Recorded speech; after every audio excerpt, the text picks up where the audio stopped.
Founding Brothers, The Revolutionary Generation and the Birth of America, written by Harry Montgomery, narrated by Cedar Reyes.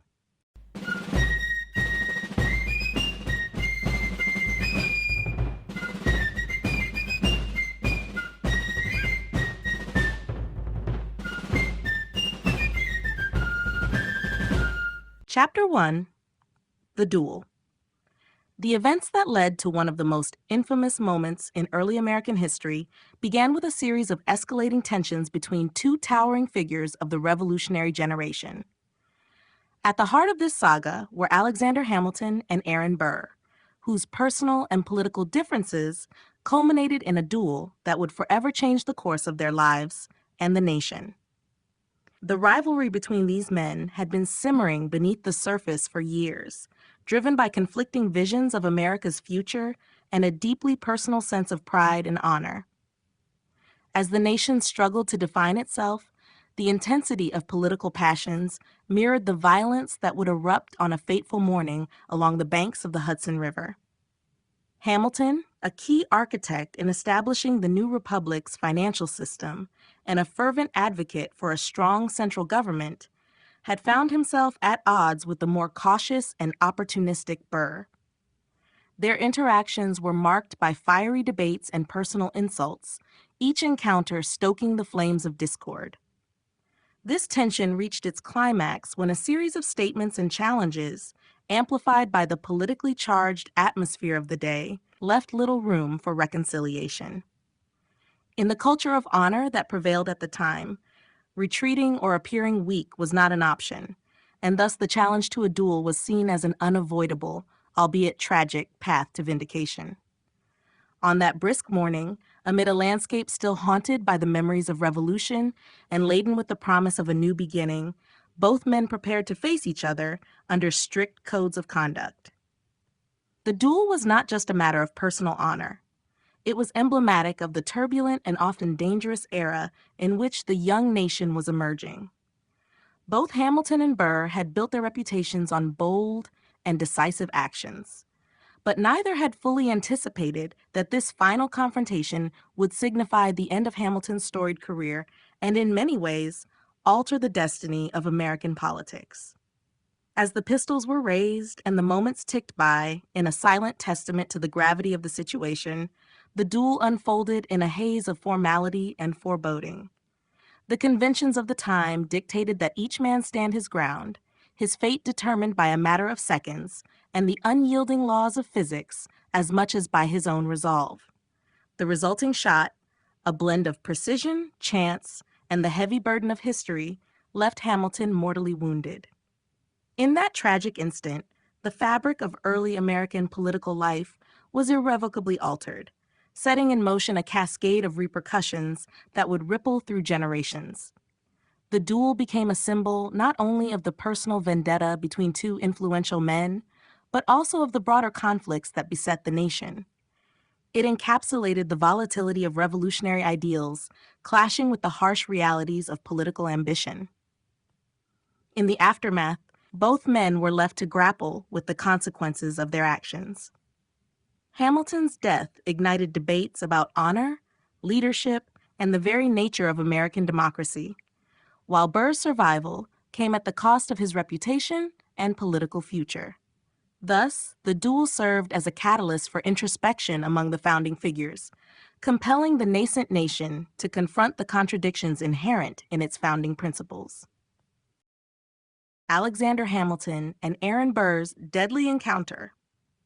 The confrontation between Alexander Hamilton and Aaron Burr stands as one of the most infamous moments in early American history, symbolizing the intersection of personal enmity and the political volatility that defined the Revolutionary era. Hamilton, a founding architect of the United States financial system and a powerful advocate for strong central governance, had long been recognized as a man of decisive intellect and unyielding conviction. In contrast, Aaron Burr, whose career had been marked by ambition and political maneuvering, was often seen as a cautious and opportunistic operator. Their relationship, steeped in rivalry and mutual suspicion, escalated over time, fueled by personal affronts and ideological differences that ultimately pushed both men toward a fateful confrontation. In the volatile climate of early America, personal honor played a critical role in the public and private lives of the nation's leaders. For Hamilton and Burr, their reputations were not merely reflections of their political careers, but integral parts of their identities.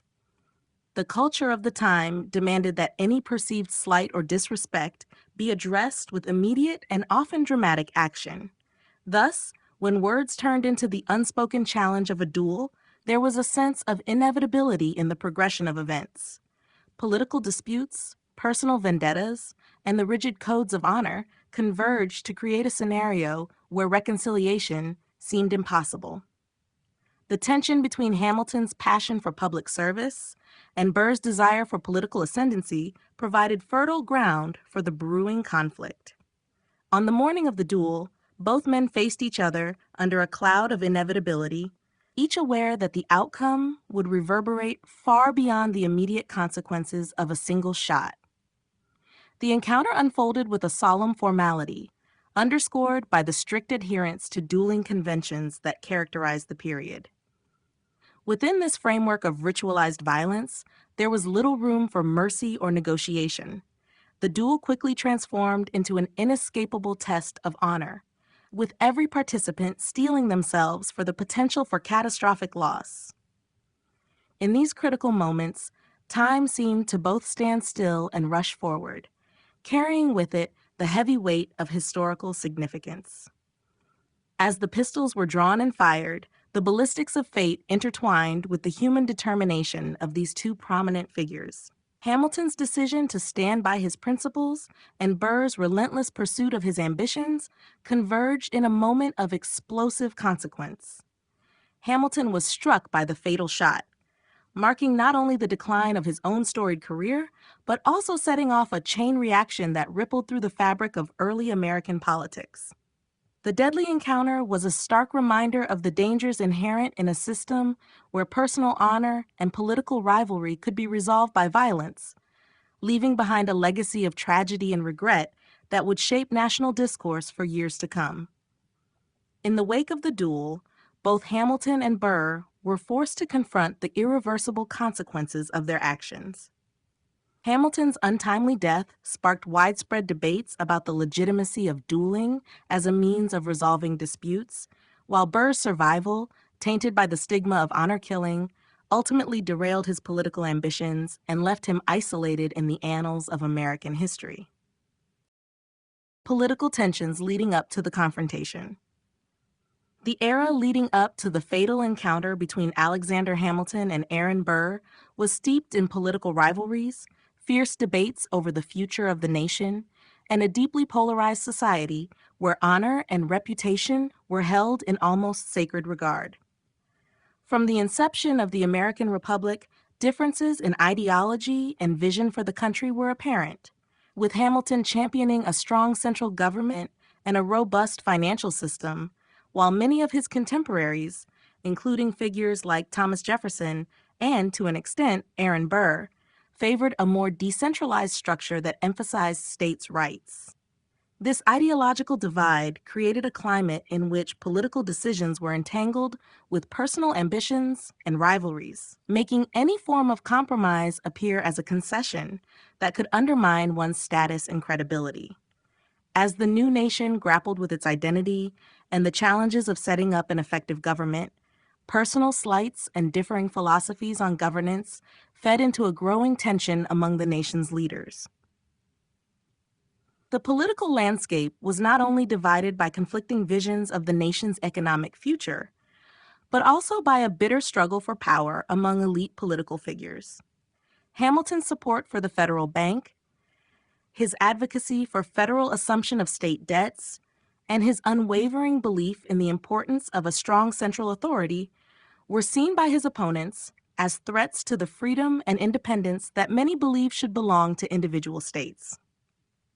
In contrast, Aaron Burr, though not as ideologically driven as Hamilton, maneuvered carefully within this polarized framework to secure his own political relevance, often finding himself aligning with whichever faction promised advancement, even if that meant courting controversy or distancing himself from steadfast principles. The political culture of the time was such that public debate was conducted with an intensity that left little room for conciliatory gestures. Debates, pamphlets, and newspaper editorials served as battlegrounds for these ideological wars, where words were as potent as any weapon, and reputations could be both built and destroyed by a mere phrase or insinuation. Both Hamilton and Burr were no strangers to this environment. Their careers were built on public speeches, political writings, and personal interactions that frequently ruffled opponents and provoked sharp retorts. This culture of public accountability and fierce competition meant that any personal animosity quickly escalated into full-blown conflicts. As political disputes increasingly overlapped with personal vendettas, the stage was set for moments of extreme tension. The expectations of honor during that period placed a heavy burden on each individual involved. An attack on one's honor, whether real or perceived, required immediate and often violent retribution. Hamilton's long-standing reputation as a man who would never back down from a challenge was seen as a threat by those who hoped to see a shift in the political balance of power. Similarly, Burr, who had cultivated an image of measured restraint while also being ambitious and opportunistic, found himself slowly drawn into this vortex of expectations. Ultimately, these escalating political tensions and the razor-thin margins of honor culminated in a confrontation that went far beyond the realm of mere politics. The relentless collision between opposing visions of leadership, the unforgiving nature of 18th century political culture, and the personal stakes involved in maintaining honor all contributed to an environment ripe for violence, setting the stage for a duel that would forever mark a tragic turning point in American history. The impact of the duel on national memory. The duel between Alexander Hamilton and Aaron Burr quickly transcended its immediate circumstances to become a powerful symbol etched into the fabric of American national memory. In a time when the newly founded nation was still defining itself, the duel came to represent not only the personal downfall of a celebrated statesman, but also the dangerous interplay of honor, ambition, and politics that characterized early American life. This tragic incident resonated far beyond its immediate repercussions, serving as a cautionary tale about the perils of unchecked passions and the potential for personal grievances to disrupt the collective progress of a nation. In the years following the duel, the incident was imbued with layers of meaning and gradually evolved into a part of the national mythology surrounding the birth of America. The duel came to symbolize the collision between revolutionary ideals and the harsh realities of political infighting. As historians and political commentators examined the event, they saw it as emblematic of the challenges that the fledgling republic would continue to face in reconciling individual ambition with the common good. The dramatic nature of the event, with its strict codes of honor and sudden, irreversible consequences, provided a potent narrative that was easily woven into the broader story of America's struggle to establish a stable and enduring democracy. Over time, the memory of the duel was shaped by a dual legacy. On one side, Hamilton was remembered as a brilliant architect whose contributions to the financial and institutional foundations of the country were monumental. His tragic end served as a reminder of the volatility of human character and the sometimes destructive nature of political rivalries. On the other side, the duel also cast a long shadow on Aaron Burr's career, marking him with a permanent stain that affected his public image and political prospects. This dual remembrance contributed to a national dialogue about the values of honor, legacy, and accountability. Dialogues that continue to echo in political debates even many generations later. As the duel became part of the cultural and historical narrative, it influenced the way Americans viewed not only political conflict, but also the personal responsibilities of leaders. The event underscored the idea that the personal actions of those in power have wide-reaching implications for society at large. It demonstrated that moments of individual conflict, when played out on a public stage, could come to define the character of a nation. For many, the duel was a stark manifestation of the dangers inherent in a system where personal vendettas could escalate into matters of national consequence, serving as a permanent reminder of the fragility of honor and the human cost of political ambition. In the realm of public memory and historical discourse, the duel quickly evolved from a single event into a cultural touchstone. It was frequently referenced in literature, political debates, and educational curricula as a turning point that encapsulated the turbulent spirit of the revolutionary generation.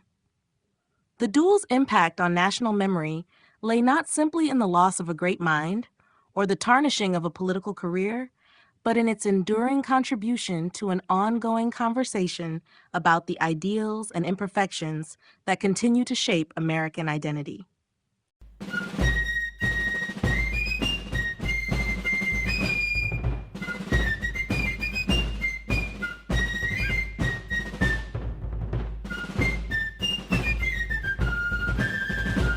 Chapter 2, The Dinner. In the midst of political turbulence and ideological rivalries, an unassuming dinner gathering emerged as a seminal moment that bridged divides among the founding figures. The dinner was not merely an exchange of pleasantries over a meal, but a critical juncture where leaders converged, shared ideas, and deliberated over the future of the nation. It was at this intimate event, set against the backdrop of a nation still grappling with its revolutionary identity, that prominent figures such as Thomas Jefferson, James Madison, and Alexander Hamilton found common ground to negotiate matters of state. The atmosphere was charged with a mixture of camaraderie, tension, and an awareness that the discussions held that evening could leave lasting impacts on policy and the fledgling federal government. The dinner served as a forum to address profound national issues that extended far beyond the personal and delved into the practical challenges of nation building. At the heart of the conversation was the question of federalism and the balance of power between the states and the central government. As the gentlemen shared their views, they navigated a delicate balance between personal allegiances and the pressing demands of establishing a coherent political framework. The deliberations were underscored by the conviction that compromise was not a sign of weakness, but a necessary ingredient in the recipe for national stability.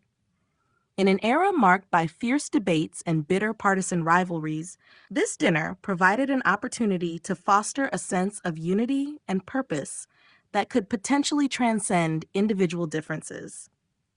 During the course of the evening, the dialogue evolved to address key economic issues, notably the reorganization of the nation's financial systems and the assumption of state debts by the federal government. Hamilton, with his unwavering belief in the benefits of a strong central government, championed proposals that would lay the foundations for a robust national bank and a unified economic policy.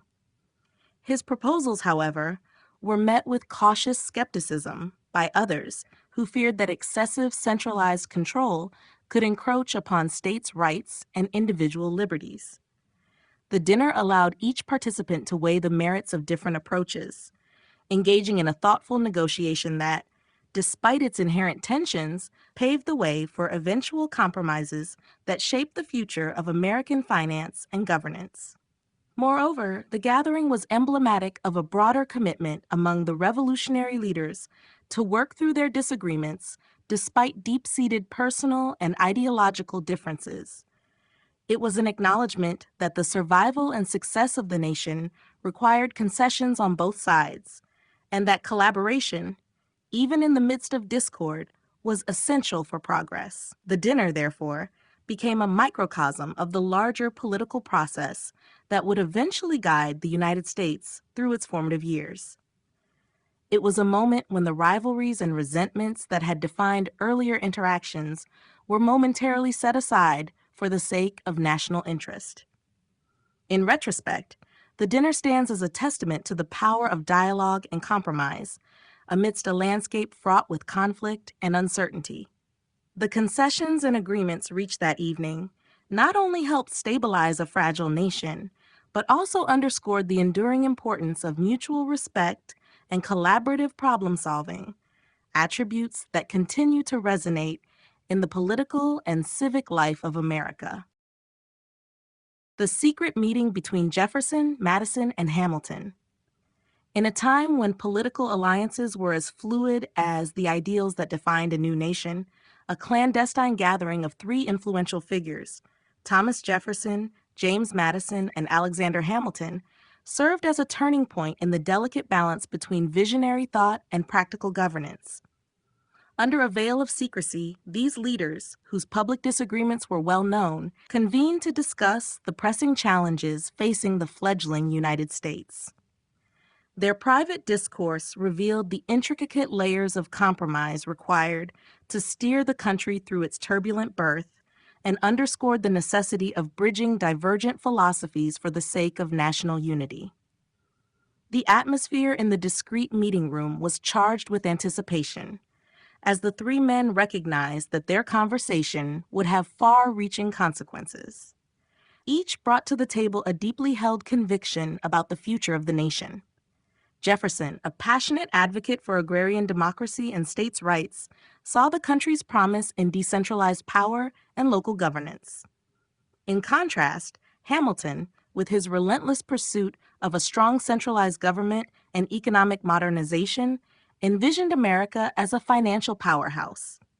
Madison, whose political theory sought to balance these competing interests, provided a moderating influence that was crucial to the discussions. Their gathering was not merely about reconciling differences, but about forging a pragmatic path forward that would serve the best interests of the country during an era of uncertainty. The significance of their secret meeting lay in its ability to transcend the confines of partisan rhetoric and personal ambition. It was a deliberate step away from the public debates that often spiraled into bitter confrontations, toward a more nuanced conversation where mutual respect enabled honest discourse. In that secluded setting, long-standing enmities were temporarily set aside as the three men engaged in robust exchanges about the nation's economic framework, issues of federalism, and the scope of individual liberties versus collective responsibilities. Hamilton, despite the reputation he had earned as a polarizing figure, found common ground with Jefferson and Madison on the necessity of a system that could effectively manage national finances and debt. This recognition of shared interests laid the groundwork for compromises that would later shape the political landscape. Furthermore, the private assembly was a testament to the pragmatic approach required during the formative years of the Republic. It underscored the understanding that, although ideological purity was revered in public forums, the survival of the nation depended on the willingness to negotiate and integrate competing visions. The dialogue that took place in that secret meeting helped foster a spirit of bipartisanship, even if only for a fleeting moment, allowing the men to envision a system that could potentially harmonize diverse regional and political interests. This meeting, though shrouded in secrecy at the time, later came to be regarded as a precursor to many of the compromises that defined American governance in its early years.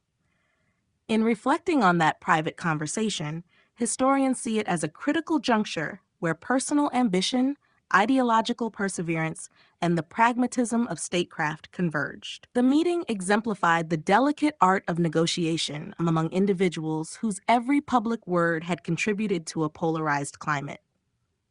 In choosing to come together behind closed doors, Jefferson, Madison, and Hamilton demonstrated that the destiny of the nation rested not solely on public declarations, but equally on the careful, sometimes discreet, crafting of alliances and policies that would ensure a more united and resilient future. Compromise on the national capital and state debts.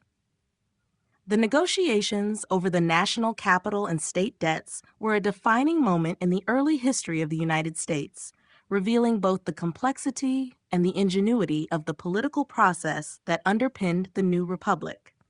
Leaders found themselves at a crossroads as they struggled to reconcile regional interests, differing economic visions, and the pressing need for a unified national strategy. At the heart of this compromise was the recognition that the future stability of the country depended on reconciling conflicting priorities and constructing a governmental framework that could endure the challenges of a fledgling nation. In the years immediately following the revolution, the burden of state debts presented a formidable challenge for the United States. Each state had accumulated its own debts during the war, and without a coordinated plan to address these financial obligations, the entire economy risked collapse. Alexander Hamilton, appointed as the first Secretary of the Treasury, emerged as a strong proponent of assuming these state debts at the federal level. Hamilton argued that a unified approach to debt would not only establish the new government's credit, but would also incentivize states to cooperate in a centrally coordinated fiscal plan. His proposals were rooted in the belief that the financial security of the nation depended on a strong, centralized authority capable of managing the economic resources and obligations inherited from the revolutionary struggle. However, the proposal to centralize debt management was not without its detractors. Many Southern states, in particular, were wary of any proposal that could concentrate too much power in the hands of a distant federal government. They feared that by surrendering control over their debts, they would inevitably cede political influence in favor of Northern interests. This tension set the stage for a bitter but ultimately productive negotiation over the location of the national capital. As part of the compromise, the capital was moved to a site on the Potomac River, a decision that was intended to balance the regional disparities and satisfy Southern demands. By relocating the capital to a more central and symbolically inclusive location, the new administration secured the support of key Southern states, thereby ensuring a more equitable distribution of power that was essential for maintaining national unity. The compromise reached through these discussions was a masterful example of political negotiation. It required each party to acknowledge the necessity of sacrifice for the greater good, as both Northern and Southern interests were represented by conflicting visions for the future of the nation. Hamilton's emphasis on fiscal responsibility and the establishment of federal credit ultimately aligned with the broader objective of creating a stable and prosperous national economy. At the same time, the decision regarding the national capital was crafted in a way that recognized and addressed the political anxieties of the Southern states. In doing so, the compromise on state debts and the location of the capital not only resolved an immediate financial crisis, but also laid a cornerstone for the evolving system of American federalism. In hindsight, the agreement on these issues was crucial in shaping the path of the United States. It provided a framework that balanced the power of the states with the authority of the federal government, ensuring that economic stability and regional representation could coexist. This seminal moment in American history set a precedent for the kinds of compromises that would become necessary as the nation continued to grow and face new challenges, illustrating the enduring importance of negotiation, flexibility, and vision in the formation of a resilient republic. Foundations of political negotiation in early America. The early years of the American Republic were characterized by turbulent debates and challenging negotiations that ultimately shaped the destiny of the nation. At the heart of these formative years was the need to reconcile deeply held beliefs and regional interests into a cohesive framework for governing a diverse new country. The foundations of political negotiation in early America were built upon the necessity for compromise, mutual respect, and a shared understanding that the collective interests of the Union would outweigh individual grievances. Leaders from across the fledgling nation recognized that the success of the Republic depended on their ability to set aside personal ambitions and regional rivalries. The revolutionary experience had left its mark on the minds of the founding figures, who were acutely aware that the challenges ahead required not only visionary thinking, but also a willingness to engage in dialogue with those who held opposing views. In this environment, negotiation became an essential tool for resolving the conflicts that arose from vastly different economic, political, and social experiences among the colonies. The debates over the structure of government, representation in a national legislature, and the distribution of power between state and federal authorities all underscored the critical role that compromise played in forging a united nation. The process of negotiation in early America was not merely about reaching agreements for pragmatic reasons. It was also an exercise in nation building. The participants in these discussions understood that each compromise contributed to the emerging identity of the United States. For instance, the delicate balance between federal and state powers was established not through unilateral decisions, but by carefully negotiated accords that allowed for both centralized authority and local autonomy. Such agreements laid the groundwork for future legislative processes and set a precedent for resolving disputes through debate and mutual concession rather than through conflict and violence. The mechanisms of political negotiation were often informal, yet deeply impactful. Early American leaders frequently convened in private meetings and closed-door sessions where they could speak candidly without the immediate pressures of public scrutiny. These interactions allowed for a more nuanced understanding of the perspectives and concerns of others, enabling negotiators to forge alliances and craft solutions that address the underlying issues at hand.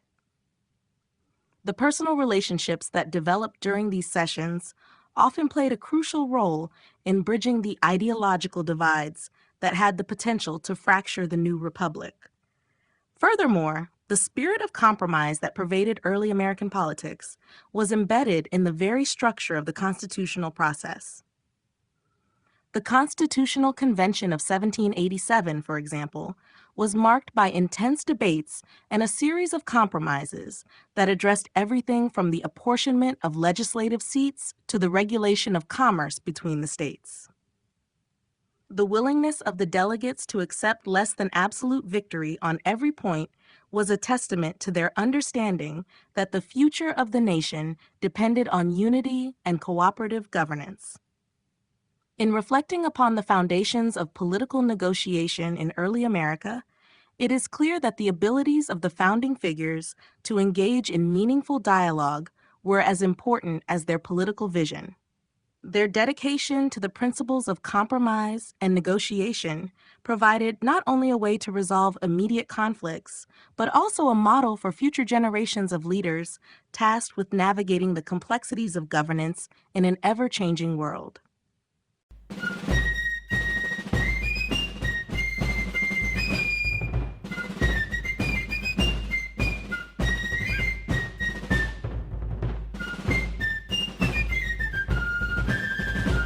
Chapter 3: The Silence.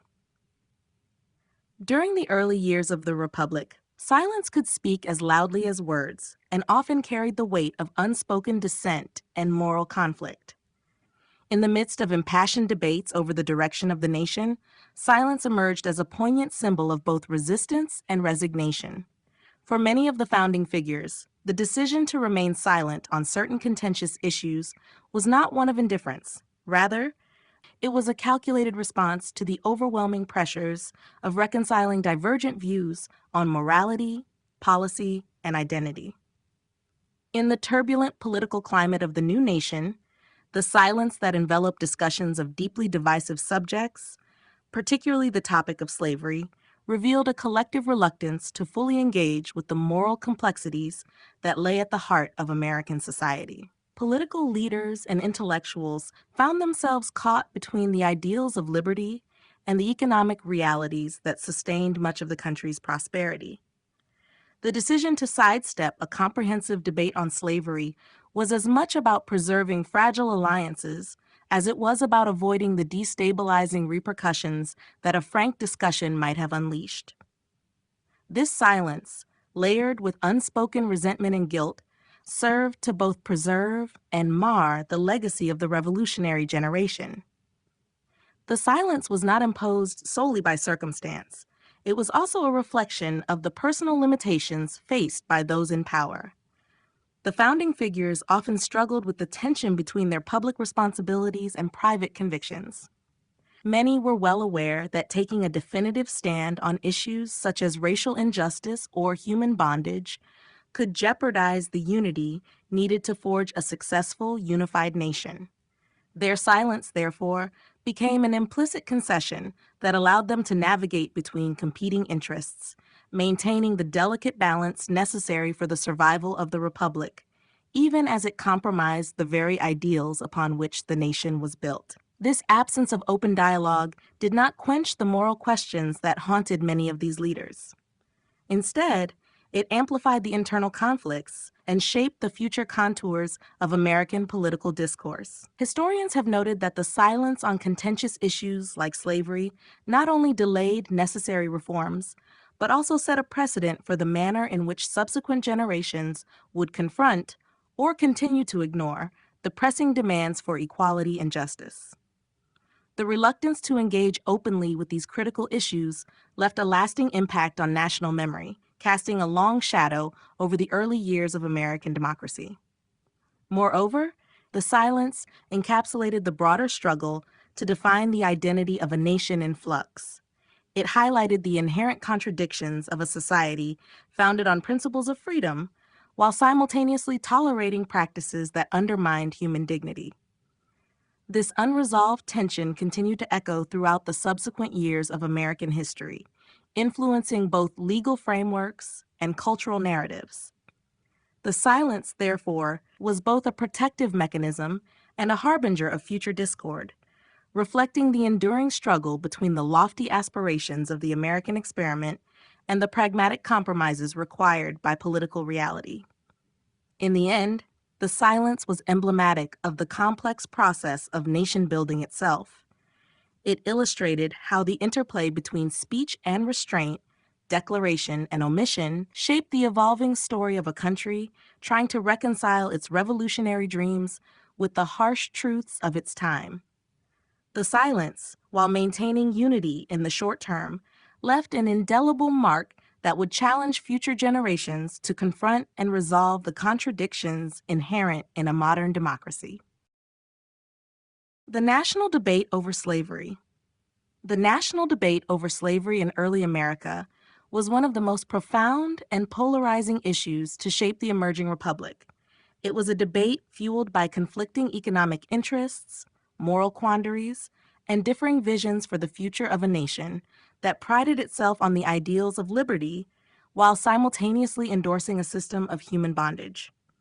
Leaders and citizens alike were caught in a struggle to reconcile these contradictory principles, a challenge that would leave an enduring imprint on the nation's political and cultural landscape. From the inception of the Republic, the institution of slavery was woven into the economic fabric of many states, particularly in the southern regions. Agricultural prosperity depended heavily on enslaved labor, creating a dependency that complicated any attempt to envision a complete break from the past. Economic imperatives often overrode moral considerations for those directly benefiting from the system, and powerful interests worked to maintain the status quo. However, this economic rationale collided head-on with Enlightenment ideals of human rights and natural freedom, which were becoming increasingly influential in the political discourse of the time. Advocates for liberty argued that slavery was antithetical to the values on which the nation was founded, while defenders of the institution maintained that it was essential for sustaining regional economies and, by extension, the Union itself. Intellectual and political leaders were deeply divided over the future of slavery, a division that spilled over into debates within the legislature and the public sphere. Some, like certain Northern statesmen, saw the need to gradually abolish the practice through legislative measures or gradual emancipation schemes, believing that the nation could eventually overcome its historical reliance on servitude. Others feared that any move to end slavery abruptly would unravel the delicate economic balance and destabilize the fragile unity that had been hard-won during the Revolution. This tension gave rise to a series of intense discussions and compromises as delegates to conventions and congresses grappled with the dual imperatives of moral progress and pragmatic statecraft. The national debate over slavery was not confined to impersonal legislative chambers. It was a subject of widespread public interest, featuring prominently in pamphlets, newspapers, and public speeches. These mediums allowed the debate to permeate the everyday consciousness of Americans and contributed significantly to the formation of national identity. Rhetoric laden with moral indignation clashed with arguments emphasizing economic stability and legal continuity. The contradiction was stark. On one hand, America was celebrated as a beacon of freedom and human rights, and on the other, it was complicit in the dehumanization of an entire segment of its population. In many ways, the national debate over slavery set the stage for future conflicts that would ultimately culminate in the Civil War. The inability to resolve these moral and economic differences through negotiation and compromise underlined the deep-seated divisions within American society. As the debate evolved, it compelled subsequent generations to confront the legacy of slavery and to re-examine the nation's foundational ideals. The struggle over this issue remains one of the most critical chapters in American history, serving as a somber reminder of the complexities and inherent contradictions that continue to shape the nation's democratic experiment. Congressional gag rules and political avoidance. In the early years of the American Republic, the mechanisms of congressional control and the avoidance of controversial debate became defining features of political life. The introduction of gag rules in Congress reflected a complex interplay between the desire for political unity and the pressure to stifle contentious and potentially divisive issues. These rules, which effectively prevented the discussion of slave petitions and related moral debates, were implemented as a means of preserving a semblance of decorum and avoiding the explosion of conflict on an already fragile national stage.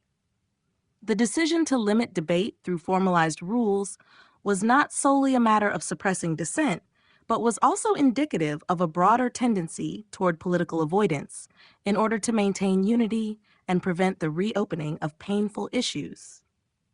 The adoption of gag rules was a testament to the challenges that the young legislature faced as it sought to balance the competing interests of various factions. On one hand, there were members who sought to address the deep-seated injustices inherent in the practice of slavery and to use the legislative platform as a means of transformation. On the other hand, many representatives viewed the open discussion of such issues as a threat to the precarious balance of power among the states and as a potential catalyst for discord that could unravel the newly formed union. Instead of confronting the moral dilemmas head-on, Congress chose a path of political avoidance, categorically silencing debates that risked exposing the painful contradictions at the heart of the nation's founding principles. This systematic suppression of debate was emblematic of a larger trend in early American politics. Leaders, keenly aware of the fragility of national unity, often deferred difficult conversations in favor of short-term harmony. The use of gag rules was in essence an admission that certain topics, though central to the Republic's character, were too volatile to be addressed within the confines of a legislative chamber. The avoidance extended well beyond the issue of slavery, influencing the way Congress handled other contentious matters that threatened to disrupt its operations.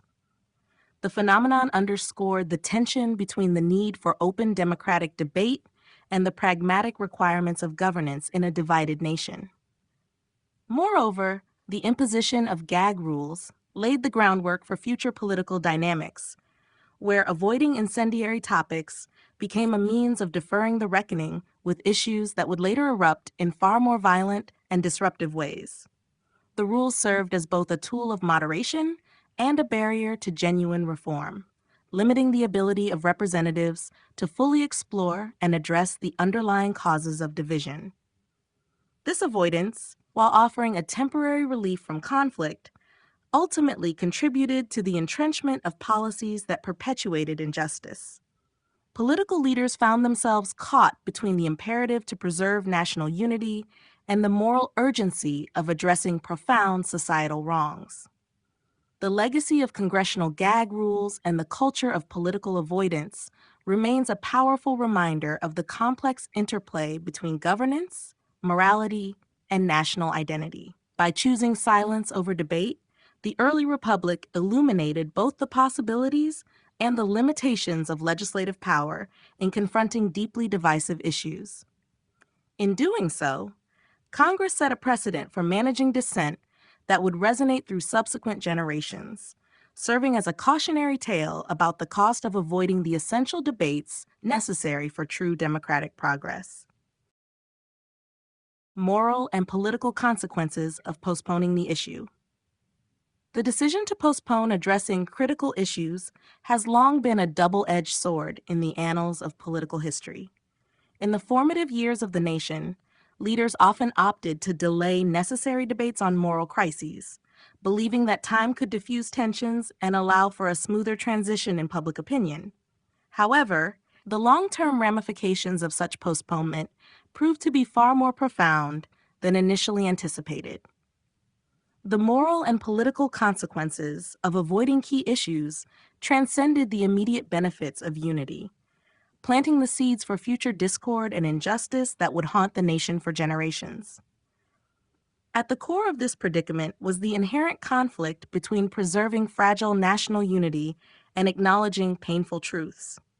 In the early republic, the failure to confront the realities of entrenched practices like slavery was seen by many as a necessary compromise to secure the fledgling union. Political leaders believed that by putting off difficult debates, they could prevent potentially divisive conflicts from shattering an already unstable political landscape. This approach, however, was fraught with a perilous irony. By delaying necessary moral reckoning, the government tacitly endorsed a system that was fundamentally at odds with the nation's professed ideals of freedom and equality. The postponement of these crucial discussions had a twofold impact. Morally, it led to a deepening rift between the nation's foundational principles and its lived reality. The silence surrounding issues of injustice permitted immoral practices to persist and escalate. The absence of robust debate diminished the sense of accountability among the nation's leaders, allowing harmful policies to become institutionalized without sufficient scrutiny. The resulting dissonance between the nation's lofty rhetoric and its everyday practices eroded trust in the political system, casting doubt on whether true progress was possible under a framework built on deferred change. Politically, postponing these debates meant that the tensions simmered beneath the surface until they reached a boiling point. Leaders who initially agreed to put off confrontation soon found themselves trapped in a cycle of compromise that ultimately proved unsustainable. The failure to resolve contentious issues in a timely manner laid the groundwork for entrenched partisan divisions and set a precedent for handling modern conflicts through avoidance rather than direct engagement. As time passed, the accumulated grievances of marginalized communities and the inertia of unaddressed moral failings became explosive forces that could no longer be ignored. The legacy of delayed action thus contributed to an environment in which political discourse was increasingly defined by reactionary measures rather than thoughtful, proactive reform. Furthermore, the moral consequences of postponing critical issues extended into the cultural consciousness of the nation. Historians and political commentators have long noted how the gap between the nation's ideals and its actions fueled long-term distrust and disillusionment among its citizens. This disillusionment, born from an unmet promise of justice and equality, eventually galvanized movements for radical reform.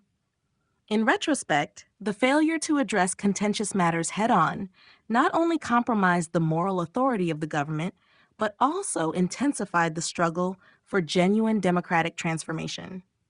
In essence, postponing difficult debates created an enduring challenge for the nation.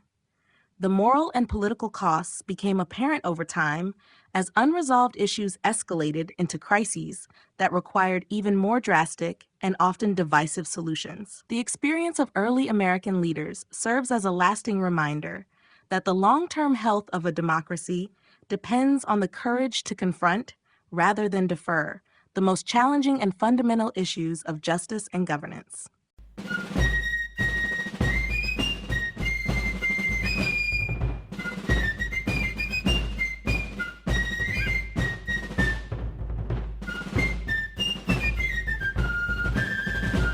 Chapter 4: The Farewell. In the turbulent aftermath of a revolution that redefined the meaning of freedom and statehood, the farewell of one of America's most esteemed leaders marked a poignant turning point in the nation's history. The decision to step down was not merely a personal act of retirement, but a deliberate choice intended to serve as a powerful symbol of democratic principles and the peaceful transition of power. The farewell was imbued with an air of solemnity, as it represented the culmination of a life devoted to public service and the challenging task of navigating the uncharted waters of a nascent republic. As the leader prepared to leave office, the very act of bidding farewell was both a demonstration of humility and a statement of confidence in the enduring strength of the democratic system. The decision to voluntarily relinquish power set a standard for future presidents, establishing an expectation that even those who held the reins of power could step aside for the greater good of the nation. It sent a clear message that the office, and not the individual occupying it, was the true source of authority and legitimacy. In this way, the farewell became a cornerstone of American political tradition, echoing the revolutionary ideals that had set the nation on its path to self-governance. Behind the scene of this historic departure lay a complex interplay of personal sacrifice, political foresight, and a deep-rooted belief in the principles of civic duty. The leader's farewell addressed not only the immediate challenges of the young nation, but also served as a timeless reminder of the responsibilities that come with great power. In his final addresses and letters, there was a persistent emphasis on the need for unity, prudence, and a willingness to engage in the uncomfortable yet necessary debates that define true democratic discourse. These sentiments resonated with citizens who were still grappling with the realities of a nation founded on both lofty ideals and pragmatic compromises. The impact of the farewell reverberated through the corridors of power and the hearts of the populace alike. It reinforced the idea that leadership was not a permanent possession, but a temporary trust bestowed by the people. This perspective, revolutionary in its departure from monarchical traditions, laid the ideological groundwork for a self-correcting system of government in which accountability was paramount. The farewell underscored that the ability to leave power gracefully was as important as the capacity to exercise it wisely, this forging a legacy that would influence generations to come. Moreover, the farewell had a profound effect on the collective memory of the nation. It became a touchstone for discussions about the proper role of government, the importance of personal integrity, and the enduring challenge of balancing individual ambition with public responsibility. In leaving office, the leader not only ensured that his personal legacy would be measured by his contributions rather than by the potential pitfalls of prolonged tenure, but also cemented a fundamental truth about the nature of American democracy, that renewal and change are inherent to the political process. This farewell, marked by both introspection and forward-looking optimism, continues to serve as a symbol of hope and renewal, reminding future leaders and citizens alike that the strength of a republic lies in its capacity for change and its unwavering commitment to the principles upon which it was founded. George Washington's decision to step down. George Washington's decision to voluntarily step down from power at the conclusion of his second term remains one of the most celebrated acts of leadership in American history.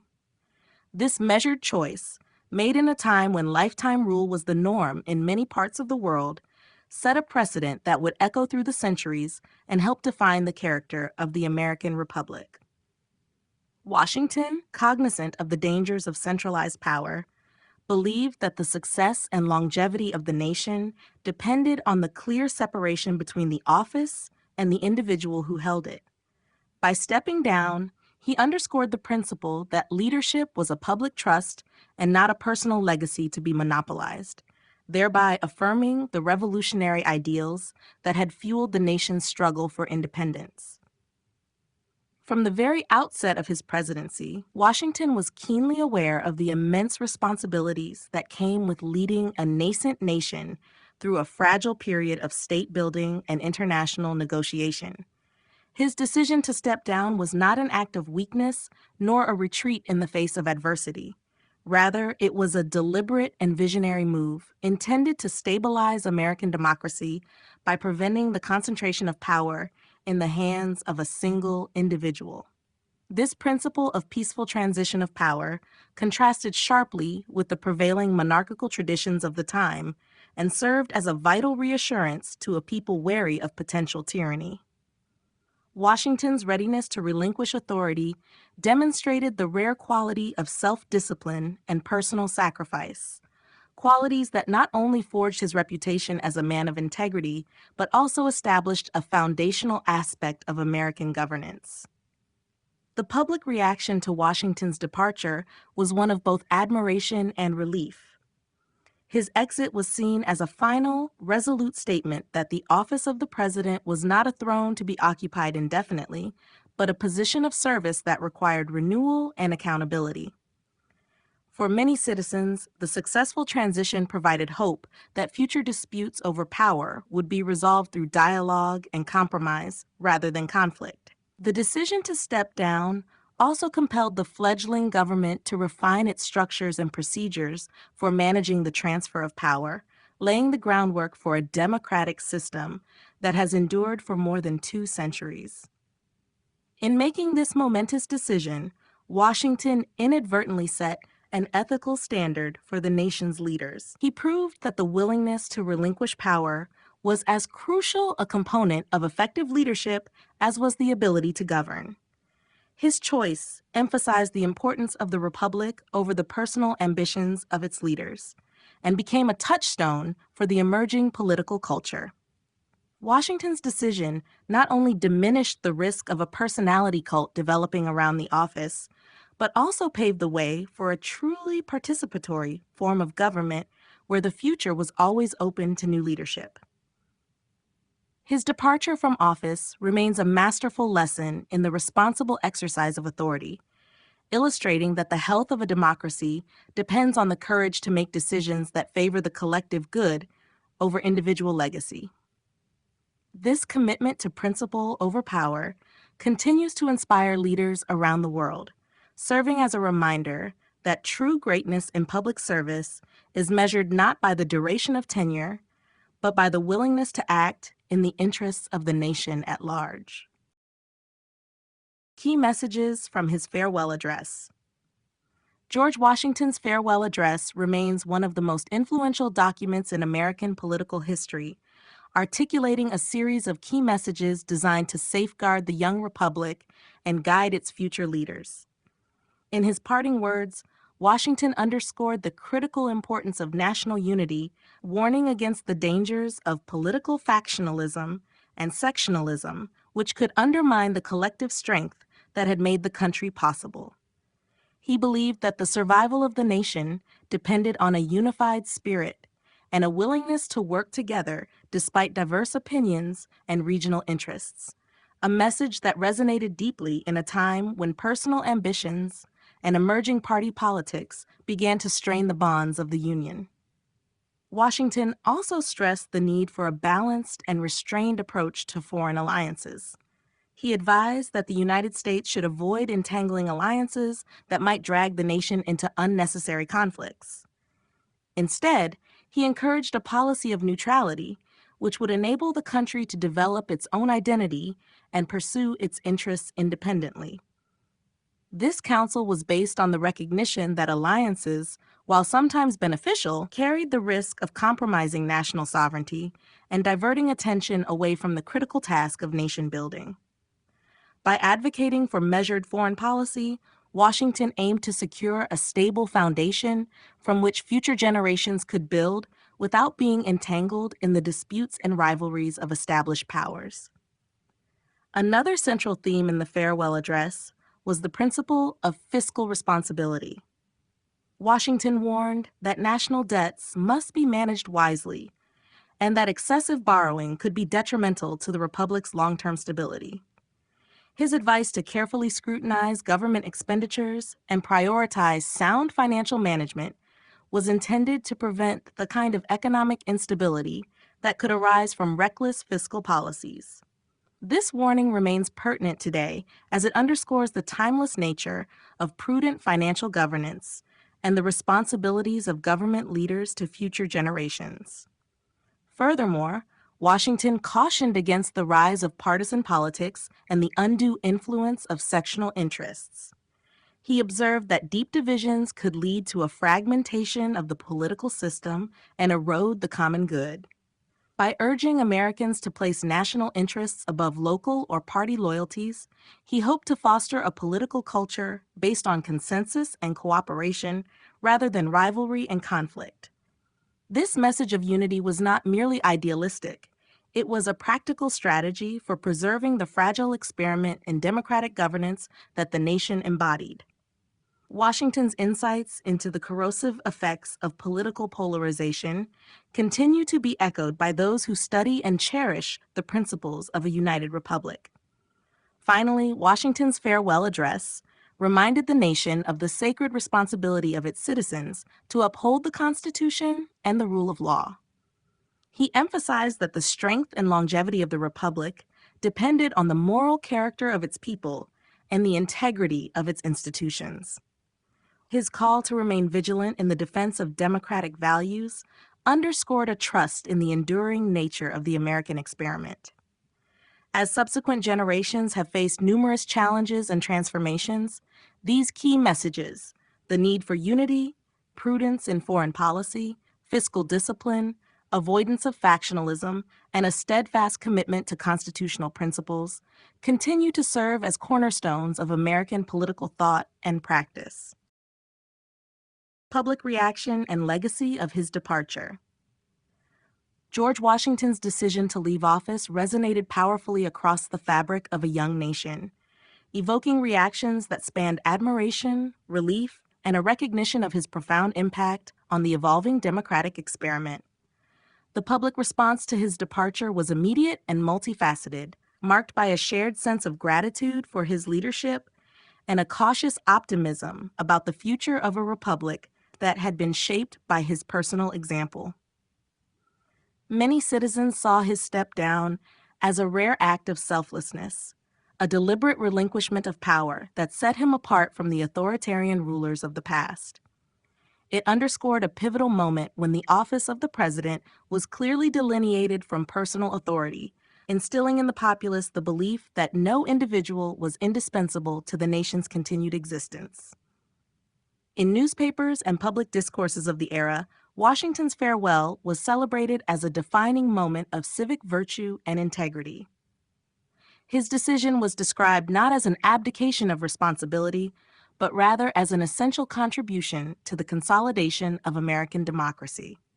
Citizens, inspired by his example, began to internalize the notion that true leadership is best measured by the willingness to serve without seeking personal enrichment or perpetual tenure. This sentiment bolstered a sense of collective identity among Americans, reinforcing the idea that the Republic was a public institution rather than a personal dominion of any one leader. The legacy of Washington's departure extended beyond the immediate public reaction, as historians and political thinkers came to regard his decision as a cornerstone of modern democratic practice. His choice to step aside paved the way for the peaceful transfer of power, a principle that would later become a defining characteristic of the American political system. By voluntarily leaving office, Washington not only forestalled the potential emergence of a presidency that relied on personal loyalty or military strength, but he also set a high standard for the conduct of subsequent leaders. This act of measured humility became a touchstone for generations of Americans, who viewed the peaceful transition as essential to maintaining national stability in times of both prosperity and turmoil. In later years, Washington's departure was dissected in academic and political debates, where its significance was seen as a deliberate repudiation of monarchical succession. The legacy he left behind continued to inform the structure of American government, influencing constitutional conventions and guiding principles about the limits of executive power. The public and scholarly admiration for his action has endured, with countless references to his farewell decision emerging in texts that explore the foundations of democratic governance. It has been argued that Washington's resolute commitment to the public good over personal ambition laid the groundwork for the high moral expectations placed on future American leaders. Ultimately, the public reaction to Washington's departure and its enduring legacy provided a model for how a nation might navigate the delicate balance between the authority of office and the impermanence of individual power. His deliberate choice to step down not only secured his place as a paragon of selfless leadership, but also defined the character and continuity of American political tradition for centuries to come.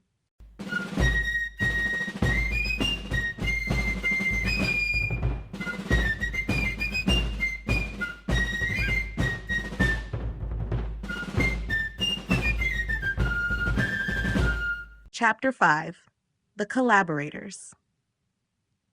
In the wake of revolution and the formation of a new government, several founding figures found that collaboration was not only inevitable, but essential for the survival of the nation. Among these partnerships, the early alliance between John Adams and Thomas Jefferson stands out as a testament to the power of shared ideals and the willingness to work together in the midst of divergent perspectives. Both men possessed a deep commitment to the revolutionary cause, and even though their political paths would eventually diverge, their initial collaboration helped lay the groundwork for diplomatic success and the consolidation of a fledgling republic. During the formative years of American nationhood, Adams and Jefferson recognized that the success of the revolution depended on unity and the pooling of intellectual and political resources. Their correspondence and secret meetings, though conducted under conditions of intense political scrutiny, were marked by mutual respect and a shared belief in the principles of liberty and justice. Their cooperation not only involved diplomatic negotiations with European powers, but also extended to the internal organization of the new government. It was in these high-stakes environments that the two men discovered common ground, which was critical to advancing policies that would secure the young nation's economic and political footing. This collaboration was built on the recognition that despite inherent differences, the collective goal of creating a stable republic required compromise and flexibility. Their joint endeavors included efforts to balance competing economic visions and to manage the complexities of foreign alliances. In a time when the dangers of dictatorship and factional strife loomed large, Adams and Jefferson endeavored to forge a path that could sustain national unity.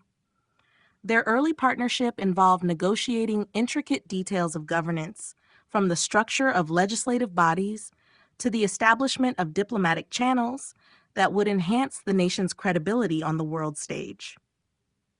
While their collaboration was initially marked by a harmonious exchange of ideas and respect for each other's talents, time would reveal growing differences in their personal beliefs and political strategies.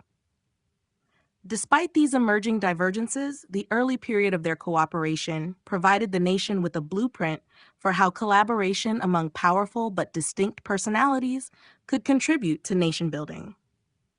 Their cooperative spirit, evident in their willingness to communicate candidly about both personal and political matters, set an example for future generations of leaders grappling with the demands of public service and the inevitability of disagreement in a pluralistic society. The legacy of their collaboration is evident not only in the policies they advanced, but also in the enduring model of partnership in the American political tradition. By working together, Adams and Jefferson demonstrated that the founding of a nation was less about the triumph of individual ambition and more about the power of collective effort. Their early partnership, punctuated by both creative synthesis and eventual divergence, helped to forge a democratic ethos that would come to define the Republican experiment. Even as history records their later estrangements, the collaborative spirit they embodied during the nascent stages of American government remains a vital lesson in the importance of unity, dialogue, and the commitment to a shared vision of freedom and progress. John Adams and Thomas Jefferson's early partnership.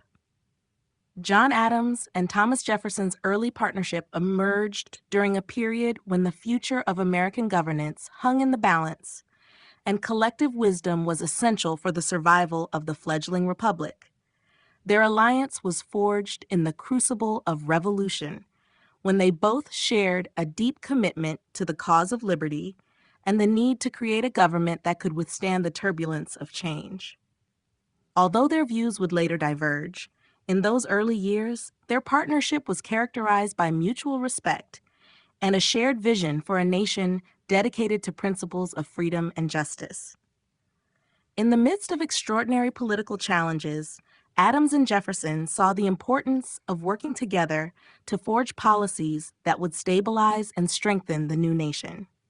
The urgency of establishing a functioning government required them to negotiate not only the structure of legislative institutions, but also critical aspects of foreign policy and the definition of national identity.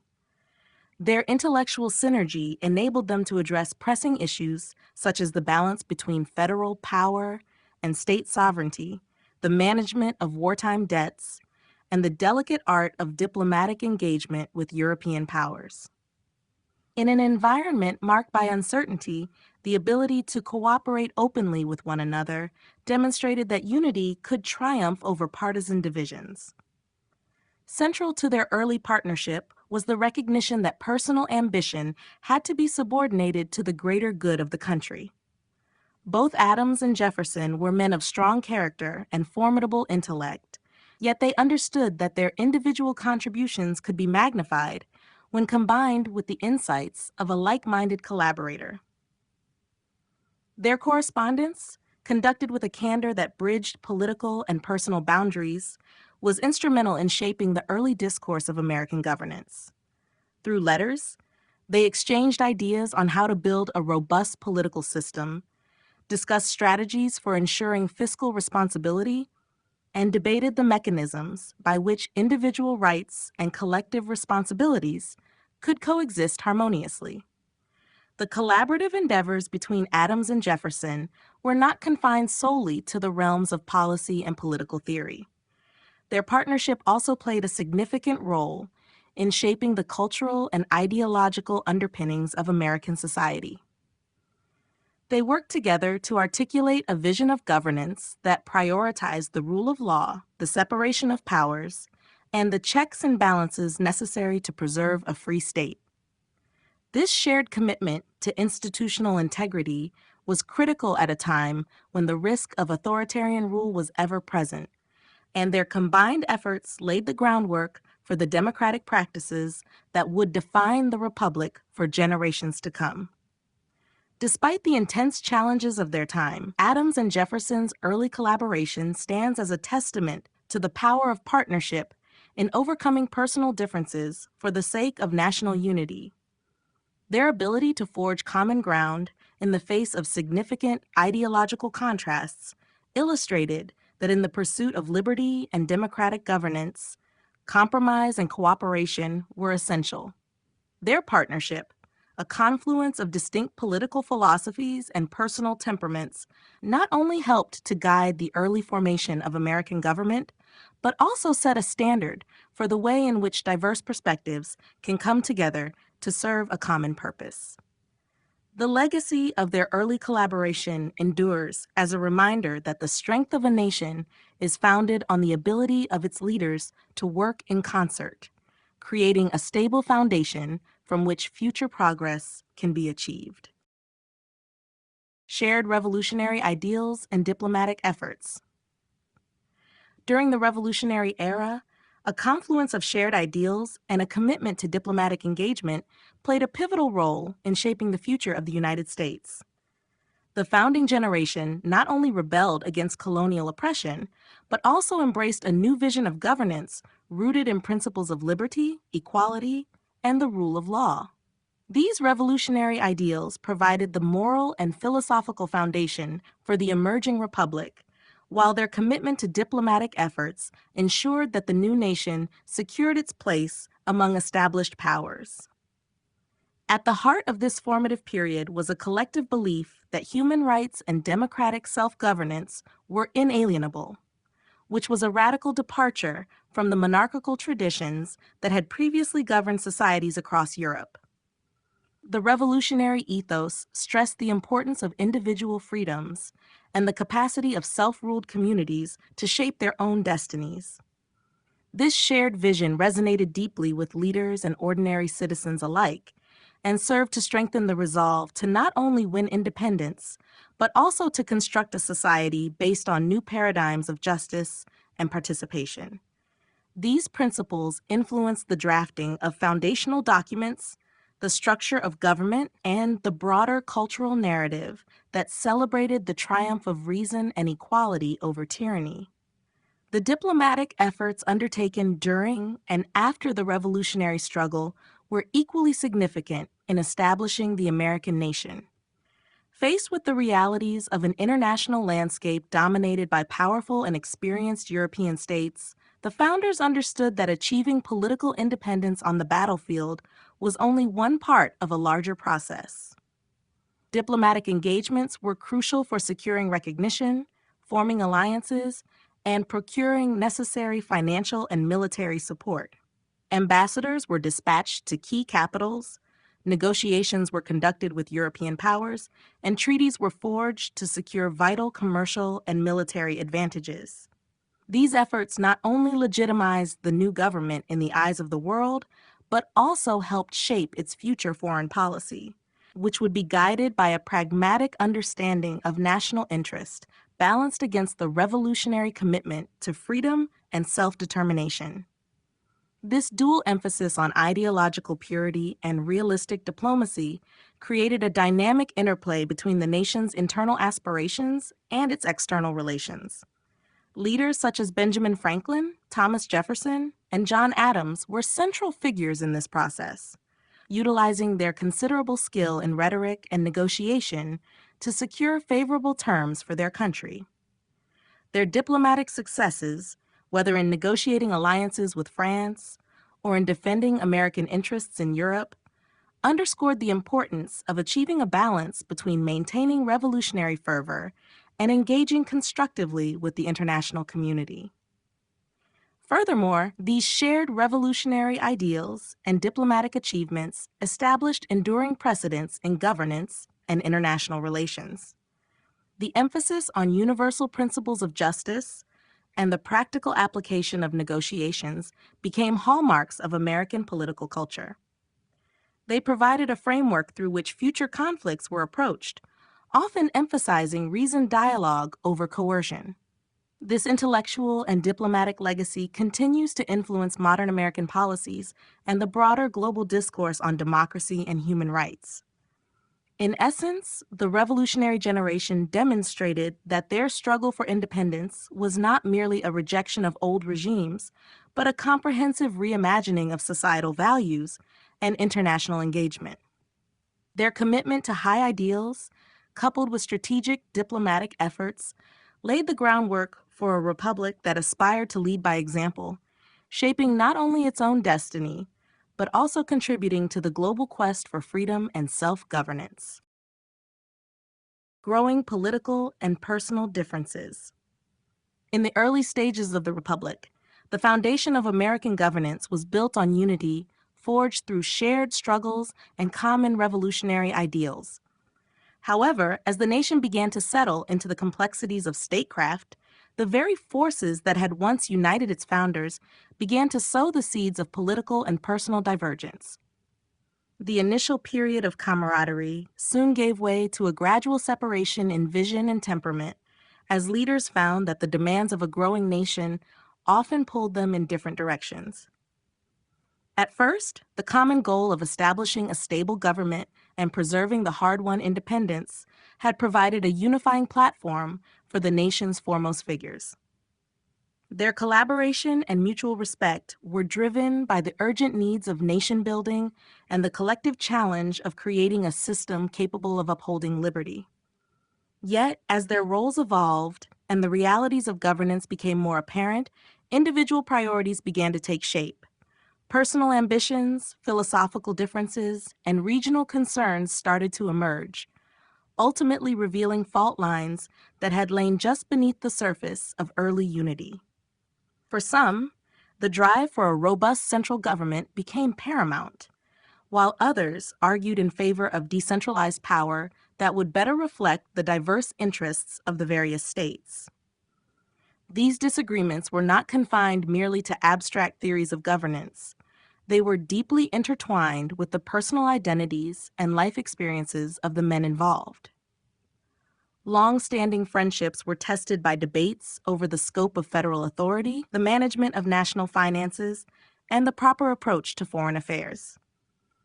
As each leader grew more entrenched in his own principles, the once harmonious dialogue began to erode, replaced by increasingly pointed exchanges and a growing sense of isolation.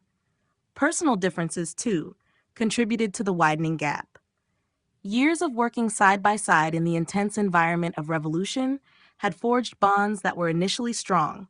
However, as the stakes of political decisions escalated, the stresses of public service revealed contrasting personal styles and ambitions.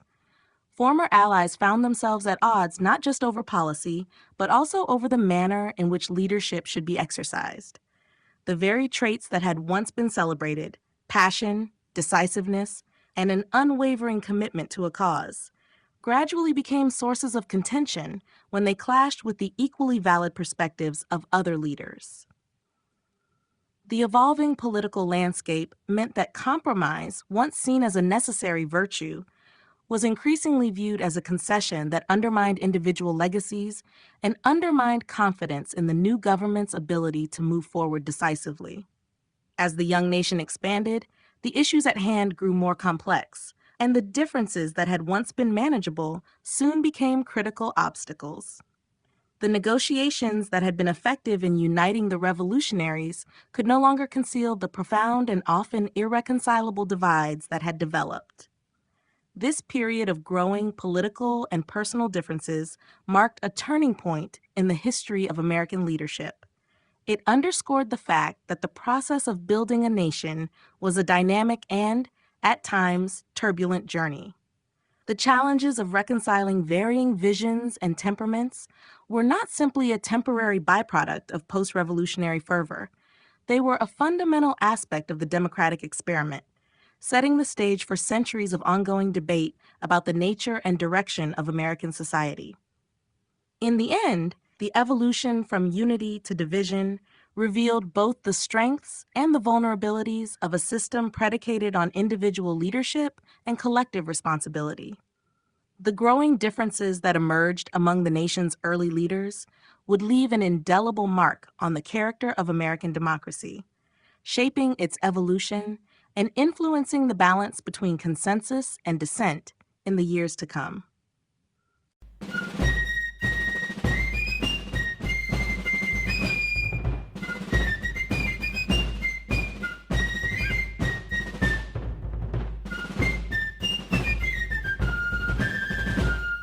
Chapter 6: The Friendship. The saga of early American leadership was not solely defined by political rivalries, but also by the deep bonds of friendship that, despite long periods of estrangement, ultimately proved resilient. One of the most compelling illustrations of this dynamic is found in the later years of John Adams and Thomas Jefferson, whose relationship evolved from a contentious exchange of ideas during the Revolution into a rich and complex friendship that provided solace and perspective during the turbulent years of nation building. After decades of political differences and personal distance, the eventual reconciliation between these two founding figures became a testament to the enduring power of mutual respect and shared ideals. In the wake of their earlier disagreements, Adams and Jefferson experienced a period marked by silence and estrangement. The ideological battles that once defined their public confrontations gave way to quiet introspection as the personal costs of rivalry became evident. Yet the bond forged in the fires of revolution and the shared commitment to the principles of liberty could not be easily severed. Over time, each began to reflect on the profound contributions that the other had made to the birth and survival of a nation, and the seeds of reconciliation were quietly sown through the exchange of letters. These correspondences, filled with frank admissions of past errors and gentle reminders of their common mission, rekindled a friendship that was as intellectually robust as it was emotionally restorative. Their renewed closeness was not simply a return to the camaraderie of earlier years, but rather an evolution into a relationship that transcended the political fray. In their later writings, Adams and Jefferson delved into discussions on philosophy, governance, and the nature of human existence, engaging in a dialogue that was reflective, measured, and steeped in the wisdom acquired through years of public service and personal contemplation. Through these exchanges, both men came to appreciate the complexities of leadership and the burdens of decision-making, realizing that even the greatest minds must sometimes set aside pride for the sake of enduring friendship. Their letters revealed not only an intellectual kinship, but also a mutual acknowledgement of the personal sacrifices required for the development of a democratic state. The symbolism of their reconciliation was further magnified by the tragic timing of their deaths, which occurred on the same historic day in 1826, the 50th anniversary of the Declaration of Independence. This poignant coincidence cemented their legacies as two of the foremost architects of American liberty, bound together in the annals of history by both their contributions to the Revolution and the reconciled spirit of their later friendship. The legacy of their relationship endures as a reminder that the strength of a nation is built not only on shared political victories, but also on the capacity for forgiveness and human connection. In reaching out to one another after years of discord, Adams and Jefferson set a powerful example for future leaders, emphasizing that even amid profound disagreement, the bonds of friendship can serve as a bridge to understanding and unity. Their story remains a moving chapter in the narrative of the American experiment, underlining the belief that true leadership involves the courage to overcome personal differences and forge lasting ties in the pursuit of a common, noble purpose. The long silence and eventual reconciliation between Adams and Jefferson. During the early decades of the American Republic, John Adams and Thomas Jefferson emerged as towering figures whose dynamic partnership played a pivotal role in shaping the nation. Their early collaboration in the cause of independence was marked by passionate debates and unwavering commitment to revolutionary ideals. However, as political challenges evolved and personal ambitions took different paths, the initial spark that united them gradually faded into a long silence, characterized by estrangement and differing visions for the country. For many years, the once vibrant exchange between Adams and Jefferson was replaced by distance and muted interactions. The public arena had witnessed fervent debates that underscored their intellectual prowess. Yet behind closed doors, a growing chasm of ideological differences and contrasting personal temperaments began to emerge. Adams, with his steadfast conservatism and deep-rooted belief in a strong central government, increasingly found himself at odds with Jefferson, whose vision of agrarian democracy and decentralized power resonated with the evolving spirit of the time. Their disagreement was not a mere clash of policy ideas. It was a profound divergence in personal convictions that led to an extended period of silence between the two men, during which each pursued separate paths in their political and personal lives. This long silence, however, was not a permanent state, but rather a necessary phase in their individual journeys toward introspection and maturity. As the nation matured and the immediate crises of revolution gave way to the slow, arduous process of nation building, Adams and Jefferson began to revisit the legacy of their early collaboration. In the quiet of their later years, the memories of shared sacrifice and mutual respect resurfaced, prompting each to reassess the significance of their earlier friendship in light of the nation's struggles and triumphs. It was during this period that the old warmth between them, long buried by political differences, reemerged through a series of thoughtful correspondences. Their letters, exchanged with remarkable candor, became a medium through which Adams and Jefferson bridged the gap that had grown during their years of silence. In these communications, the former rivals revisited their earlier ideals, acknowledged past misgivings, and reflected on the heavy responsibilities of leadership they had shouldered over a lifetime of public service.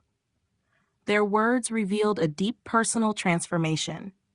They recognized that the true measure of their contributions was not found in the conflicts that had once divided them, but in the enduring principles of liberty and justice that had united them during the struggle for independence. Their mutual recognition of these shared values set the stage for reconciliation, transforming personal regret over lost time into an opportunity to reaffirm the bonds that had initially brought them together. The eventual reconciliation between Adams and Jefferson is not merely a footnote in the annals of American history, but rather a powerful symbol of forgiveness and the capacity for personal growth. It demonstrated that even after long periods of estrangement, deeply held differences could be set aside in favor of mutual respect and shared legacy. Their reconciliation left an indelible mark on the national consciousness, offering a timeless lesson that the enduring nature of a great friendship is forged in the willingness to forgive and re-engage in honest dialogue. Ultimately, the story of Adams and Jefferson's reconciliation remains a poignant reminder of the power of human connection to overcome even the most entrenched divisions in the service of a common, higher purpose. Correspondence, reflecting their philosophies and experiences. In the long arc of American history, the exchange of letters between John Adams and Thomas Jefferson stands as one of the most illuminating dialogues among founding figures. Their correspondence, spanning decades and touching on personal reflections, philosophical debates, and assessments of the evolving republic, provides a unique window into the minds of two men whose contributions shaped the nation's destiny. These letters were not mere administrative communications. They were profound expressions of each man's understanding of governance, liberty, and the responsibilities inherent in public service. Their written exchanges reveal how deeply both Adams and Jefferson were molded by the revolutionary experience, yet also how each diverged in interpreting its lessons. Adams's letters consistently reflect his belief in order, justice, and the need for a strong central government as the backbone of national stability. He argued that the preservation of liberty required robust institutions and a careful balance between freedom and authority. In his writings, Adams often stressed that the rule of law and a principled approach to governance were essential for maintaining order in a nation born out of chaos.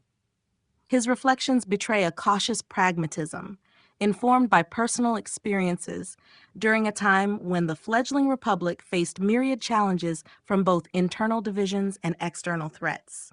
In contrast, Jefferson's correspondence exudes an unyielding optimism about the power of the individual and the promise of agrarian democracy. Jefferson championed the idea that natural rights and personal liberty should be the guiding principles of government. His letters frequently invoke the elegance of nature and the inherent dignity of man, underscoring a belief that political systems must evolve organically, reflecting the will of the people. While he supported the practical necessity of organized government, Jefferson's philosophy was imbued with a profound idealism that saw the pursuit of happiness and the freedom to pursue it as the highest human aspirations. His correspondence is marked by eloquent passages that articulate his vision of a society built on equality, reason, and an enduring commitment to the Enlightenment ideals. Despite the significant philosophical differences, the mutual respect evident in their letters suggests that both Adams and Jefferson recognized the complementary aspects of their beliefs. In their later years, The tone of their exchanges shifted from contentious debates to reflective discussions on the nature of power and the legacy of the revolution. They recounted past experiences with nostalgia and acknowledged the hardships they had endured, as well as the lessons learned from the turbulent early days of nationhood. Their letters became a medium of both reconciliation and intellectual synthesis, where each could express admiration for the other's contributions to the American experiment. Moreover, the correspondence between Adams and Jefferson stands as a testament to the enduring power of open dialogue in bridging ideological divides. Through frank discussions about the successes and failures of the fledgling government, they dissected complex political dilemmas and even revisited errors from their youth with a sense of humility and wisdom that comes with age. Their letters, filled with insights on the balance between passion and rational governance, continue to be celebrated not only as historical documents, but as enduring philosophical treatises that urge modern readers to consider the intricate interplay between individual virtue, civic duty, and the larger project of national self-determination. Symbolism of their deaths on July 4, 1826. The fact that both John Adams and Thomas Jefferson, two towering figures of the American Revolution and early Republic, died on the same day, July 4, 1826, has long fascinated historians and citizens alike. Their passing on the 50th anniversary of the Declaration of Independence imbued their deaths with a remarkable symbolism, suggesting that their lives were inextricably linked to the birth and destiny of a nation founded on the ideals of liberty and self-government. It is as if their final moments were destined to coincide with a day when the nation's founding principles were celebrated, encapsulating their lifelong commitment to the Revolution and to the American experiment. For Adams and Jefferson, whose public careers were marked by both fierce debate and eventual reconciliation, the coincidence of their deaths underscored the unity of purpose that had driven the American Revolution. Despite the personal and philosophical differences that later separated them, their shared contributions to the creation and development of the nation remained undeniable. The timing of their demise on Independence Day, a day symbolizing freedom and the struggle against oppression, elevates their passing from a mere historical footnote to an almost mythic conclusion to their public lives. Their deaths resonate as a final, fitting tribute to the values they had championed: a dedication to preserving individual rights, fostering democratic governance, and embracing the transformative power of self-determination. The symbolic quality of their simultaneous departure from the world suggests that these founding figures lived and died in a continuum of idealism and practical statecraft. Their legacy is not just measured by the policies they endorsed or the conflicts they navigated, but by the enduring belief in the principles that shaped America. The convergence of their deaths on a day that celebrates the nation's rebirth imbues the event with a sense of poetic closure. It is as if the timing itself was a reminder that Adams and Jefferson were as integral to the founding of America as the date inscribed on its most cherished document. Their lives, beginning with revolutionary fervor and ending on Independence Day, serve as a powerful narrative about the cyclical nature of sacrifice, renewal, and the continual pursuit of an ever-evolving ideal. Beyond the realm of politics and governance, the deaths of Adams and Jefferson on July 4, 1826, have transcended their historical context to become part of American folklore. Their simultaneous passing has been portrayed as a divine sign or a destined culmination of a shared mission to secure freedom for future generations. This symbolism has inspired countless reflections and debates about the nature of destiny in a nation built on principles that eschew hereditary power in favor of merit and collective identity. In some interpretations, it even suggests that the spirit of independence was so deeply interwoven with their beings that they could not depart separately from the very day that symbolized their achievements. Ultimately, the symbolism of Adams and Jefferson dying on July 4, 1826, cast their lives and legacies in a timeless light, uniting the lofty ideals of the past with the hopes of the future. Their simultaneous departure on such a symbolically charged day serves as an enduring reminder of the profound costs and transcendent rewards of the struggle for liberty, a struggle that continues to define and inspire the American narrative. You have been listening to Founding Brothers, The Revolutionary Generation and the Birth of America, written by Harry Montgomery, narrated by Cedar Reyes.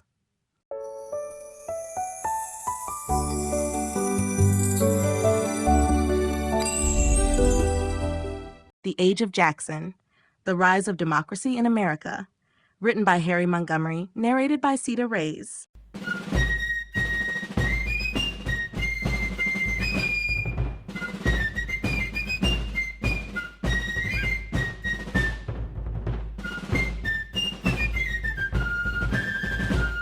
Chapter 1, The Making of a Leader.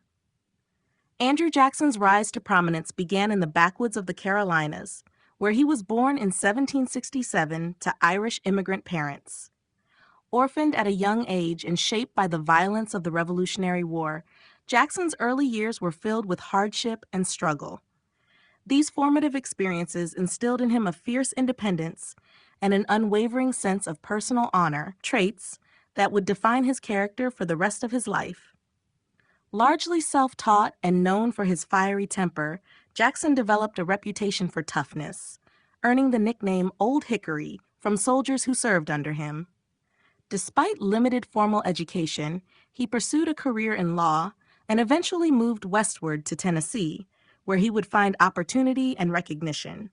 Jackson's military career was the first major platform that launched him into the national spotlight. During the War of 1812, he was appointed a general in the U.S. Army and quickly demonstrated his capabilities as a leader. His most celebrated moment came at the Battle of New Orleans in January 1815. Although the battle technically took place after the war had officially ended, with the signing of the Treaty of Ghent, news had not yet reached American forces. Jackson's troops, composed of militia, freedmen, Native Americans, and even pirates, faced a professional British army. Against the odds, they achieved a decisive victory, inflicting heavy casualties while suffering minimal losses. This triumph turned Jackson into a national hero and a symbol of American resilience and patriotism. The victory solidified his image as a man of action who could defend the country against foreign threats. Following his military success, Jackson transitioned into politics with a growing base of support. He served briefly in the Senate and later as the governor of the Florida Territory, but it was his growing popularity with ordinary Americans that set him apart. In a time when political power was still dominated by elite families and educated aristocrats, Jackson's background made him an appealing figure to the common man. His supporters saw in him someone who understood their struggles and would fight against corruption and privilege. This growing public admiration set the stage for his presidential campaigns and the political movement that would become known as Jacksonian democracy. Jackson's initial attempt to win the presidency in 1824 ended controversially when he lost despite winning the popular vote. The House of Representatives chose John Quincy Adams in what Jackson's followers called a corrupt bargain. This perceived injustice only strengthened Jackson's resolve and his appeal to voters who felt excluded from the political process. By the time the 1828 election arrived, Jackson was poised to challenge the status quo with a powerful coalition of supporters drawn from rural communities, frontier settlers, and working-class citizens. The making of Andrew Jackson as a leader was not the result of privilege or institutional favor, but rather the product of resilience, reputation, and the changing tides of American democracy. His journey from orphan to general to national figure laid the groundwork for one of the most transformative political eras in United States history. It marked the beginning of a new chapter in which power would begin to shift from elite hands into those of a broader public, with Jackson as the figurehead of that change. Jackson's early life and military fame. Andrew Jackson's early life was marked by loss, hardship, and a relentless will to survive. Born in 1767 in the Waxhaws region along the border of North and South Carolina, Jackson entered the world only weeks after his father died. His mother, left to raise three sons alone, struggled to provide stability. During the Revolutionary War, the young Jackson faced extreme adversity. At just 13, he served as a courier for the local militia and was captured by the British. While imprisoned, he was struck in the face with a saber after refusing to clean a British officer's boots, a scar he bore for the rest of his life. The war also took the lives of his two brothers and eventually his mother, who died of cholera while nursing American prisoners. By the age of 15, Jackson was an orphan, hardened by conflict and driven by a personal code shaped through trauma and defiance. With little formal education, Jackson nonetheless studied law and was admitted to the bar in North Carolina in his early 20s. He moved to the Tennessee frontier, where opportunity awaited those bold enough to seize it. Jackson thrived in this rough environment, practicing law, acquiring land, and becoming a planter and slave owner. His bold personality and reputation for fearlessness brought him into Tennessee's political scene, where he served as a delegate to the state's constitutional convention and was elected its first congressman. Still, it was his military leadership during the early 1800s that catapulted him into national fame and made him a household name across the country. Jackson's military fame began to rise during conflicts with Native American tribes in the South, particularly in the Creek War. In 1814, he led American forces to a decisive victory at the Battle of Horseshoe Bend, where hundreds of Creek warriors were killed. This victory opened millions of acres of native land to white settlers and earned Jackson a promotion to Major General in the U.S. Army. But it was his leadership during the War of 1812, and especially the Battle of New Orleans, that cemented his reputation. In the final days of the war, Jackson commanded a ragtag army of regular troops, volunteers, enslaved men, and even pirates against an invading British force. On January 8, 1815, they delivered a stunning victory, killing over 2,000 British soldiers while suffering minimal American casualties. Although the war had technically ended weeks earlier with the signing of the Treaty of Ghent, the news had not yet reached the United States. The battle was seen by Americans as a vindication of their independence and a triumph of courage over imperial might. Jackson emerged as a national hero, widely celebrated in newspapers, parades, and public ceremonies. His popularity spread beyond the South, reaching into the heart of the young American Republic. People admired his toughness, leadership, and connection to ordinary citizens. He became a living symbol of American determination and success in the face of adversity. Jackson's early life and military fame were deeply intertwined, each reinforcing his image as a man of the people. He came from humble beginnings and achieved greatness not through birth or privilege, but through grit, ambition, and sheer force of will. These traits made him an ideal figure for a nation in the midst of redefining its identity and its politics. His rise foreshadowed a new era in American democracy, one that would challenge old hierarchies and give voice to the growing power of the common man. The Battle of New Orleans. The Battle of New Orleans was one of the most iconic military engagements in American history, not only for its remarkable outcome, but also for the way it transformed Andrew Jackson into a national hero. Fought on January 8, 1815, it was the final major battle of the War of 1812 between the United States and Great Britain. Ironically, it took place after the signing of the Treaty of Ghent, which officially ended the war, but because news traveled slowly across the Atlantic, neither side was aware that peace had already been achieved. The clash became a defining moment in American memory, symbolizing the country's resilience and military prowess. Andrew Jackson had been preparing for the defense of New Orleans for weeks.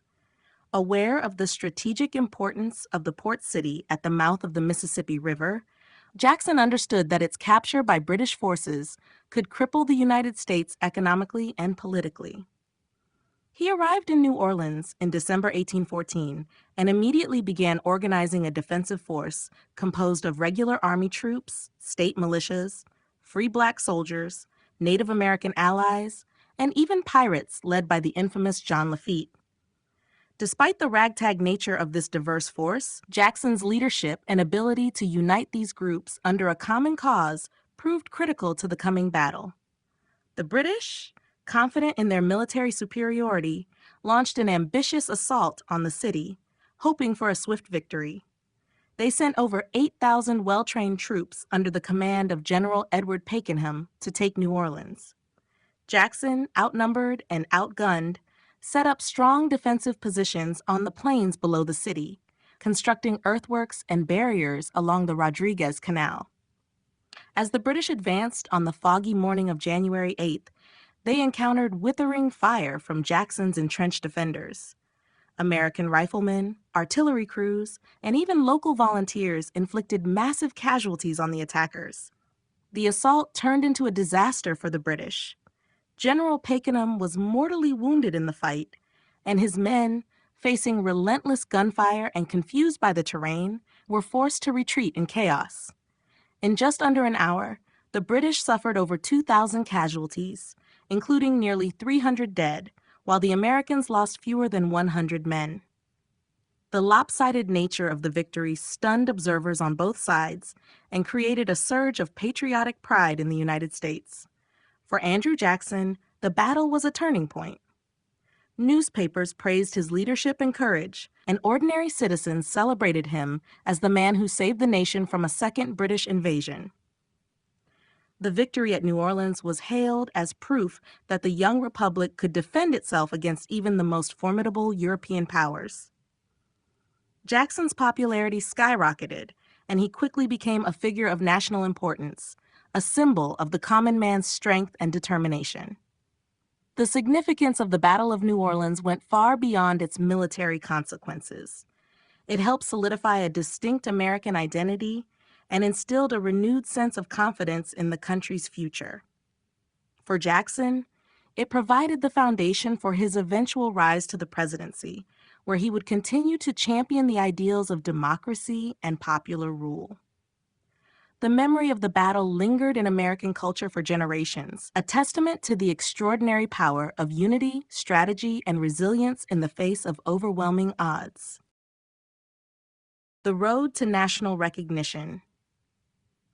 Andrew Jackson's path to national recognition was paved by a combination of military triumph, political opportunity, and the growing hunger among ordinary Americans for leaders who reflected their values.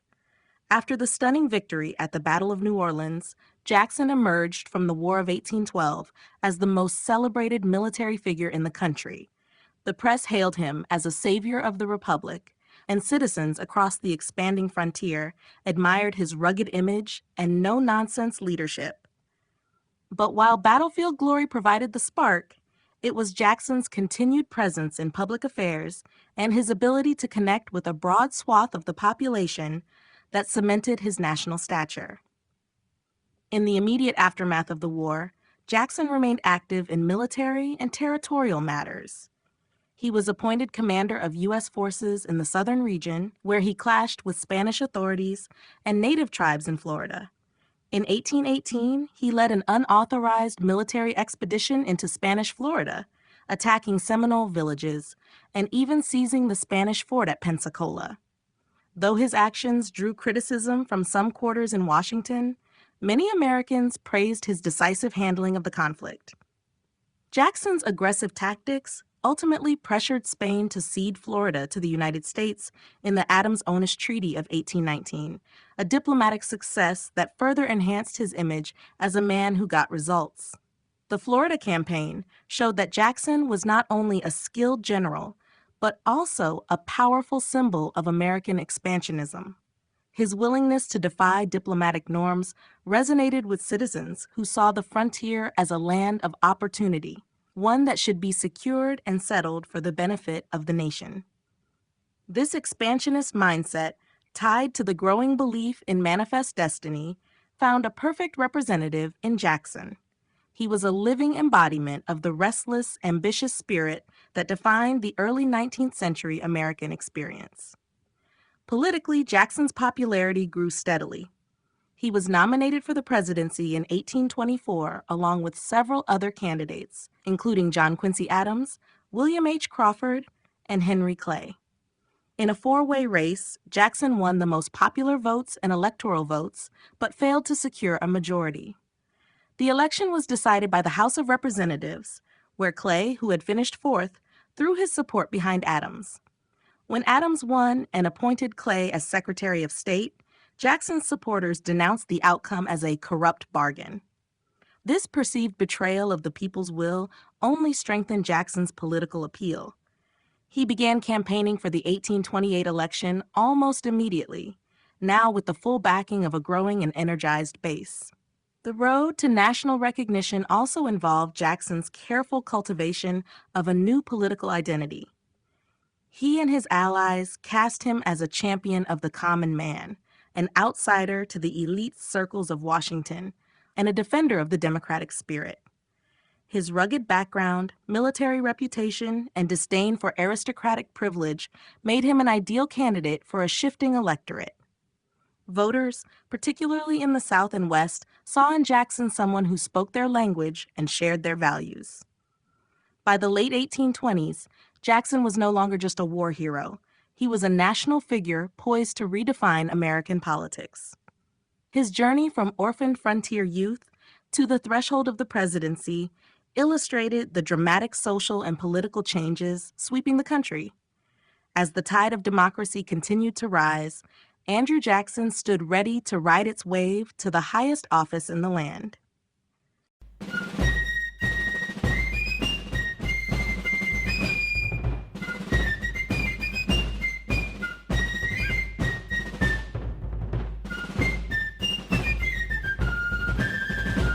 Chapter 2: Democracy Expands.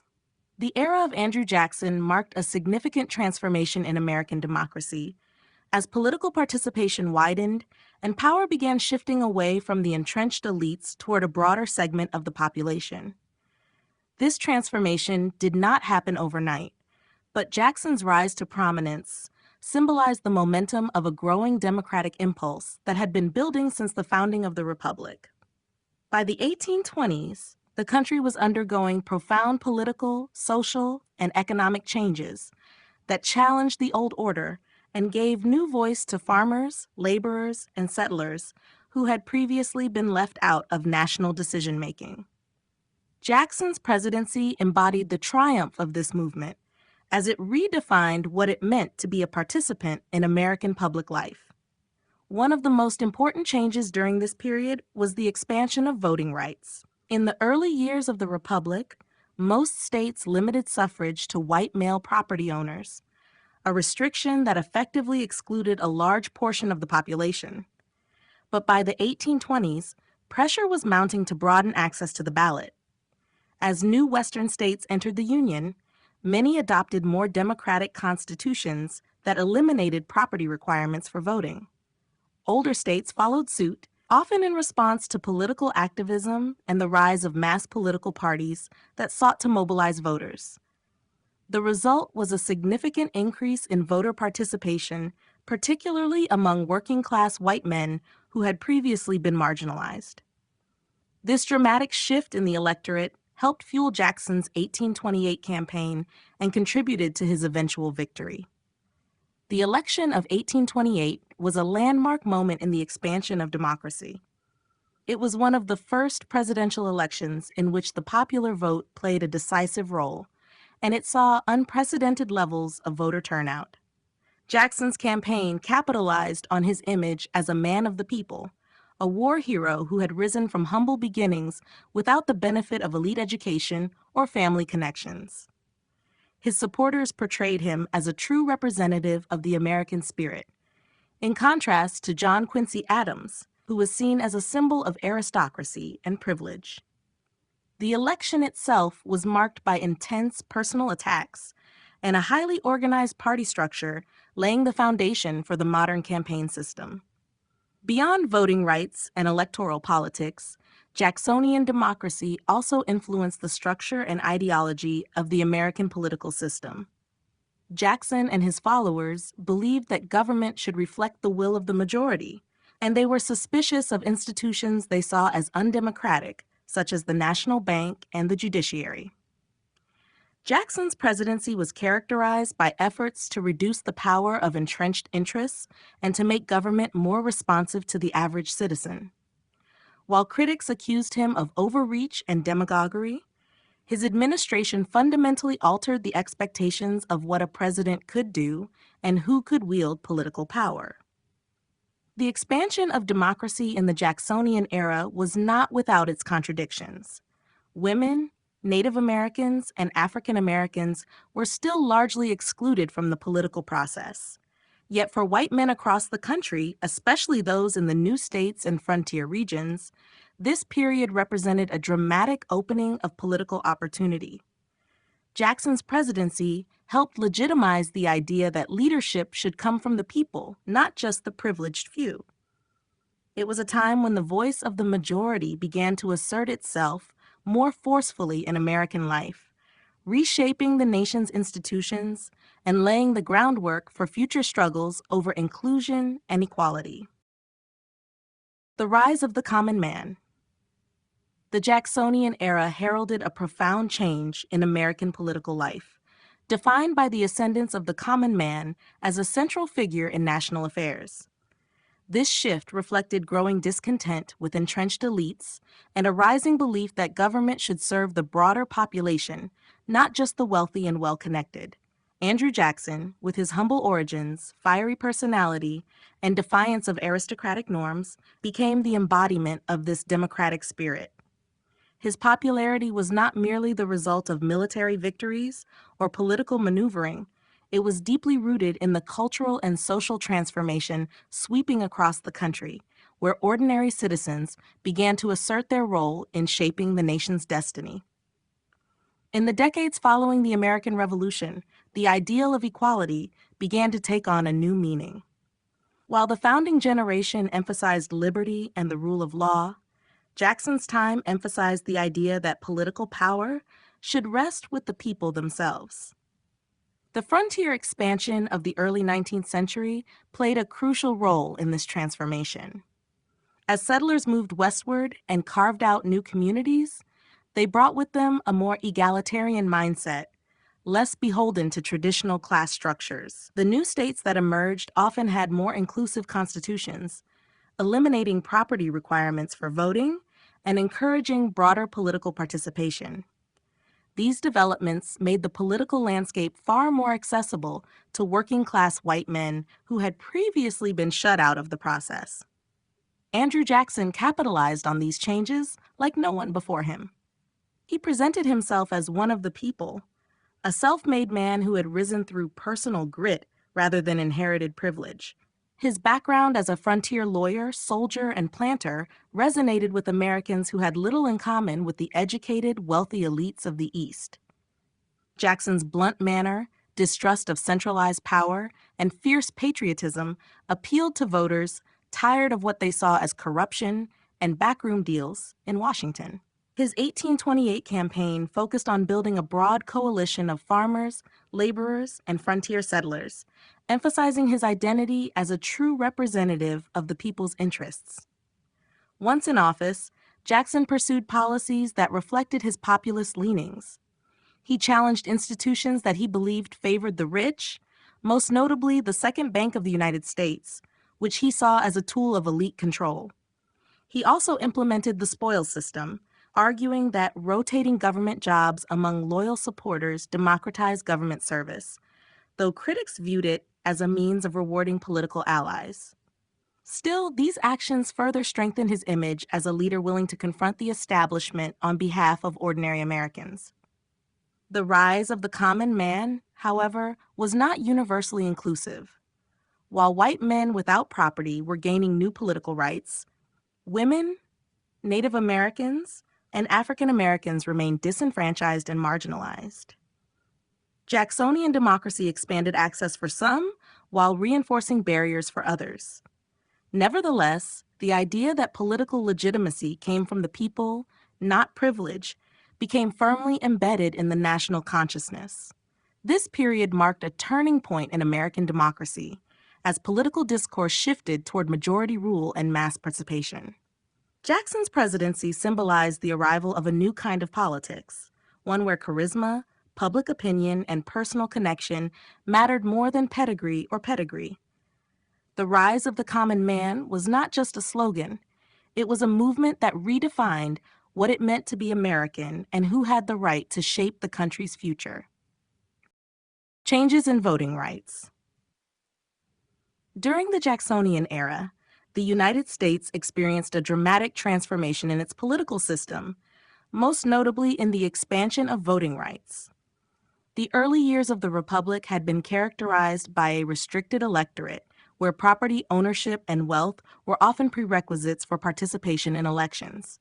These limitations reflected the belief among the founding generation that political power should rest in the hands of those with a vested interest in society's stability and prosperity. But by the 1820s and 1830s, those assumptions were being challenged by a rising tide of democratic ideals. The growing population of working-class white men, particularly in the expanding Western territories, demanded a voice in the political process. Their demands led to significant changes in state laws and voting practices that redefined who could be part of the American democracy. At the heart of these changes was the removal of property qualifications for voting. Many states, especially those in the West, had never imposed such requirements, viewing them as barriers to a truly representative government. As these states entered the Union, they helped set a new standard for inclusivity. In response, older Eastern states began revising their constitutions and laws to align with the broader trend, often due to public pressure and the influence of growing political movements that championed the rights of ordinary citizens. By the end of the 1830s, most states had eliminated property requirements for white male voters, resulting in a significant increase in the size and diversity of the electorate. This expansion of suffrage played a crucial role in Andrew Jackson's political rise. His supporters, many of whom were newly enfranchised voters, saw him as a symbol of their empowerment. Jackson's identity as a self-made man and his campaign's emphasis on popular participation resonated deeply with the emerging democratic spirit of the age. His 1828 presidential campaign was one of the first to truly mobilize the masses, using rallies, newspapers, and local party organizations to engage voters on a national scale. The election became a celebration of the people's will, in contrast to the elite-driven politics that had dominated previous decades. Despite these advancements, the new democratic era did not extend political rights to everyone. Women, African Americans, and Native Americans remained excluded from the expanding democratic process. In some states, free Black men who had once been allowed to vote saw their rights revoked during this period, a reflection of the racial hierarchies that continued to shape American society. While Jacksonian democracy widened access to the ballot for many white men, it did so at the cost of reinforcing other forms of exclusion and inequality. The notion of the common man was limited by race and gender, even as it claimed to represent broader democratic ideals. Nonetheless, the changes in voting rights during the Jacksonian era laid the groundwork for future expansions of democracy.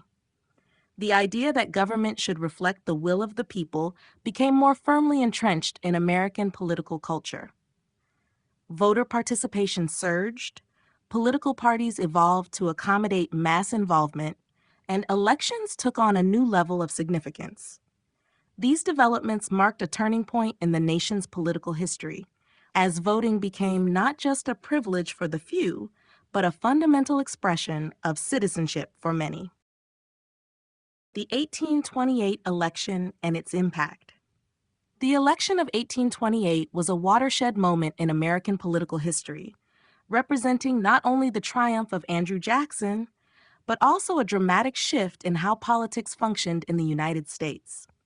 This election marked the rise of a new democratic era, where mass political participation and populist rhetoric reshaped the relationship between the government and its citizens. It was a contest not just between two men, but between two very different visions of America.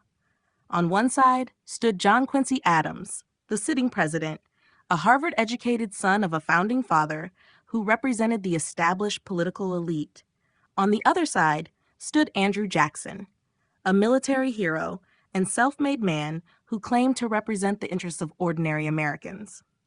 The campaign leading up to the election was one of the most vicious in American history. Both sides engaged in relentless personal attacks. Jackson's opponents accused him of being a hot-tempered tyrant, an adulterer, and a backwoods brute unfit for high office.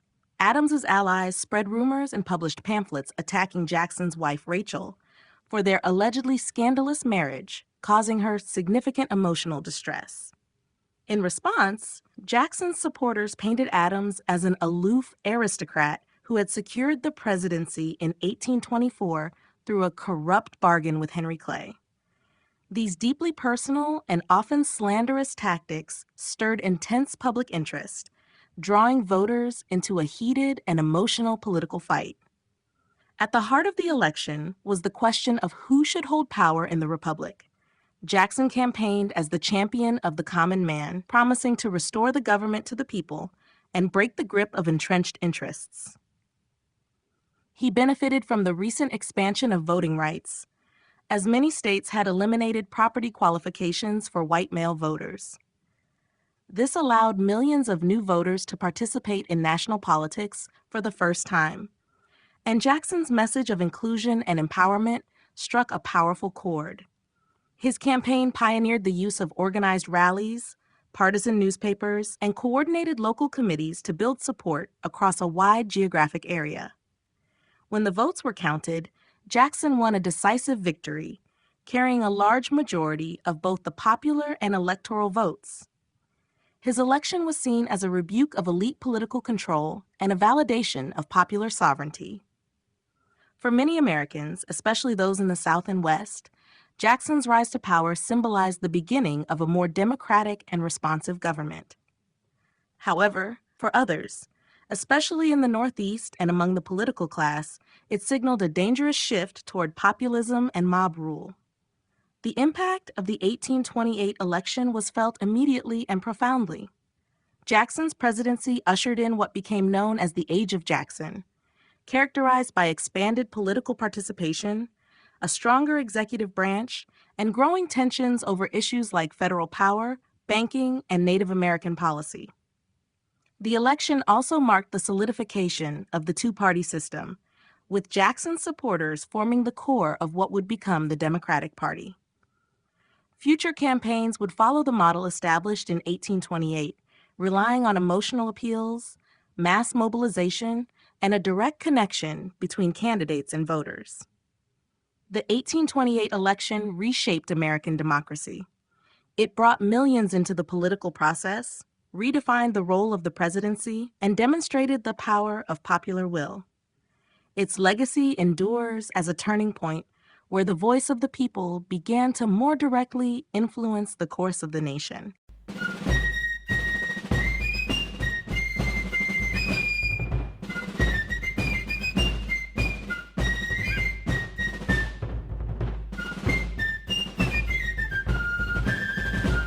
Chapter 3: Jacksonian Politics. Andrew Jackson's presidency marked a significant transformation in American political life, giving rise to what became known as Jacksonian democracy. At its core, this new political philosophy centered on the belief that government should be more responsive to the will of the people, especially to the growing population of white male voters who had recently gained the right to vote. Jackson positioned himself as a defender of the common man, and his administration aimed to dismantle systems and institutions that were seen as corrupt or elitist. His leadership style, bold and unyielding, redefined the presidency and set new precedents for executive power, political party organization, and federal authority. One of the hallmarks of Jacksonian politics was a commitment to broadening participation in government, at least for a specific segment of the population. Jackson distrusted entrenched elites and believed that ordinary citizens were fully capable of managing public affairs.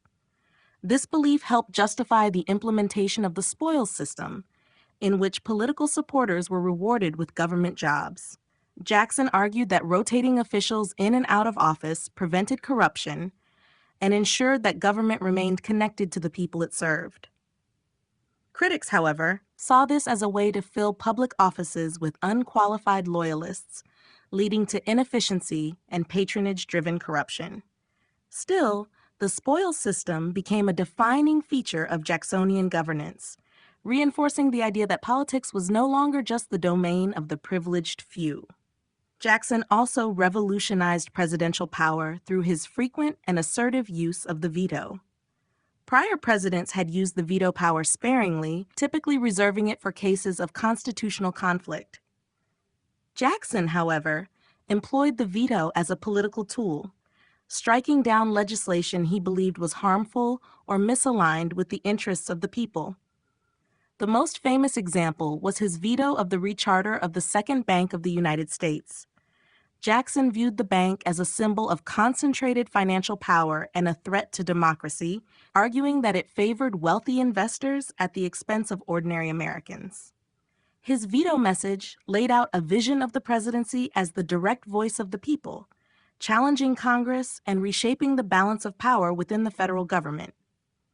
The political landscape under Jackson also saw the rise of a more organized and active party system.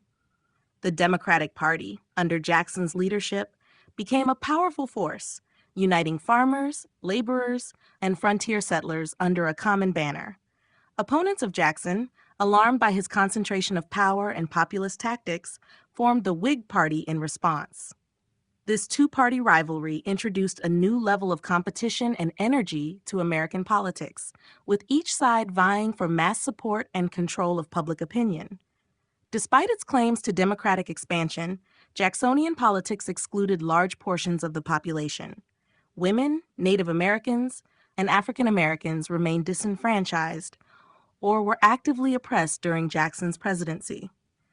Policies such as the Indian Removal Act contradicted the administration's stated commitment to liberty and fairness, revealing the limitations and contradictions of Jackson's vision. Nevertheless, Jacksonian politics redefined how Americans viewed their government.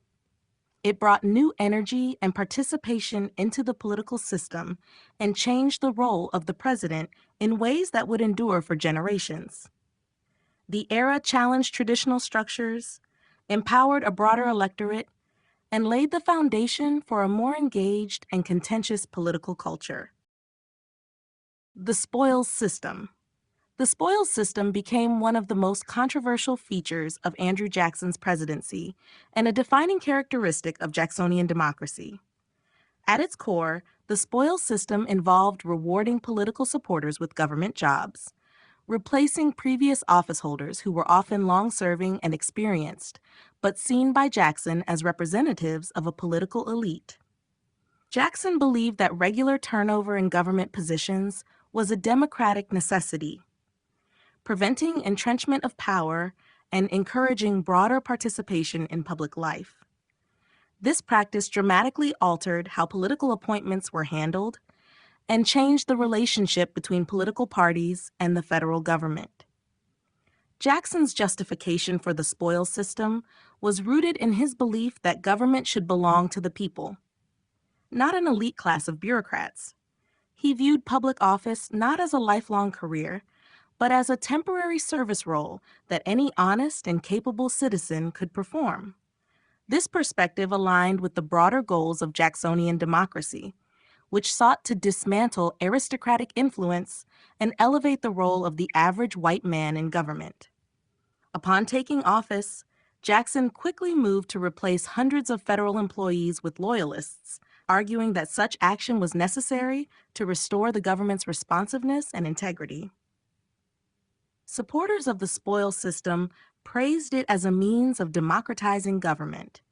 They argued that rotating office holders prevented corruption by ensuring that no single group or class could monopolize power.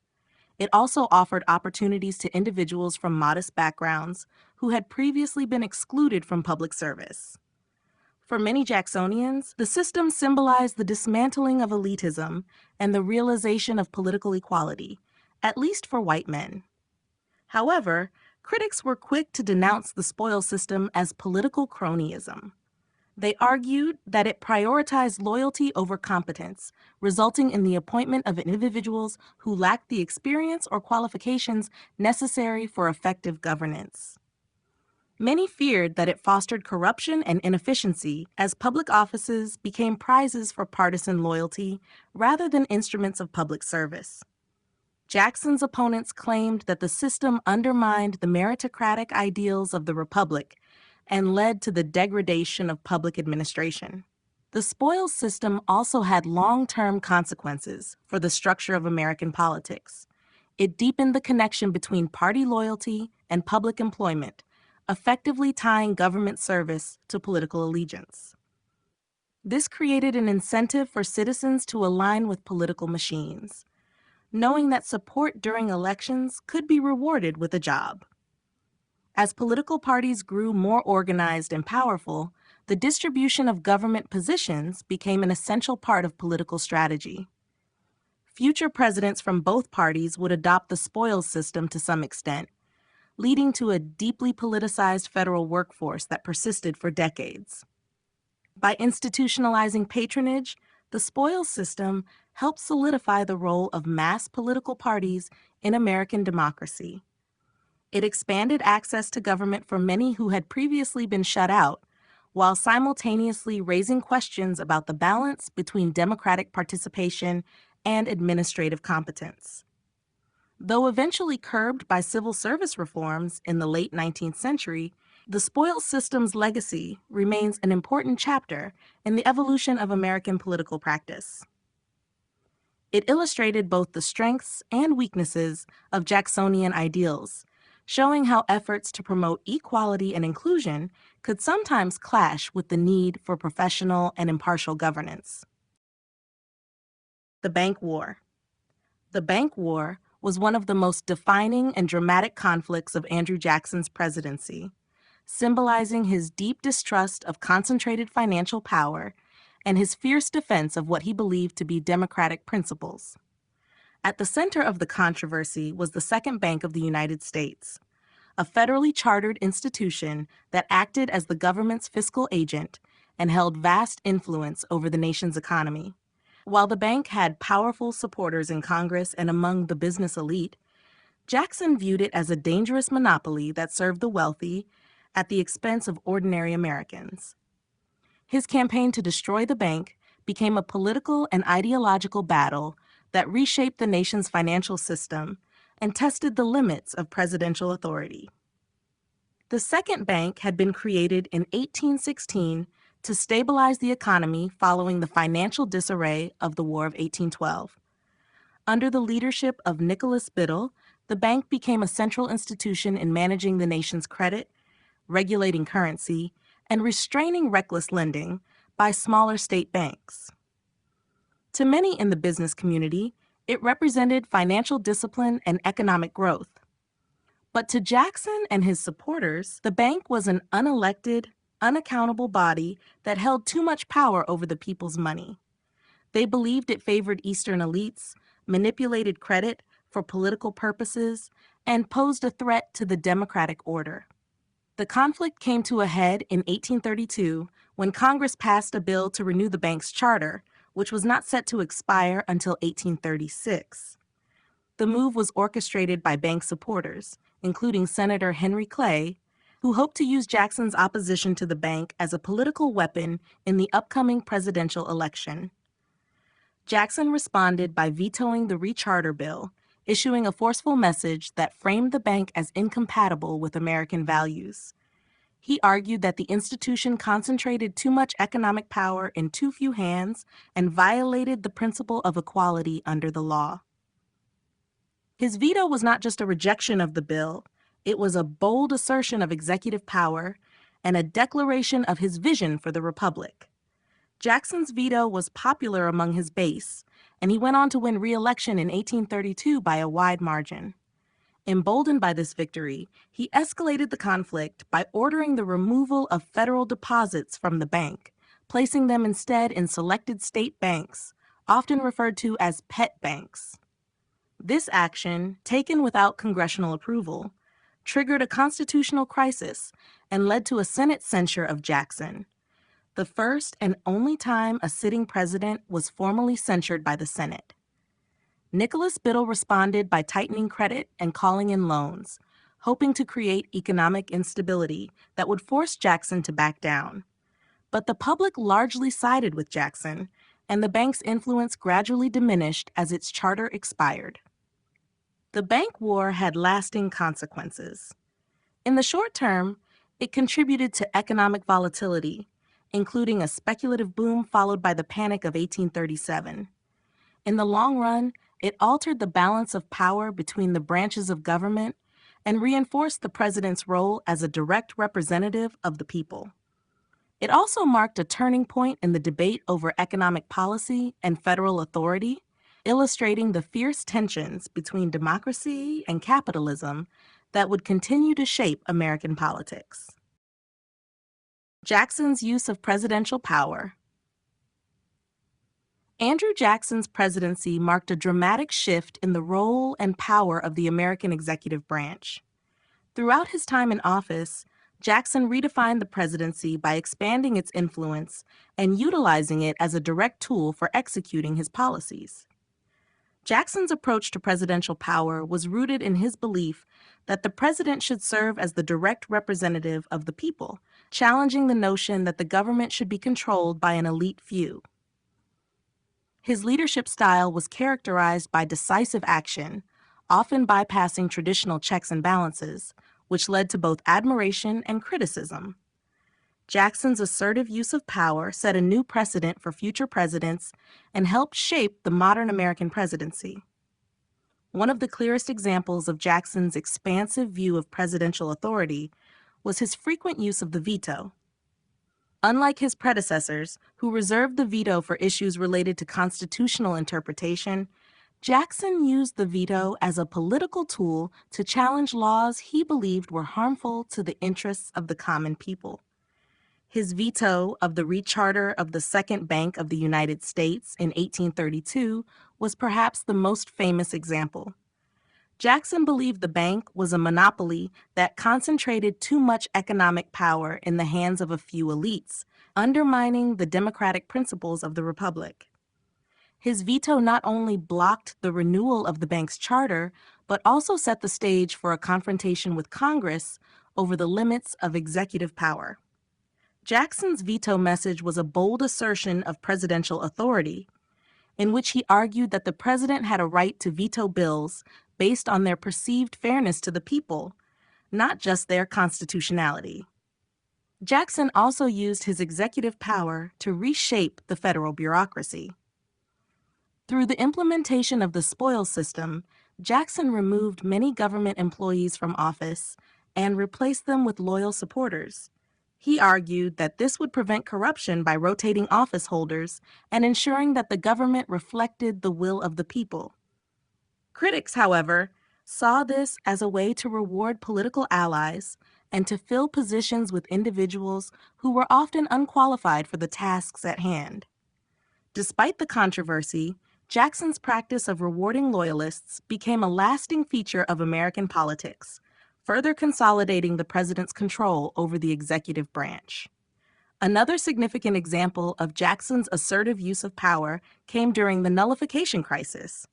When South Carolina declared that it would not obey federal tariffs, Jackson responded forcefully, emphasizing the supremacy of the federal government.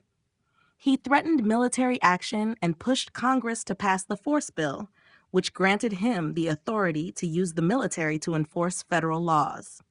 Jackson's willingness to use such extreme measures to preserve the Union demonstrated his commitment to a strong federal government and set a precedent for future presidents dealing with regional challenges. Jackson's presidency also saw the expansion of the executive branch's influence in foreign policy.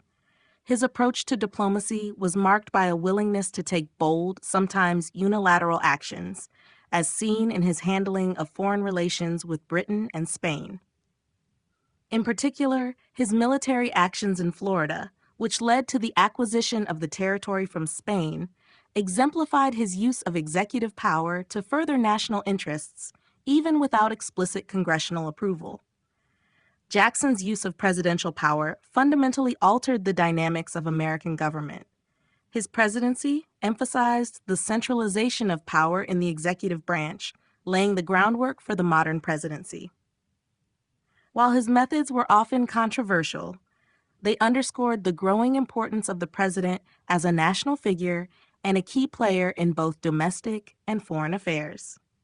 Jackson's actions made clear that the presidency was not just an office to execute the laws, but an institution capable of shaping the course of the nation.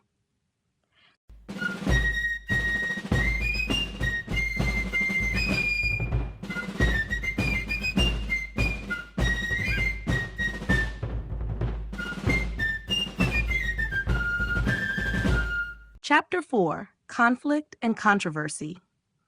Andrew Jackson's presidency was marked by a series of conflicts and controversies that not only defined his time in office, but also shaped the future direction of American politics.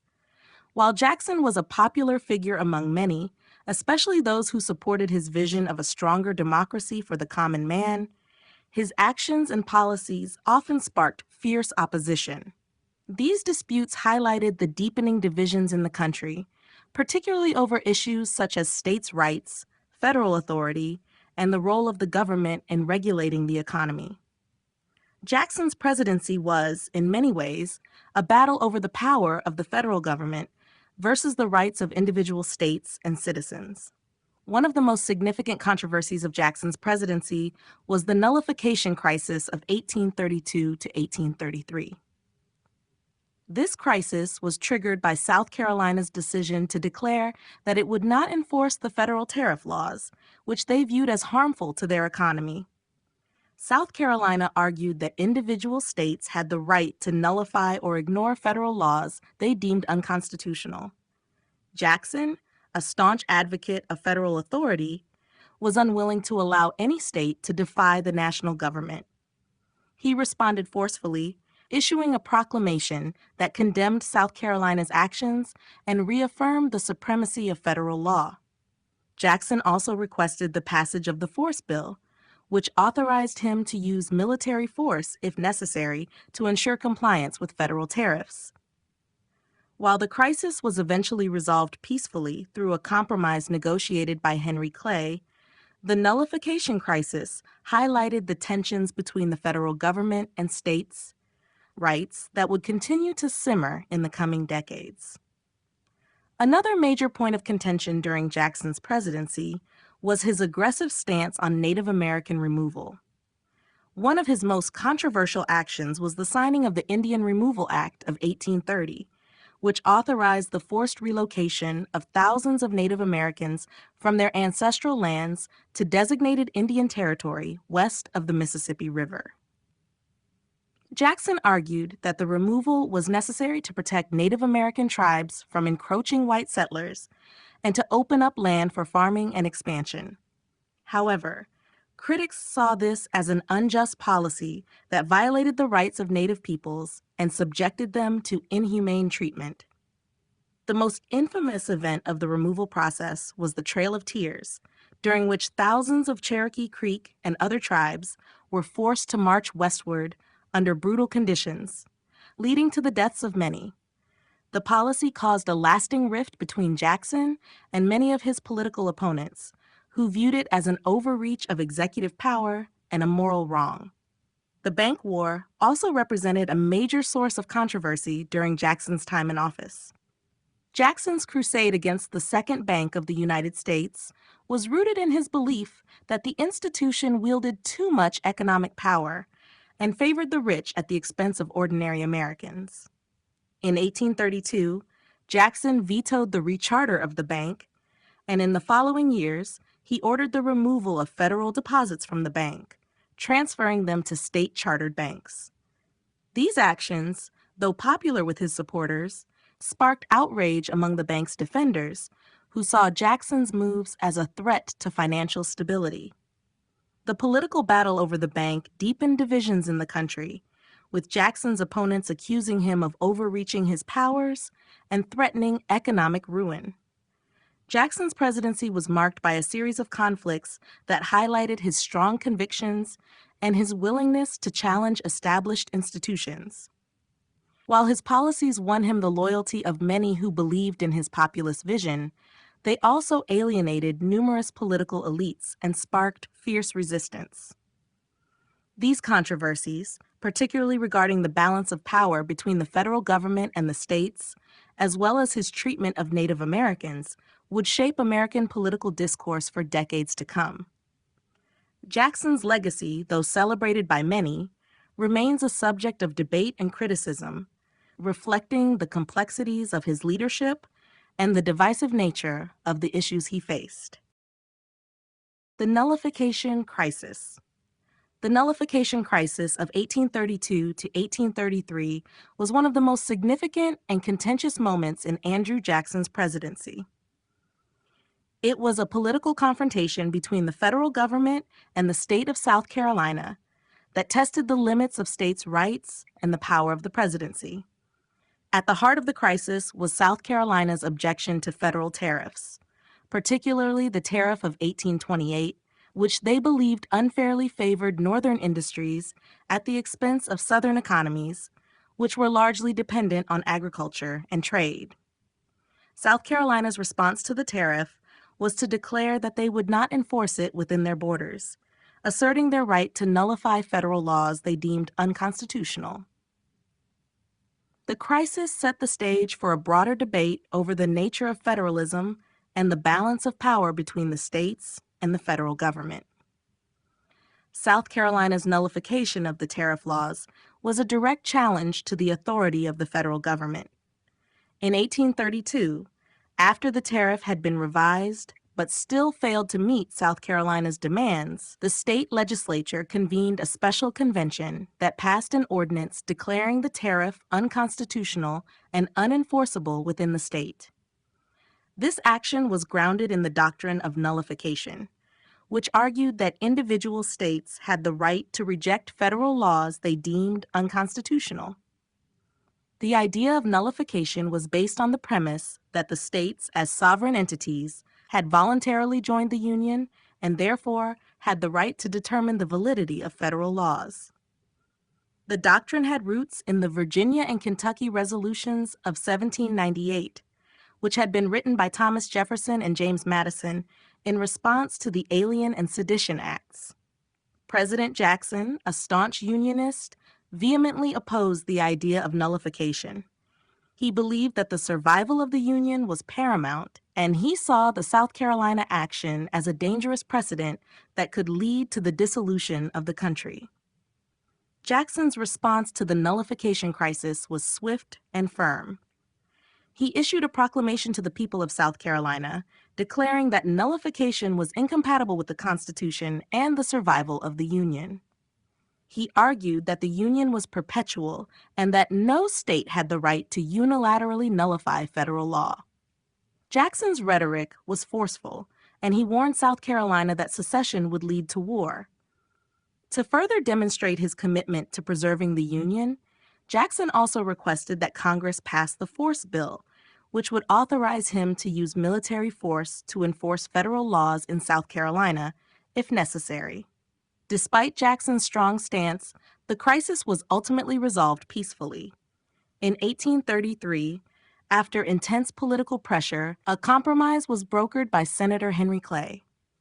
The compromise tariff of 1833 gradually reduced the tariffs that had been the source of South Carolina's dissatisfaction, while South Carolina agreed to repeal its nullification ordinance. Jackson's commitment to federal authority, combined with the compromise, diffused the immediate threat of a confrontation. However, the underlying tensions over states' rights and the power of the federal government were far from resolved. The nullification crisis marked a turning point in the relationship between the federal government and the states.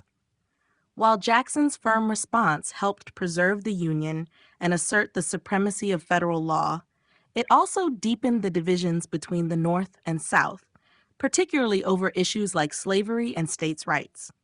Jackson's actions reinforced the idea that the president, as the representative of the people, had the authority to act decisively to protect the Union, even if it meant confronting states that challenged federal authority. However, the crisis foreshadowed the ongoing conflict between federal power and states' rights that would eventually culminate in the Civil War.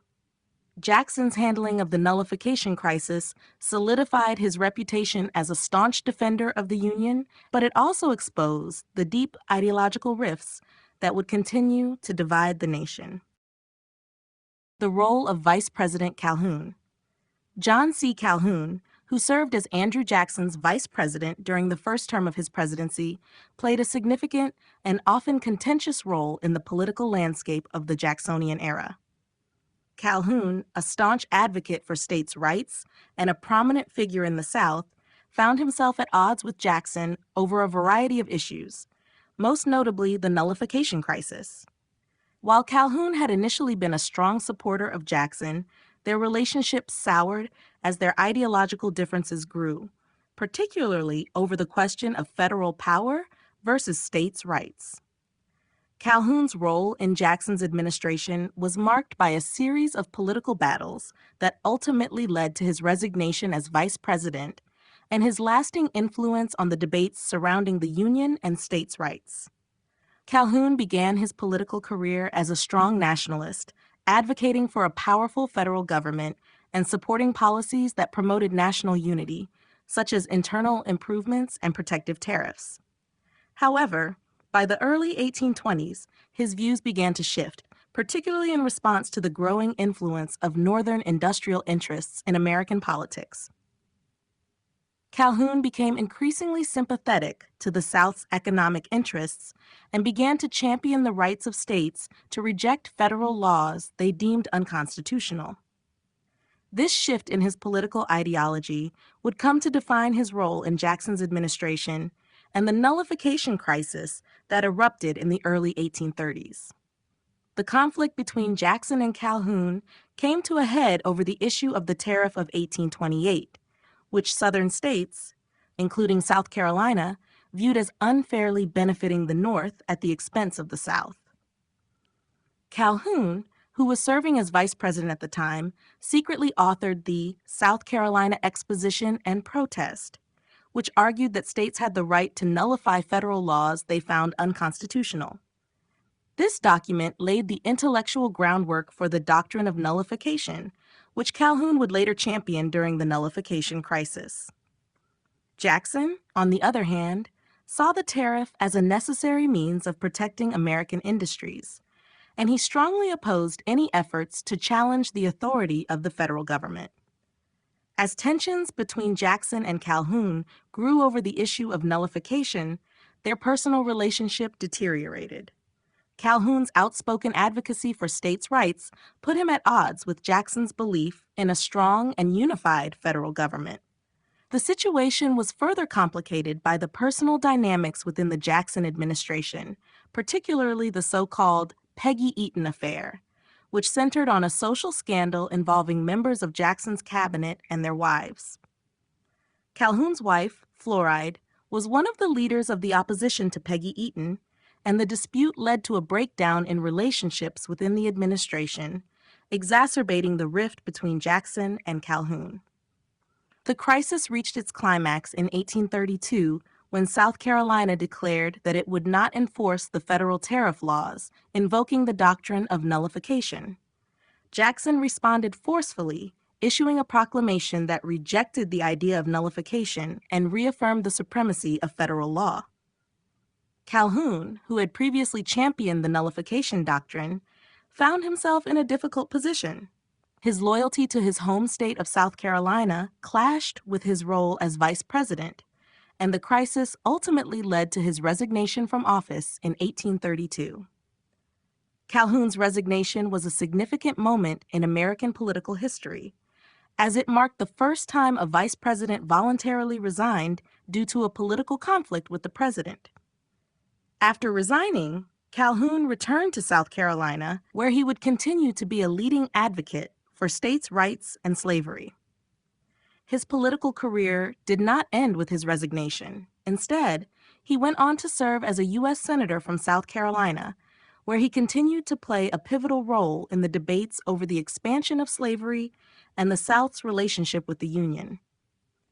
Calhoun's influence would continue to shape Southern politics for years to come, especially as tensions over states' Dalatha rights and slavery ultimately led to the Civil War. John C. Calhoun's role as vice president under Andrew Jackson was marked by significant ideological and personal conflict. His advocacy for states' rights and his leadership during the nullification crisis helped define his political legacy and cemented his position as one of the most influential figures in the pre-Civil War South. Despite his resignation, Calhoun remained a powerful voice in American politics, particularly in defense of Southern interests, and his ideas about states' rights would continue to reverberate throughout the country for decades. State versus federal authority. The issue of state versus federal authority was one of the most contentious and divisive topics in American politics during Andrew Jackson's presidency. At the heart of this debate was the question of who should hold ultimate power in the United States, the individual states or the federal government. This debate was not new, but Jackson's presidency brought it into sharp focus, particularly during the nullification crisis of 1832 to 1833, when South Carolina attempted to assert its right to nullify federal laws. The crisis underscored the growing tension between the concept of federal supremacy, as embodied by Jackson, and the principle of states' rights, championed by leaders like John C. Calhoun. Jackson, like many of his contemporaries, believed in a strong federal government that could preserve the Union and ensure national stability. He saw the United States as a unified republic where laws passed by the federal government should be supreme over the laws of individual states. Jackson's firm belief in federal authority was rooted in the idea that the survival of the nation depended on maintaining a central, cohesive government that could act decisively in times of crisis. This view was particularly important during the nullification crisis, when South Carolina declared it would not enforce federal tariffs, arguing that states had the right to nullify federal laws they found unconstitutional. Jackson rejected this argument outright, claiming that no state had the right to override federal law, and he took steps to prevent any state from seceding from the Union. Jackson's opposition to states' rights was based on his vision of national unity and the idea that federal authority should be able to address issues that affected the entire nation. He saw the federal government as a necessary force for preserving order and ensuring that all states followed the same set of laws. His response to South Carolina's challenge was firm and decisive. He issued a proclamation declaring the nullification doctrine unconstitutional and called on Congress to pass the force bill, which would give him the authority to use military force to enforce federal laws in South Carolina. Jackson's response was a clear demonstration of his commitment to maintaining federal authority, even at the risk of military conflict. However, not everyone shared Jackson's belief in a strong federal government. South Carolina and many other states in the South believed that states had the right to decide what was best for their own citizens, particularly on issues such as tariffs and slavery.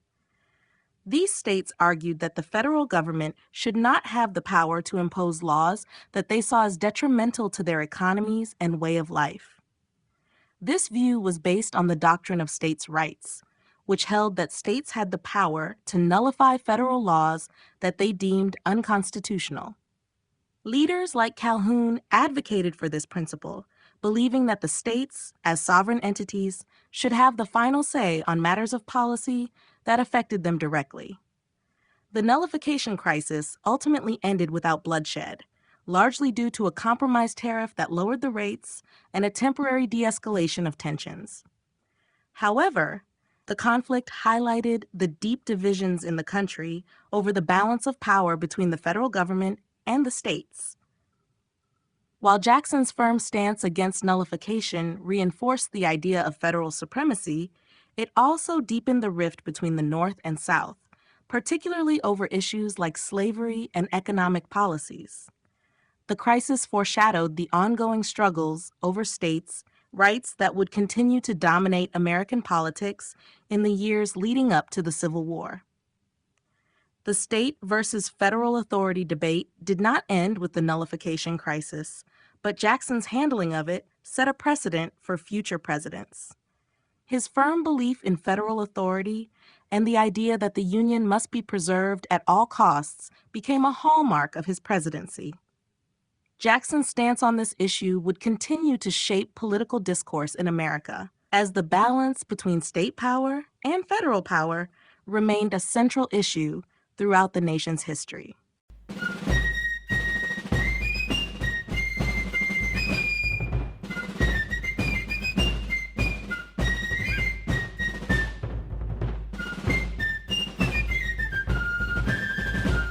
Chapter 5: Native American Displacement.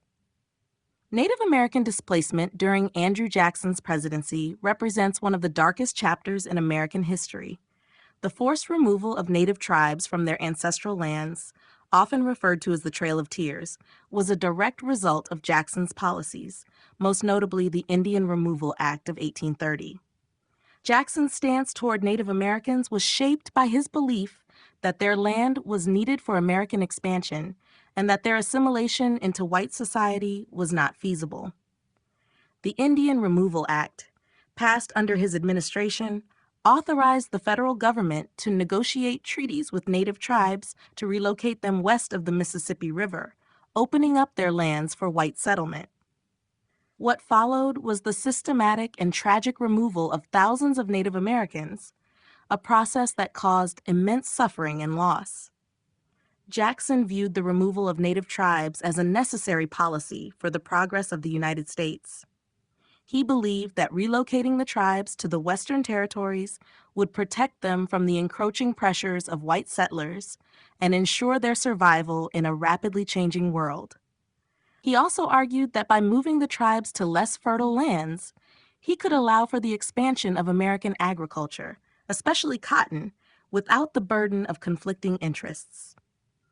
Jackson's policy was deeply influenced by the idea of manifest destiny, the belief that the United States was destined to expand across the continent. In his view, this expansion was not just inevitable but righteous, and Native Americans stood in the way of the nation's progress. However, the reality of Jackson's Indian removal policy was far from the idealized vision of peace and prosperity for Native Americans. The removal process was neither voluntary nor fair. The federal government used treaties to pressure tribes into surrendering their lands, often under duress, and offered little in return. When some tribes, such as the Cherokee, resisted, the government resorted to force. The most notorious example of this resistance was the forced relocation of the Cherokee Nation in 1838, known as the Trail of Tears. After years of legal battles, including a landmark Supreme Court case, Worcester v. Georgia, which ruled in favor of the Cherokees' right to remain on their land, Jackson defied the court and proceeded with the removal. The Cherokee were forced to march over 1,000 miles to Indian Territory, present-day Oklahoma, enduring harsh conditions, disease, and inadequate supplies. An estimated 4,000 Cherokee died during the journey. The Trail of Tears was not an isolated incident. Other tribes, including the Creek, Choctaw, and Seminole, were also subjected to forced removals, often facing similar hardships. The Choctaw were the first to be removed, beginning their journey in 1831, and they too suffered greatly from disease, malnutrition, and exposure. The Seminole tribe, in contrast, resisted removal and fought in the Seminole Wars, but were eventually driven out after years of conflict. Jackson's policy of Native American removal faced strong opposition from various quarters.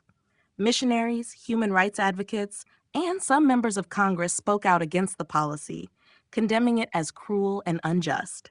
However, Jackson's political power, particularly his popularity among Southern and Western voters, allowed him to press forward with the removals. The policy was supported by many white Americans who saw it as a way to gain land for agriculture and settlement, which in turn contributed to the expanding economy of the South and the rise of cotton as a dominant crop. The long-term effects of Native American displacement were devastating. Entire cultures were uprooted, and many tribes lost their ancestral homelands and way of life. The legacy of Jackson's Indian removal policies would continue to affect Native communities for generations. The relocation was not just a physical displacement, but also a cultural and spiritual one. Native Americans were forced to adapt to new environments and circumstances, leading to lasting trauma and disruption of their social structures. Jackson's Indian removal policy remains a deeply controversial aspect of his presidency and is viewed by many as a tragic injustice that irreparably harmed the indigenous peoples of the United States. The Indian Removal Act. The Indian Removal Act of 1830 was one of the most significant and controversial pieces of legislation during Andrew Jackson's presidency.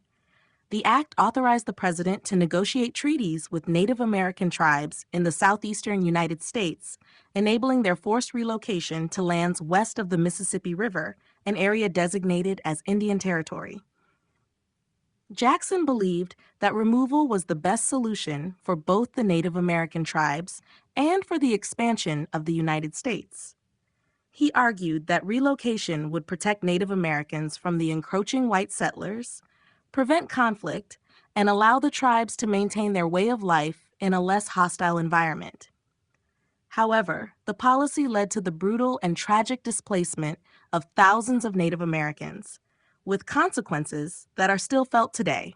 Jackson's rationale for the Indian Removal Act was rooted in the idea that Native Americans could not coexist with the growing population of settlers in the East. As settlers pushed westward, they demanded more land for farming and development, particularly in the fertile lands of the Southeast, where tribes such as the Cherokee, Creek, Chickasaw, and Choctaw lived. Jackson, echoing the sentiment of many white Americans, believed that the Native Americans should be moved to less valuable land in the West, where they could live without interfering with American expansion. He framed the removal as a benevolent act that would spare Native American tribes from the violence and oppression they would face as settlers encroached upon their land. The Indian Removal Act passed through Congress largely due to Jackson's political influence and the growing sentiment in the South and West in favor of expansion. The legislation gave Jackson the authority to negotiate treaties with Native American tribes, offering them land in the West in exchange for their eastern territories. Jackson's administration made use of these treaties, often pressuring tribes into signing under duress or with promises that were rarely fulfilled. However, the reality of the removal process was far from Jackson's assurances. Many tribes resisted the policy, including the Cherokee, who had adopted many aspects of European American culture, including a written language and a legal system. In 1832, the Cherokee Nation took their case to the U.S. Supreme Court, which ruled in Worcester v. Georgia that the Cherokee had a right to their land. Jackson, however, famously ignored the court's ruling, and the forced removal continued, culminating in the infamous Trail of Tears, during which thousands of Cherokee people died from disease, starvation, and exhaustion as they were forced to march westward. The Indian Removal Act stands as one of the most devastating policies in American history, causing immense suffering and loss for Native American communities. While Jackson believed it was a necessary step for the nation's growth, the act resulted in the destruction of Native American cultures and the loss of their ancestral lands. The legacy of the Indian Removal Act is a painful reminder of the brutal consequences of America's westward expansion. The Trail of Tears.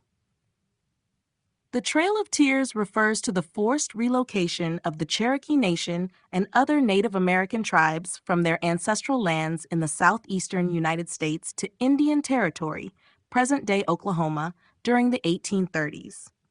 This event, which was a direct result of the Indian Removal Act of 1830, stands as one of the darkest chapters in American history. It symbolizes the brutal and inhumane treatment of Native Americans by the U.S. government, particularly under President Andrew Jackson's administration, whose policies led to the displacement and suffering of thousands of indigenous people. The Cherokee were one of the most affected tribes by the forced relocation. Despite their attempts to assimilate into American society by adopting many of the practices of white settlers, such as forming a written language, building schools, and creating a constitution, the U.S. government viewed them and other native tribes as obstacles to westward expansion. The Cherokee, particularly, resisted the forced relocation, taking their case to the U.S. Supreme Court in Worcester v. Georgia, 1832. The court ruled in favor of the Cherokee, affirming their right to remain on their land. However, President Jackson, famously disregarding the ruling, stated, "John Marshall has made his decision, now let him enforce it." This defiance paved the way for the implementation of the Indian removal policy. In 1838, the U.S. government began the removal process, forcibly rounding up the Cherokee and other tribes and marching them westward. The journey became known as the Trail of Tears due to the severe conditions the Native Americans faced. The tribes were given little food, water, or medical supplies, and were forced to walk thousands of miles through harsh weather, muddy roads, and unfamiliar terrain. During the journey, thousands of men, women, and children died from exhaustion, disease, malnutrition, and exposure. The Cherokee alone lost approximately 4,000 of their people during the forced relocation. The Trail of Tears was not an isolated event, as other tribes, including the Choctaw, Creek, and Chickasaw, were also forcibly removed from their lands under similar conditions. The policy of relocation was driven by the desire to open up fertile land for cotton cultivation and American settlers, with little regard for the lives and cultures of the native peoples. The legacy of the Trail of Tears remains a painful reminder of the U.S. government's systematic mistreatment of Native American tribes. It marked the beginning of a long history of injustice and trauma that Native Americans would continue to face, as their lands were taken, cultures were decimated, and their sovereignty was undermined. The Trail of Tears stands as a symbol of the brutal costs of American expansion and the devastating consequences for the indigenous populations. Resistance and survival. Despite the overwhelming force of the U.S. government's policies, many Native American tribes resisted the forced relocation and worked tirelessly to survive in the face of immense hardship. The Indian Removal Act of 1830 and the subsequent Trail of Tears were not the end of Native American resistance, but rather the beginning of a struggle for survival that would span many years. Resistance took many forms, from legal battles to armed conflict, as Native Americans sought to protect their land, culture, and way of life against the relentless push of American expansion. One of the most notable forms of resistance came from the Cherokee Nation, who, despite being forced to relocate, had initially fought the removal through legal means. The Cherokees' legal battle culminated in the 1832 Supreme Court case Worcester, Georgia, where Chief Justice John Marshall ruled in favor of the Cherokee, recognizing their sovereign rights. However, President Andrew Jackson famously ignored the court's decision, and the forced removal proceeded. Despite the court's ruling, the Cherokee continued to resist the relocation for as long as possible, holding on to their land and their sovereignty, even as they faced pressure from the federal government. Other tribes also resisted removal through armed conflict. The Seminole of Florida are perhaps the most famous example of resistance through armed struggle. Led by the powerful leader Osceola, the Seminole fought in the Second Seminole War, 1835 to 1842, which became one of the longest and most costly wars in U.S. history. Though they fought valiantly, the Seminoles were eventually forced to retreat to the swamps of Florida, where they continued to resist for years. However, their refusal to give up their land and their eventual survival in the Florida Everglades became a symbol of resilience. For many Native American tribes, survival was not just about resistance, but also adaptation. After the brutal journey of the Trail of Tears, those who managed to survive faced the challenge of rebuilding their lives in unfamiliar territories. Some tribes, like the Cherokee, sought to rebuild their communities by adopting some aspects of Western culture, including farming techniques and governance structures, while also maintaining their cultural traditions. Despite the overwhelming odds, many Native groups were able to preserve parts of their cultural identity, language, and traditions, passing them down through generations. Survival for Native Americans during this period was not just physical, but also cultural. Even as they were displaced and their lands taken, their resistance ensured that their stories and their identity endured. The resistance and survival of Native American tribes during this tumultuous period laid the foundation for their continued fight for justice and recognition in the years that followed. The legacy of their perseverance is still evident today, as Native American communities continue to preserve their cultures and assert their rights in the face of ongoing challenges.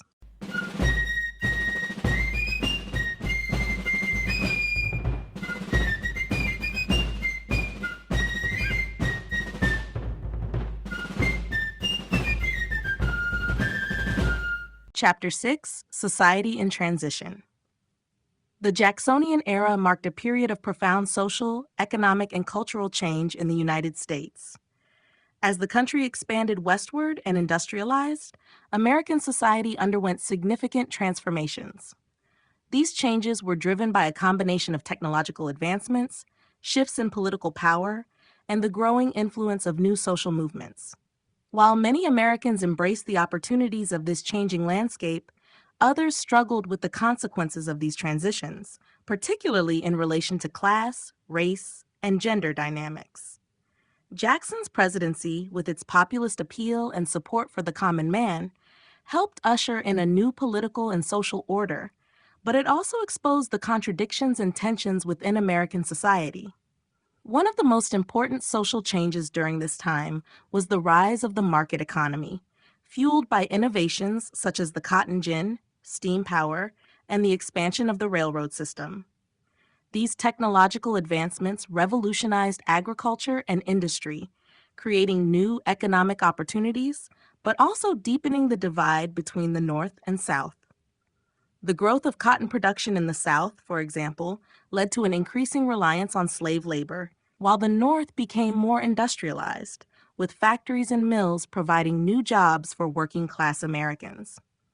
This shift in economic power had a significant impact on the social structure, as wealth became increasingly concentrated in the hands of industrialists and plantation owners, while the working poor, both in the cities and on the plantations, struggled to make a living. At the same time, the Jacksonian era witnessed a rise in social movements advocating for reform and greater equality. The Second Great Awakening, a religious revival movement, spurred calls for moral and social improvement, including the abolition of slavery, women's rights, and temperance. The abolitionist movement gained momentum, particularly in the North, as activists such as William Lloyd Garrison and Frederick Douglass called for the immediate emancipation of slaves and an end to racial injustice.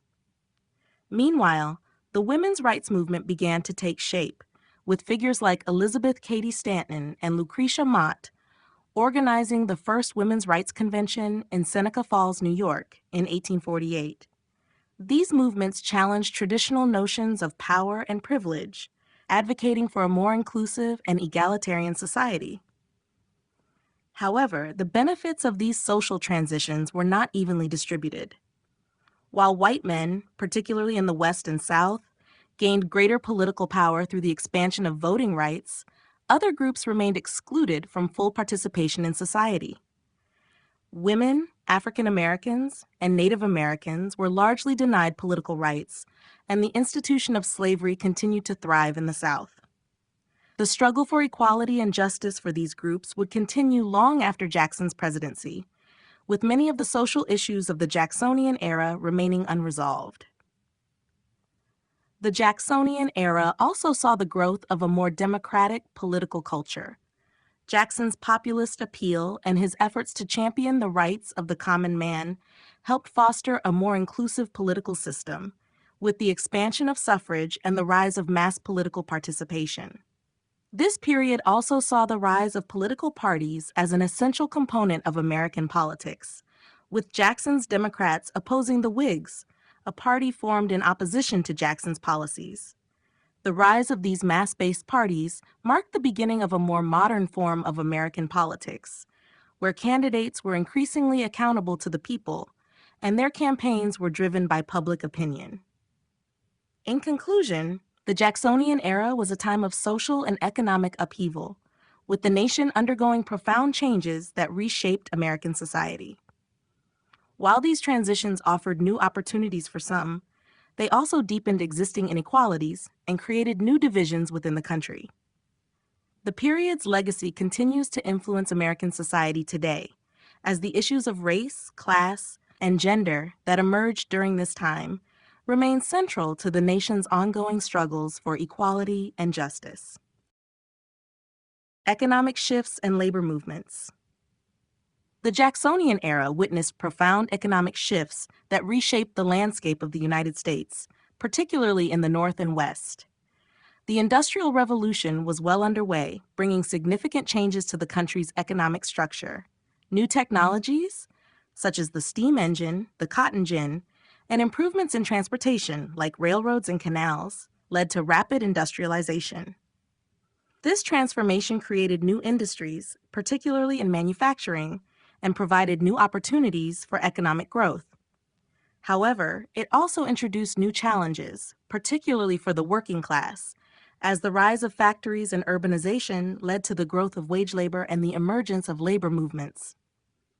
In the North, the expansion of factories and industries, particularly in textiles, iron, and machinery, transformed the economy. The increased use of machines in production meant that labor was increasingly needed to operate and maintain these new systems. As a result, cities grew rapidly, and a new class of factory workers, many of them immigrants from Europe, emerged. These workers were often subjected to long hours, low wages, and unsafe working conditions, leading to widespread discontent. The rise of the factory system also contributed to the growth of a capitalist economy where the wealth generated by industrial enterprises was often concentrated in the hands of a few wealthy owners, while the workers who powered the machines struggled to make ends meet. The West also experienced significant economic change during this period, driven by the expansion of agriculture, the rise of cotton production, particularly in the South, and the spread of farming to newly acquired lands in the West created a booming agricultural economy. The invention of the cotton gin by Eli Whitney in 1793 revolutionized cotton farming, making it more profitable and leading to an increase in the demand for slave labor. While agriculture thrived in the South and West, the economy in the North shifted toward manufacturing, creating a stark divide between the agrarian South and the industrial North. The growth of industrialization and wage labor prompted the rise of labor movements as workers began to organize in response to their exploitation. These movements aimed to improve working conditions, secure higher wages, and establish better rights for workers. Early labor unions, often limited in scope and influence, began to form in response to the harsh realities of factory life. The most notable early example was the Lowell Mill Girls in Massachusetts, who went on strike in the 1830s to protest their long hours and poor conditions. While labor movements faced significant opposition from factory owners and politicians, they laid the groundwork for the larger labor movements that would emerge in the following decades. Despite the challenges workers faced, these early labor movements marked the beginning of a broader push for workers' rights in the United States. The Jacksonian era, while marked by economic progress and the growth of industry, also highlighted the tensions between capital and labor, between those who benefited from the new economy and those who worked in it. These conflicts set the stage for the social and political struggles that would shape American society in the years to come. Growth of urban centers. The Jacksonian era marked a period of significant urbanization in the United States, as cities began to grow rapidly, driven by industrialization, technological advancements, and the expansion of transportation networks. The rise of factories, the spread of railroads, and the growth of the national economy brought waves of people into urban areas in search of employment and an opportunity. This migration from rural areas to cities transformed the social and economic fabric of the nation, giving rise to new urban centers that would continue to expand throughout the 19th century. As industrialization took hold in the North, cities like New York, Boston, Philadelphia, and Pittsburgh grew exponentially. Factories, mills, and manufacturing plants began to dot the landscape, attracting workers from rural areas and immigrants from Europe who sought work in the new industries. The invention of steam power and the expansion of the railroad system helped facilitate this movement, making it easier for goods, people, and ideas to flow into and out of cities. The promise of higher wages and better living conditions drew people to urban centers, even though the reality was often far less glamorous. The rapid growth of cities brought significant changes to daily life. Urban centers became hubs of commerce, industry, and culture, but they were also marked by overcrowded and unsanitary conditions. Housing in these growing cities was scarce and expensive, leading to the rise of tenements and slums. These cramped, poorly constructed buildings became home to many factory workers and their families, where multiple families often shared small, poorly ventilated apartments. Sanitation was inadequate, and disease spread quickly in these crowded conditions, contributing to high mortality rates among the urban poor. Despite these challenges, urbanization also fostered the growth of a new middle class. The rise of commerce and industry created new opportunities for entrepreneurs, merchants, and professionals, many of whom began to live in more comfortable neighborhoods away from the overcrowded slums. These middle-class families became an integral part of the social structure of cities, fueling the demand for education, services, and cultural amenities. The construction of schools, libraries, theaters, and churches began to shape the social life of urban centers, giving rise to a new public sphere. As cities continued to grow, they also became centers of political activity. The expansion of the electorate and the rise of political parties fueled political engagement among urban residents, who were increasingly involved in local and national elections. The Jacksonian era, with its emphasis on popular democracy and the expansion of suffrage, saw cities become hotbeds of political organizing and activism. Labor movements, social reform efforts, and political campaigns took root in urban centers, setting the stage for future social and political change. In conclusion, the growth of urban centers during the Jacksonian era was a defining feature of American society in the 19th century. It reflected the broader economic and technological changes of the time and had a lasting impact on the structure of American cities. While urbanization brought opportunities for some, it also exposed deep social inequalities, setting the stage for future political and social movements aimed at addressing the challenges of industrialization and urban life. Cultural changes and reform movements. The Jacksonian era was a time of significant cultural change and social reform in the United States.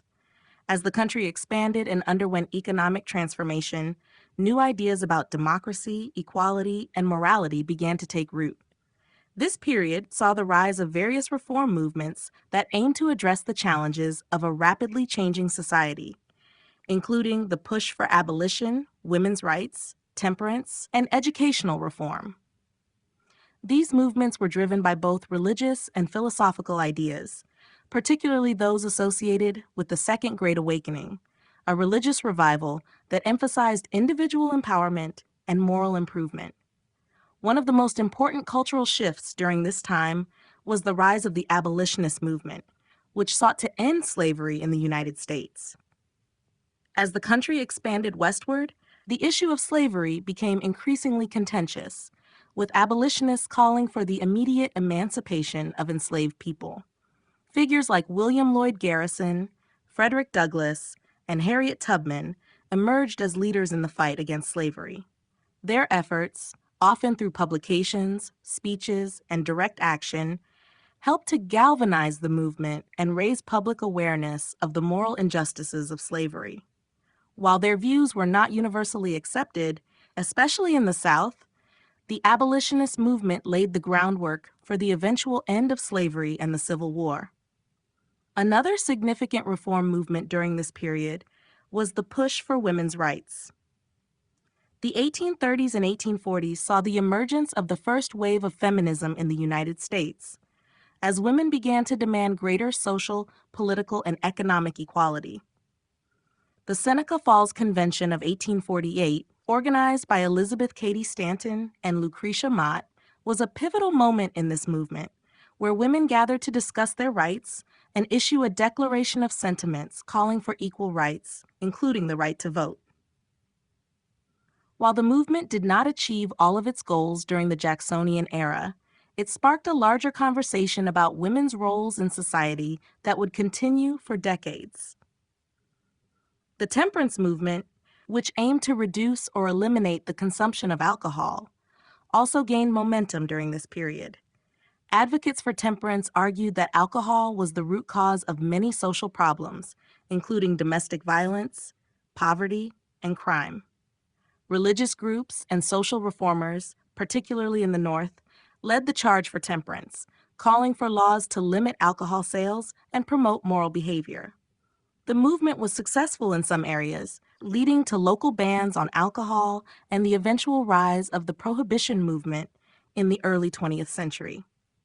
In addition to these movements, there was also a growing emphasis on educational reform. Leaders like Horace Mann pushed for public education to become more widely accessible, particularly for children in rural areas. Mann and others advocated for a standardized, secular education system that would prepare children for the changing economy. This shift in education reflected broader cultural changes as the country became more focused on progress and social improvement. In conclusion, the Jacksonian era was marked by a surge in cultural and social reform movements that sought to address the injustices and inequalities of American society. While not all of these movements were successful in their immediate goals, they set the stage for broader changes that would shape the nation's future, particularly in the areas of civil rights, women's rights, and social welfare. The cultural changes of the Jacksonian era were essential in defining the moral and political landscape of the 19th century United States. You have been listening to The Age of Jackson, The Rise of Democracy in America, written by Harry Montgomery, narrated by Cedar Reyes.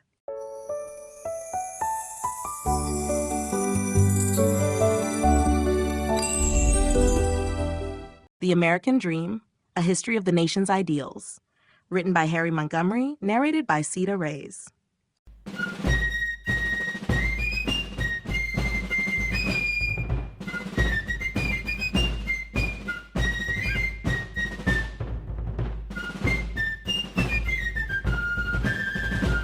Chapter 1, Origins of the Dream. The roots of the American dream reach back to the earliest colonial settlements, when European settlers arrived with hopes of building a better life far from the constraints of their homelands. For many, the New World offered something previously unimaginable: land ownership, religious freedom, and the possibility of rising above the station into which they were born. These opportunities, though limited to a select group at the time, laid the foundation for the evolving idea that anyone could succeed through hard work and determination. In this fertile but dangerous land, ambition was a necessity, and the early colonists began to shape a cultural identity around individualism and perseverance. As the colonies grew and developed, tensions with Britain intensified, giving rise to revolutionary ideas that would further fuel the American dream. The rejection of monarchy and the assertion of natural rights became central to the vision of a new nation. The revolution itself was not just a fight for independence, but also a declaration that ordinary people had the right to govern themselves. The rhetoric of the time emphasized liberty, equality, and the pursuit of happiness, concepts that would become permanently embedded in the national consciousness. The struggle to gain freedom was brutal and uneven, but the ideals expressed during this time continued to inspire generations to believe in the possibility of social mobility and personal fulfillment. One of the most significant documents in American history, the Declaration of Independence, formalized the promise of the American dream. Its bold claim that all men are created equal introduced a national aspiration that transcended the immediate political conflict. Although in practice this equality was far from realized, the statement set a powerful ideal against which future Americans would measure their progress. It transformed a political rebellion into a moral mission, giving the young nation an identity rooted in hope, promise, and self-determination. The years following independence saw the slow formation of institutions that would attempt to embody these ideals. The Constitution, with its checks and balances, and the Bill of Rights, with its guarantees of individual freedom, aimed to build a society where opportunity was protected and individual potential could flourish. Yet even in this formative period, glaring contradictions persisted. Slavery, disenfranchisement, and inequality were deeply entrenched, highlighting the gap between the dream and reality. Still, the idea of America as a land of possibility persisted, often more as myth than reality, but powerful nonetheless. By the end of the 18th century, the American dream had emerged as more than just a set of political principles. It became a cultural narrative. The belief that one could rise through merit and effort began to take hold in the national imagination. Though access to this dream was uneven, its symbolic power grew stronger with each generation. It would take centuries of struggle to expand its promises to all Americans, but the foundational ideals laid during this early period created a framework that would shape the nation's future and its sense of identity. Colonial aspirations and the promise of land. When the first European settlers crossed the Atlantic and arrived in North America, they were driven by a mix of desperation, ambition, and hope. Many fled religious persecution, political unrest, or economic hardship, seeking a fresh start in a land they believed to be full of opportunity. For them, America represented a place where the rigid hierarchies of European society could be left behind, where land could be claimed, and a new life could be carved out from the wilderness. The promise of land ownership, in particular, held powerful meaning. In Europe, land was the foundation of wealth and status, typically reserved for the nobility. In the colonies, however, land was more plentiful, and with it came the possibility of independence and self-sufficiency. This dream was not equally accessible to all, but for many settlers, it was the first real chance to own property and build something for future generations. The lure of land was a key motivator for expansion and colonization, as settlers pushed further into indigenous territories. As towns grew and plantations spread, land ownership became central to the idea of success. It was not only an economic asset, but also a symbol of one's place in society. Colonists believed that by working hard and cultivating their property, they could create wealth, secure their family's future, and gain a voice in the community. This belief helped foster the early seeds of the American dream, a vision of prosperity through personal effort. English colonial policy often encouraged this mindset. Headright systems, for example, awarded land to settlers willing to populate new territories, reinforcing the notion that opportunity was tied to initiative. Land was also used as a reward for service or loyalty, tying it to both economic and political aspirations.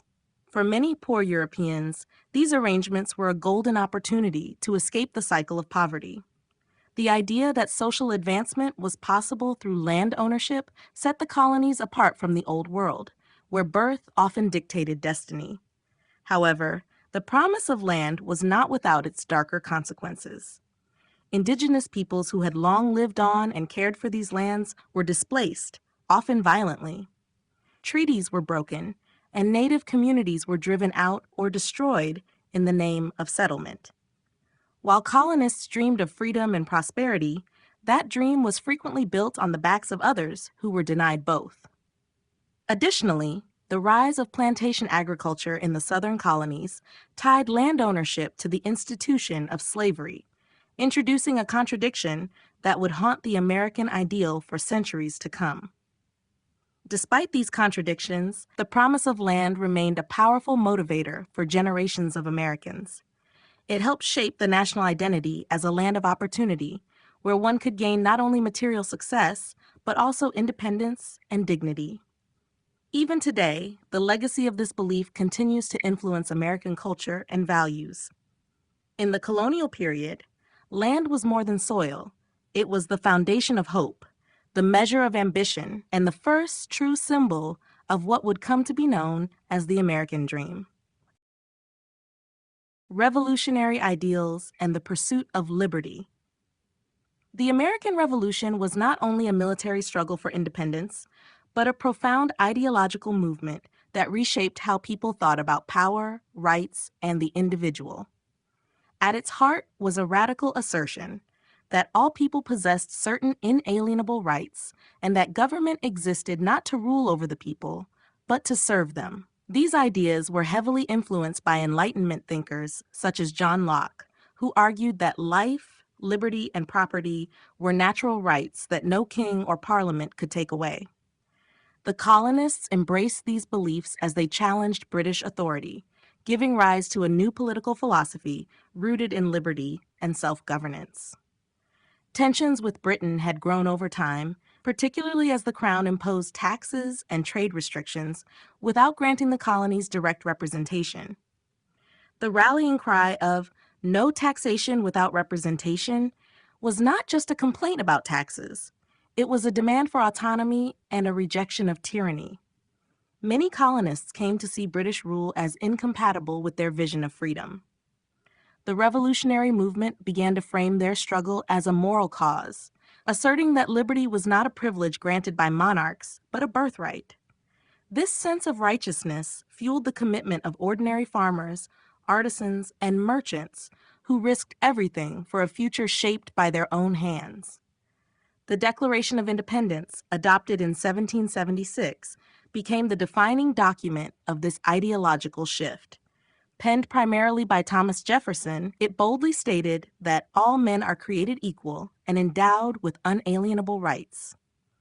Though clearly not all individuals in colonial society were treated equally, the Declaration set a powerful ideal that would reverberate through American history. It marked a turning point in how a nation could define itself, not by royal lineage or inherited status, but by shared beliefs in freedom, equality, and human dignity. This vision was revolutionary not just politically, but philosophically, inspiring other nations and movements around the world. As the war for independence unfolded, the ideals of liberty and justice were tested on the battlefield and in the halls of early American government. The revolution was not a single moment, but a long, painful process of becoming. Some Americans questioned whether the rhetoric of freedom could coexist with slavery, prompting early abolitionist voices to emerge. Women, too, began to advocate for greater recognition, even as they were largely excluded from the rights being championed. These contradictions did not destroy the power of revolutionary ideals, but highlighted the work still to be done in fulfilling them. The struggle for liberty had opened a door, but the path beyond it was uneven and fraught with challenges. In the aftermath of independence, the ideals forged during the Revolution became the foundation of the American identity. The Constitution and the Bill of Rights codified many of these principles, embedding protections for speech, religion, and due process into the law.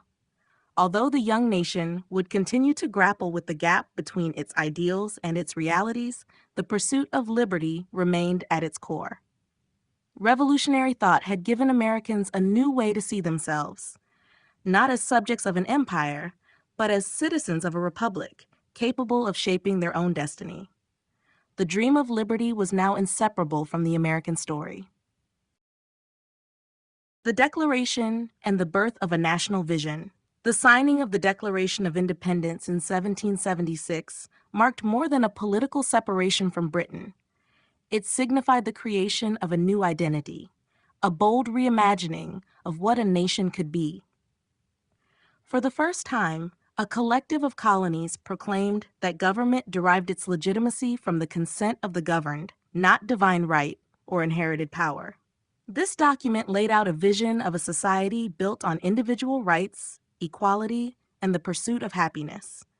Though the immediate goal was to justify rebellion, the Declaration also gave birth to a lasting national ideal that would guide the United States through its most trying times and inspire movements for justice for generations to come. The language of the Declaration was both aspirational and transformative. Thomas Jefferson, drawing on Enlightenment philosophy, distilled complex ideas into accessible, resonant words. The assertion that all men are created equal was a revolutionary claim in an age of monarchies and rigid social classes. By declaring that people had unalienable rights, life, liberty, and the pursuit of happiness, the document proposed a radical departure from the traditional power structures of the time.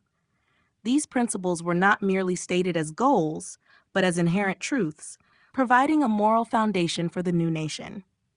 What made the Declaration powerful was not only its message, but also its timing. As war raged and uncertainty clouded the future, it gave the colonies a unifying purpose. It elevated the struggle from a mere colonial dispute to a global assertion of human rights and dignity. The document was printed and spread widely, stirring passions and solidifying a shared sense of destiny among a diverse and fractured population. It helped people see themselves not just as Virginians or Pennsylvanians, but as Americans united by a common vision. That vision, however imperfectly realized at first, became the touchstone for American identity. Despite its lofty ideals, the Declaration existed within a society that still practiced slavery, excluded women from political life, and denied basic rights to indigenous peoples. These contradictions were apparent even at the time, and some voices, including those of Black Americans and early reformers, called attention to the gap between the nation's promises and its practices. Still, the principles embedded in the document proved resilient and influential. Over the years, the words of the Declaration would be invoked by abolitionists, suffragists, civil rights leaders, and countless others seeking to make the nation live up to its stated values. The Declaration of Independence was more than a formal announcement. It was the first articulation of what the United States hoped to become. It offered a philosophical blueprint for a society built on freedom and opportunity.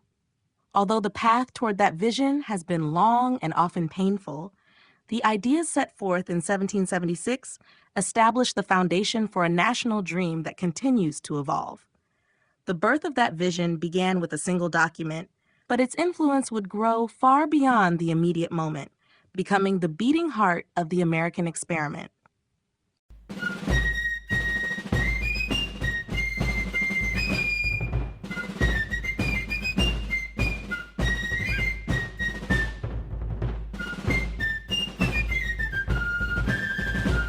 Chapter 2: Expansion and Opportunity.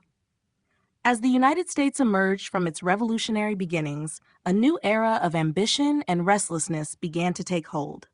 The vast, untamed land stretching westward promised endless possibility, drawing settlers, entrepreneurs, and dreamers eager to claim a piece of the American frontier. Expansion became both a physical and ideological project, tied closely to the belief that the American dream could be realized through courage, labor, and movement. The wilderness was not merely terrain. It represented a blank slate on which Americans could construct their lives anew, free from the constraints of the past. In this growing republic, land and opportunity were linked in the minds of many, fueling migration, development, and conflict. Manifest destiny soon emerged as the defining principle behind this aggressive expansion. The idea that the United States was destined to spread from coast to coast gained traction in the early 19th century, influencing public policy and popular imagination alike. It was seen not only as a right, but as a moral obligation to extend American institutions, values, and civilization across the continent. This belief justified the acquisition of new territories through treaties, purchases, and wars. From the Louisiana Purchase to the annexation of Texas and the conquest of lands held by Mexico, expansion was pursued with fervor, supported by both government policy and public sentiment.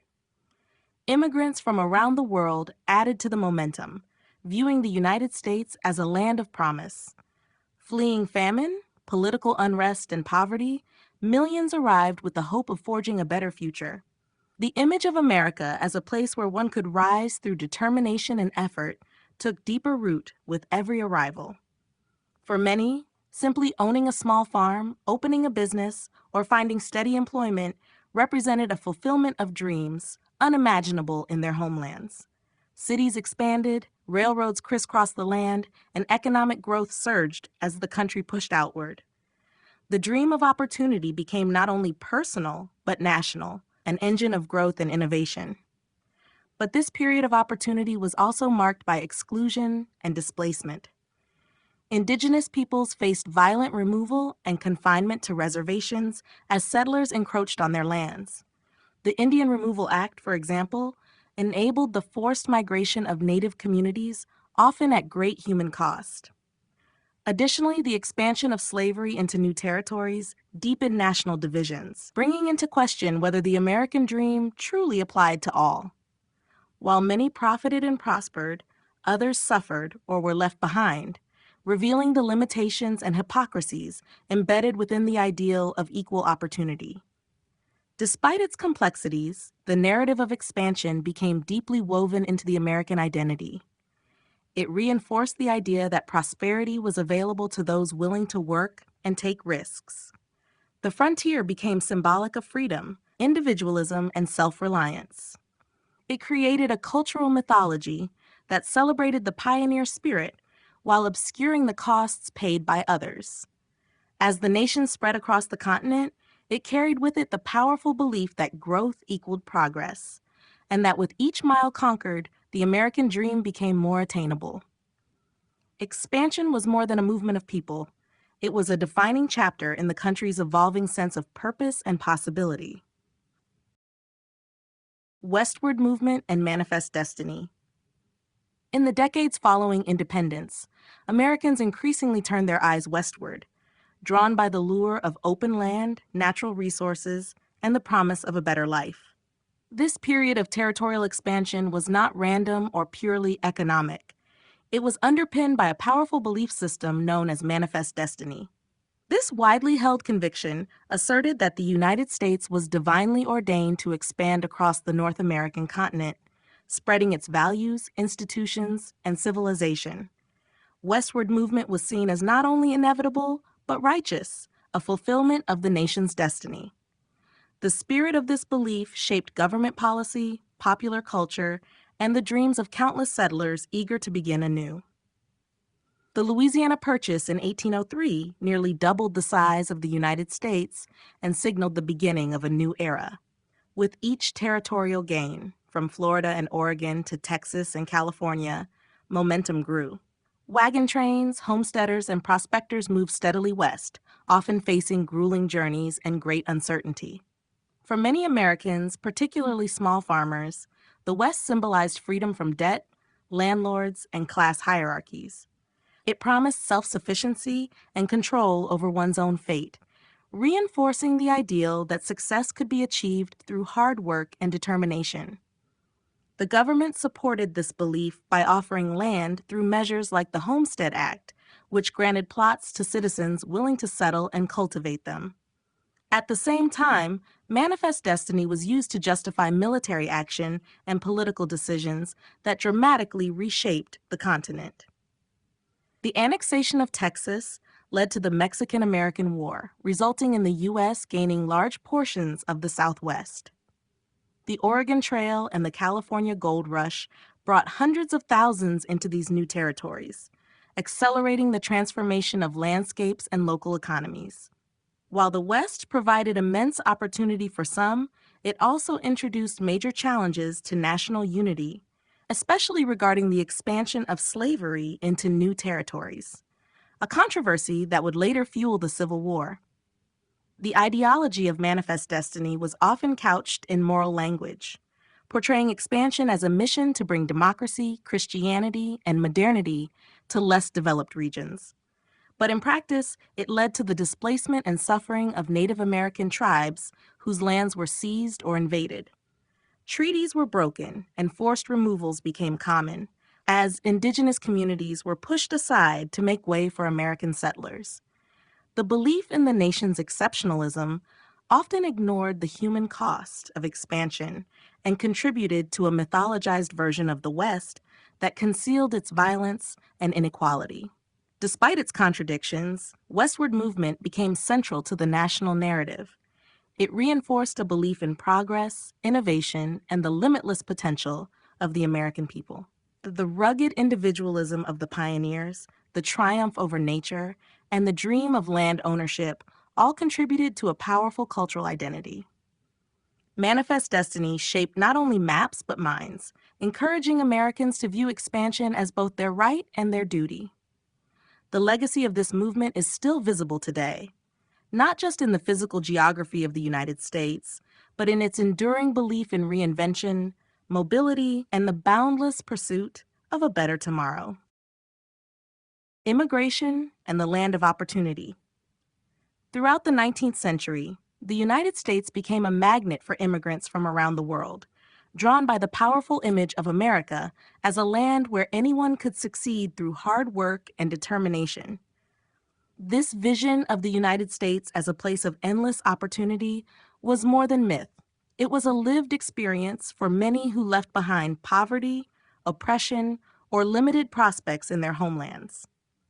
Waves of immigrants from Ireland, Germany, Italy, China, and Eastern Europe arrived with the hope of claiming a piece of the American dream. Their arrival reshaped the cultural, economic, and social fabric of the growing nation. For many, the promise of land and employment was enough to risk the long and often perilous journey. The expansion of railroads, factories, and urban centers created an enormous demand for labor. Immigrants filled these roles, contributing to the rapid growth of American industry and infrastructure. At the same time, the West offered agricultural opportunity, and many immigrant families settled on farms, working the land and establishing new communities.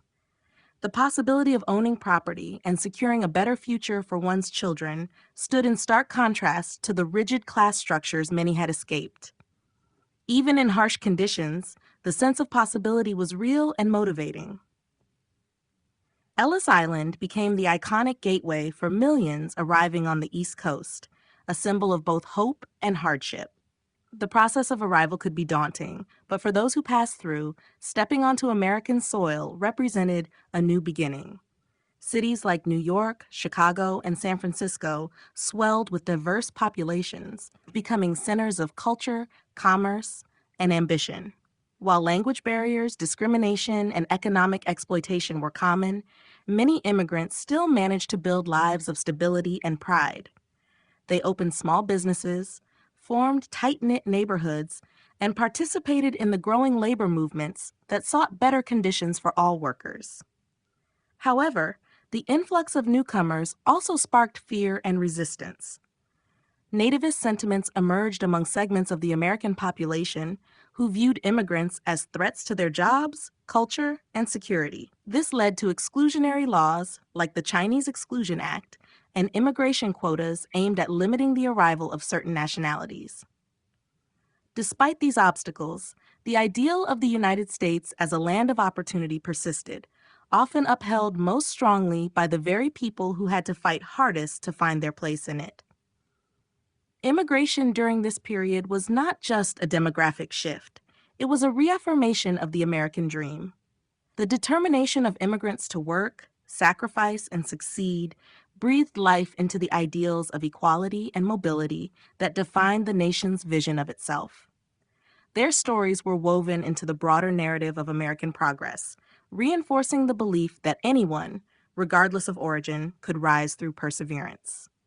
Though the path was uneven and often marked by struggle, The millions who came chasing opportunity helped build the United States into a dynamic and diverse nation. Their pursuit of a better life became one of the most enduring symbols of what America promised and what it continually aspired to become. The Gold Rush and Economic Hope. In 1848, the discovery of gold at Sutter's Mill in California triggered a wave of excitement that quickly spread across the United States and the world. The California Gold Rush was one of the most dramatic and influential moments in American history, drawing hundreds of thousands of people with the promise of sudden wealth and a fresh start. For many, it was the ultimate expression of the American dream, an opportunity to transform one's life overnight through luck, determination, and effort. The notion that fortune lay just beneath the surface of the earth captured imaginations and spurred one of the largest mass migrations in U.S. history. People came from all walks of life and from every corner of the globe. Prospectors, laborers, merchants, and adventurers poured into California by ship and wagon, driven by hope more than certainty. These fortune seekers, later called 49ers, endured treacherous journeys and harsh living conditions in the mining camps. They worked long hours, often with little success, yet the dream of striking it rich kept their spirits high. The gold rush offered a rare moment when class, background, and status seemed secondary to the raw possibility of discovery. It briefly upended traditional hierarchies and reinforced the idea that anyone could succeed if given the chance.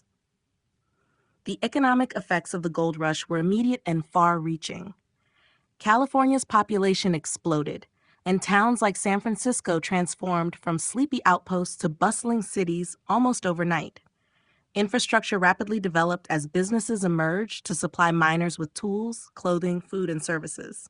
The surge of activity helped integrate California into the national economy and accelerated its path to statehood in 1850. Beyond the mining camps, industries such as transportation, banking, and construction flourished, laying the groundwork for long-term economic growth in the region. While the dream of instant wealth drove the gold rush, the reality was far more complex. A few did find great fortunes, but most miners ended up with modest earnings or none at all. Still, many remained in California, transitioning into other trades and contributing to the growing economy. For them, even if gold did not deliver riches, the move itself opened up new possibilities. The gold rush thus shifted from a narrow pursuit of treasure to a broader pursuit of opportunity, reshaping the American West into a land of ambition and reinvention. However, the boom also had darker consequences. Indigenous populations were displaced or decimated, often violently, as settlers invaded their territories. Environmental destruction from mining practices scarred the landscape. Racial tensions were also prevalent, as non-white miners faced discrimination, violence, and exclusionary laws. Chinese immigrants, who played a vital role in the workforce, were often targets of hostility and legal barriers. These contradictions highlighted the uneven access to the American dream, even in a moment defined by possibility. Despite its harsh realities, the gold rush left a lasting legacy. It became a symbol of economic hope, a vivid chapter in the evolving story of a nation driven by aspiration. The vision of a better life, though elusive for many, was powerful enough to change lives, build cities, and redefine the boundaries of opportunity. It reinforced a core belief that still shapes the American identity, that with courage and effort, prosperity might be just within reach.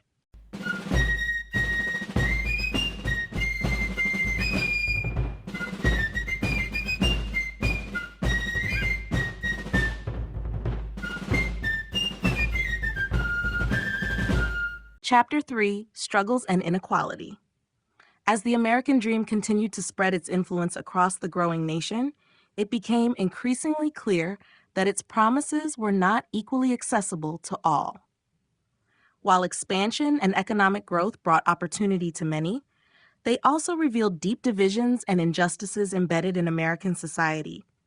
The ideals of freedom, equality, and upward mobility often clashed with the realities of slavery, gender discrimination, and labor exploitation.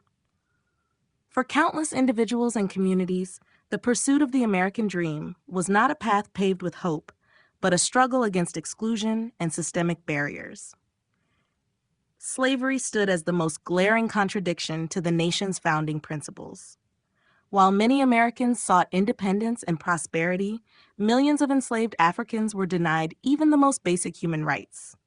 Their forced labor fueled the agricultural economies of the South, enriching white landowners and driving national growth at a terrible human cost. The institution of slavery was not only an economic system, but a deeply entrenched social order built on racial hierarchy and violence. As the country expanded westward, fierce debates erupted over whether slavery would be permitted in new territories. These conflicts exposed the moral fault lines in the American vision of liberty and set the stage for the Civil War. Women also found themselves largely excluded from the opportunities promised by the American dream. Legally and socially confined to the domestic sphere, women had little access to property rights, education, or political participation. Yet throughout the 19th century, women began to organize and advocate for greater equality. The Seneca Falls Convention in 1848 marked the beginning of the organized women's rights movement, where activists demanded suffrage and challenged the traditional roles assigned to them. Their efforts highlighted the limitations of a national identity that claimed equality while denying half its population the ability to shape public life. The rise of industrialization brought new economic possibilities, but also introduced a new class of exploited workers. As factories and railroads transformed the American landscape, laborers, many of them immigrants, endured long hours, low pay, and dangerous conditions. Child labor was widespread, and workers had few protections against abuse or poverty. In response, labor movements began to form, demanding fair wages, reasonable hours, and safer workplaces. Strikes and protests became more common as workers fought not just for better conditions, but for recognition and dignity. These struggles revealed a growing divide between the wealthy elite and the working poor, challenging the idea that hard work alone could ensure success. Despite the obstacles they faced, those who were marginalized did not accept exclusion quietly. Enslaved people resisted through rebellion, escape, and cultural survival. Women raised their voices in speeches, publications, and protests. Laborers built unions and risked everything to demand justice. These acts of defiance and resilience were not just responses to oppression. They were efforts to reshape the American dream into something more inclusive and just. The struggles of these groups pushed the nation to confront its contradictions and to begin the slow, painful work of living up to its own ideals. By the mid-19th century, it was clear that the American dream was not a fixed reality, but a contested idea.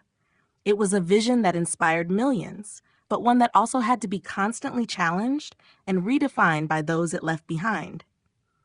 The dream persisted, not because it was fully realized, but because people continued to fight for their place within it. Slavery and the contradictions of freedom. At the very heart of the American identity lies a contradiction that shaped the nation's early history in profound and painful ways. The country was founded on ideals of liberty, equality, and the inherent rights of individuals. Yet it also upheld one of the most brutal and dehumanizing systems of forced labor the world has ever seen. Slavery was not a marginal aspect of American society. It was central to its economic development, social structure, and political conflicts. For generations, millions of African Americans were enslaved, denied basic human rights, and subjected to violence and exploitation, even as the rest of the nation celebrated freedom as its defining principle. From the colonial period through the Civil War, slavery was woven into the very fabric of American life, especially in the southern states. The wealth of Southern plantation owners was built on the backs of enslaved laborers who cultivated tobacco, cotton, and other cash crops. These commodities fueled national prosperity and global trade, tying the institution of slavery to the economic success of the entire country. Northern banks, insurers, and merchants also benefited from slavery, revealing that the system's reach extended far beyond the South. This interdependence made it harder to challenge slavery and help sustain it, even as it became increasingly controversial. The contradiction between slavery and American ideals was apparent from the nation's founding. The Declaration of Independence proclaimed that all men are created equal, but enslaved people were not considered part of this vision. The Constitution itself allowed slavery to continue, embedding it into law through compromises such as the Three-Fifths Clause and the Fugitive Slave Clause. These provisions gave slaveholding states political power while avoiding direct confrontation over the morality of the institution. Many leaders, including some who opposed slavery in principle, justified these contradictions as necessary compromises to maintain national unity. Yet enslaved people themselves never accepted the legitimacy of their bondage. Through acts of resistance, both subtle and overt, they challenged the system that denied their humanity. Some escaped to freedom via the Underground Railroad, others rebelled, and many more preserved their dignity through family, culture, and faith. Their resilience and courage undermined the narrative that slavery was a benevolent or necessary institution. Abolitionists, both black and white, began to speak out more forcefully in the early 19th century, calling attention to the hypocrisy of a nation that preached liberty while practicing bondage. Their activism slowly built momentum, forcing Americans to confront the moral and political consequences of slavery. As the country expanded westward, the question of whether new territories would permit slavery reignited tensions between North and South. These disputes fractured political parties, led to violent confrontations like those in Kansas, and eventually escalated into secession and civil war. The struggle over slavery was not just a fight over labor or property. It was a battle over the very meaning of freedom in the American context. Would liberty be a universal right or a selective privilege? Slavery represented the deepest challenge to the American dream, a glaring example of how ideals could be undermined by injustice. The system's eventual abolition did not erase its legacy, but it did mark a turning point in the nation's long journey toward living up to its founding promises. The contradiction between slavery and freedom continues to shape American history, serving as a powerful reminder that the pursuit of justice is ongoing and must be continually defended. The fight for women's rights. Throughout the 19th century, while the United States celebrated freedom and opportunity, women remained legally and socially excluded from many of the rights granted to men. They could not vote, own property after marriage in many states, attend most institutions of higher education, or participate fully in political life. Despite their central roles in family, community, and even reform movements, women were expected to remain in the domestic sphere, their contributions largely invisible to the broader public. Yet this imbalance did not go unchallenged. Over time, women began to organize, speak out, and demand change, initiating a long and determined struggle for equality that would challenge deep-rooted assumptions about gender and power. The early seeds of the women's rights movement were closely tied to other reform efforts, particularly abolitionism. Many women who advocated for the end of slavery also began to recognize the parallels between their own lack of rights and the oppression of enslaved people. In doing so, they found a new political voice. Leaders such as Elizabeth Cady Stanton, Lucretia Mott, and Sojourner Truth emerged from these activist circles, helping to shape the foundations of a movement focused on securing legal and social equality for women. These early efforts emphasized the need for access to education, control over property, the right to speak publicly, and eventually the right to vote. The Seneca Falls Convention of 1848 marked a defining moment in the campaign for women's rights. It was the first organized gathering dedicated to discussing the status of women in the United States, and it produced the Declaration of Sentiments, a bold document that echoed the language of the Declaration of Independence. It proclaimed that all men and women are created equal, and listed grievances against a society that denied women autonomy, citizenship, and justice. The convention sparked public debate and helped launch a national movement that would grow over the coming decades. Despite the courage and clarity of their arguments, early suffragists and women's rights advocates faced intense resistance. Many were ridiculed, threatened, or dismissed by politicians, religious leaders, and the press. The idea that women should participate in public life was seen as a challenge to traditional gender roles and family structure. Yet the movement persisted, fueled by growing networks of activists, publications, and organizations. Women began forming local societies, holding conventions, writing articles, and lobbying lawmakers, slowly building momentum in the face of widespread opposition. By the late 19th century, progress had been made in some areas. Women had greater access to education, could own property in more states, and were entering professions like teaching and journalism. Still, the right to vote remained elusive, and full political equality was far from achieved.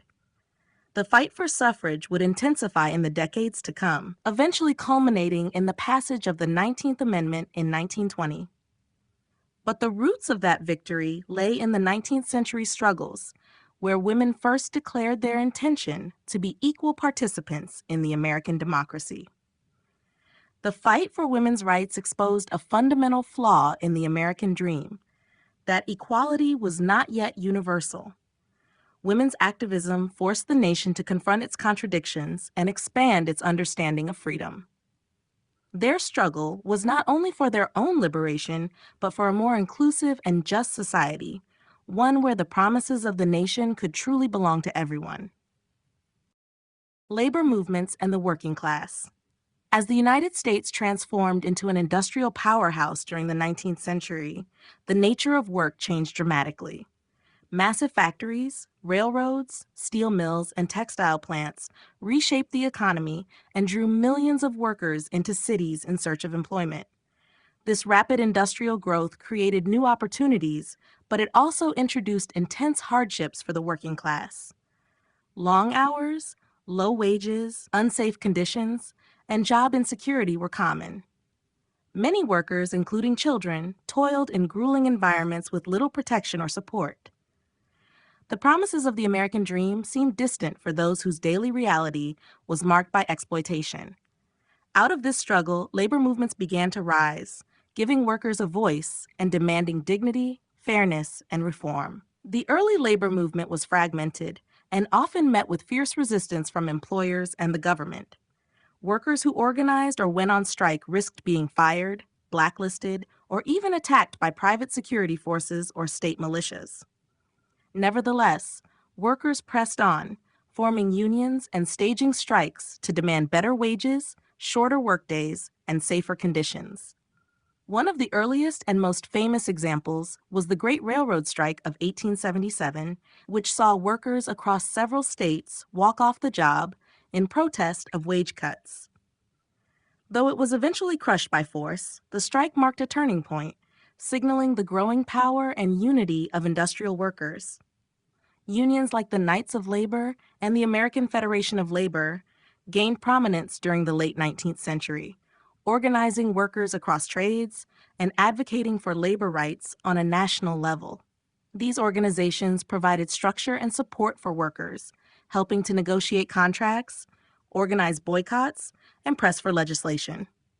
While some focused on broad social reform, others concentrated on practical gains like an 8-hour workday and better pay. The labor movement gave the working class a sense of solidarity and a belief that collective action could lead to real change, even in the face of powerful corporate opposition.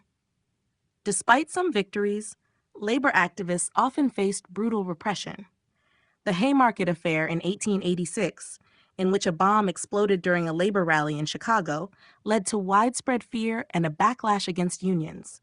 Yet even this violence could not silence the call for justice. Immigrants, women, and children joined the fight, contributing to a diverse and determined movement. Over time, labor activism led to significant reforms, including the establishment of labor laws, child labor restrictions, and protections for union activity. These changes improved the lives of millions and reshaped the relationship between labor and capital in America. The struggle of the working class to secure fair treatment exposed a critical flaw in the prevailing narrative that success was simply a matter of hard work. Many Americans labored tirelessly yet remained trapped in poverty, unable to access the upward mobility they were promised. Labor movements challenged this myth and demanded recognition for the essential role that workers played in building the nation. By organizing and resisting, they pushed the country to reconsider what the American dream meant and who had the right to claim it. Their efforts not only improved material conditions, but also expanded the definition of democracy to include economic justice and workplace rights, laying a foundation that future generations would continue to build upon.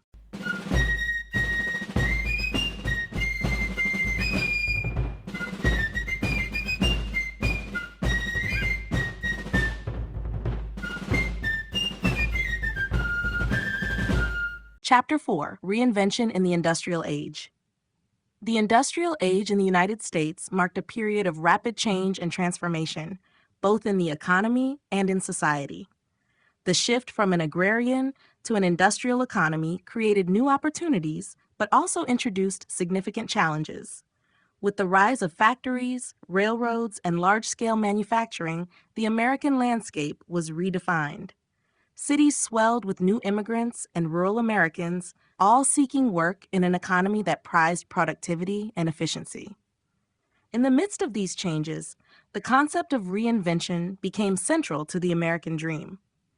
The promise that anyone could succeed through hard work and innovation was embodied in the booming industries, technological advancements, and cultural shifts that shaped the era. At the heart of this reinvention was the rise of the factory system. No longer confined to small-scale home-based production, industry flourished in urban centers where large factories could produce goods on an unprecedented scale. This new mode of production required a large workforce, often including immigrants who filled the ranks of laborers in harsh conditions. Although many workers toiled long hours for low wages, the industrial economy also produced a growing middle class. The new wealth generated by industrial magnates and entrepreneurs created an elite class that began to dominate politics and culture. These individuals, such as Andrew Carnegie and John D. Rockefeller, became icons of the American dream, demonstrating how entrepreneurship and ambition could lead to vast success. Technological innovations also played a key role in the industrial transformation. Inventions such as the telegraph, the steam engine, and the sewing machine revolutionized industries and expanded the possibilities of what could be achieved. The construction of railroads connected distant regions, facilitating the movement of goods, people, and ideas across the nation. These innovations not only improved efficiency but also contributed to the creation of a national economy. They made new markets possible, allowed businesses to scale rapidly, and expanded access to resources. The country was no longer just a collection of isolated agricultural communities. It was an interconnected industrial powerhouse, brimming with potential. However, the rapid growth of industrialization also brought with it significant social upheaval. As factories flourished, so did the inequalities that came with them. While business owners and investors grew rich, workers were often subjected to poor working conditions, low wages, and little to no job security. The long hours and dangerous environments in which laborers worked highlighted the darker side of the American dream. Despite the promise of upward mobility, many found themselves trapped in cycles of poverty. For the wealthy, reinvention was synonymous with power and prestige. But for many workers, it meant little more than survival. At the same time, the industrial age also laid the groundwork for social and political movements that sought to address these inequities. Labor unions, women's rights groups, and civil rights activists all emerged as a response to the disparities created by industrialization. These movements sought to redefine the American dream, pushing for greater equality and access to the opportunities promised by the nation's ideals. The country was in the midst of a struggle to reconcile its ideals of freedom and opportunity with the reality of economic and social divisions. In many ways, The industrial age was a time of reinvention, but not just for the nation as a whole. It was a time when individuals, too, could redefine themselves through innovation, entrepreneurship, and hard work. Yet, the era also forced Americans to confront the contradictions inherent in the American dream. Was it truly available to all, or only to those with the means to access it? The answers to these questions would shape the next chapters of American history. Urban growth and the new middle class. The rapid industrialization of the United States in the late 19th century brought with it significant shifts in the country's economy and social structure. As factories and businesses expanded, they created a demand for labor, which in turn led to an explosion of urban growth. Cities grew rapidly, transforming the American landscape from a predominantly rural society into a largely urban one. This urbanization process reshaped the lives of millions, particularly as waves of immigrants from Europe and other parts of the world arrived in search of work and opportunity. With this growth came the rise of a new middle class, a group that played a central role in the cultural and economic development of the nation. For many Americans, urban centers like New York, Chicago, and Boston represented the promise of a better life. The economic boom brought by industrialization created jobs in factories, stores, transportation, and other sectors, drawing individuals and families from rural areas and foreign countries. These urban areas offered new opportunities for wealth and stability, and they became hubs for cultural exchange, innovation, and education. As the cities grew, so did the possibilities for advancement, especially for those who could carve out a niche in the expanding economy. This influx of people into the cities led to the creation of the new middle class. Members of this group typically worked in white-collar jobs such as clerks, managers, and professionals in fields like law, education, and medicine. They were the beneficiaries of the economic changes that were sweeping the country, and they were also the ones who helped shape the social and cultural values of the time. The middle class was characterized by a sense of stability and upward mobility, with many aspiring to a lifestyle that was distinctly different from the hardships faced by the working poor. They embraced values like education, home ownership, and a comfortable lifestyle, which they saw as the hallmarks of success in the new industrial economy. The rise of the middle class was also tied to changing social attitudes. As education became more accessible, particularly to women and children, a growing number of individuals began to aspire to professional careers and white-collar work. These jobs, though often still difficult and demanding, provided a sense of respectability and security. For many, the goal was to move up the social ladder, achieving not only financial success, but also recognition and respect. Middle-class families began to see homeownership as a key marker of success, and many worked toward securing property in rapidly growing suburban areas that were developing just outside urban centers. However, the growth of the middle class was not without its contradictions. While many in the middle class were able to achieve the stability and opportunity promised by the American dream, these benefits were not always available to everyone. The working poor, particularly in the rapidly expanding cities, continued to live in overcrowded and unsanitary conditions with little hope of improving their status. The urban poor faced harsh realities, such as low wages, long working hours, and a lack of access to basic services. Meanwhile, the wealthy elite grew more distant from the everyday struggles of the working class, reinforcing the divide between the affluent and the struggling. Despite these disparities, the rise of the middle class marked a pivotal moment in the history of the American dream. The middle class became the embodiment of the belief that hard work, education, and persistence could lead to upward mobility and a better life. In many ways, the new middle class reflected the enduring ideals of the nation: opportunity, individualism, and the possibility of reinvention. Yet, as urban growth continued, it also underscored the need for greater social and economic reform to ensure that the benefits of the American dream were not reserved for just a few, but accessible to all. Education and the rise of meritocracy. In the rapidly changing landscape of 19th century America, the idea of meritocracy, the belief that individuals could rise based on their abilities and achievements rather than their birth or social status, began to take hold.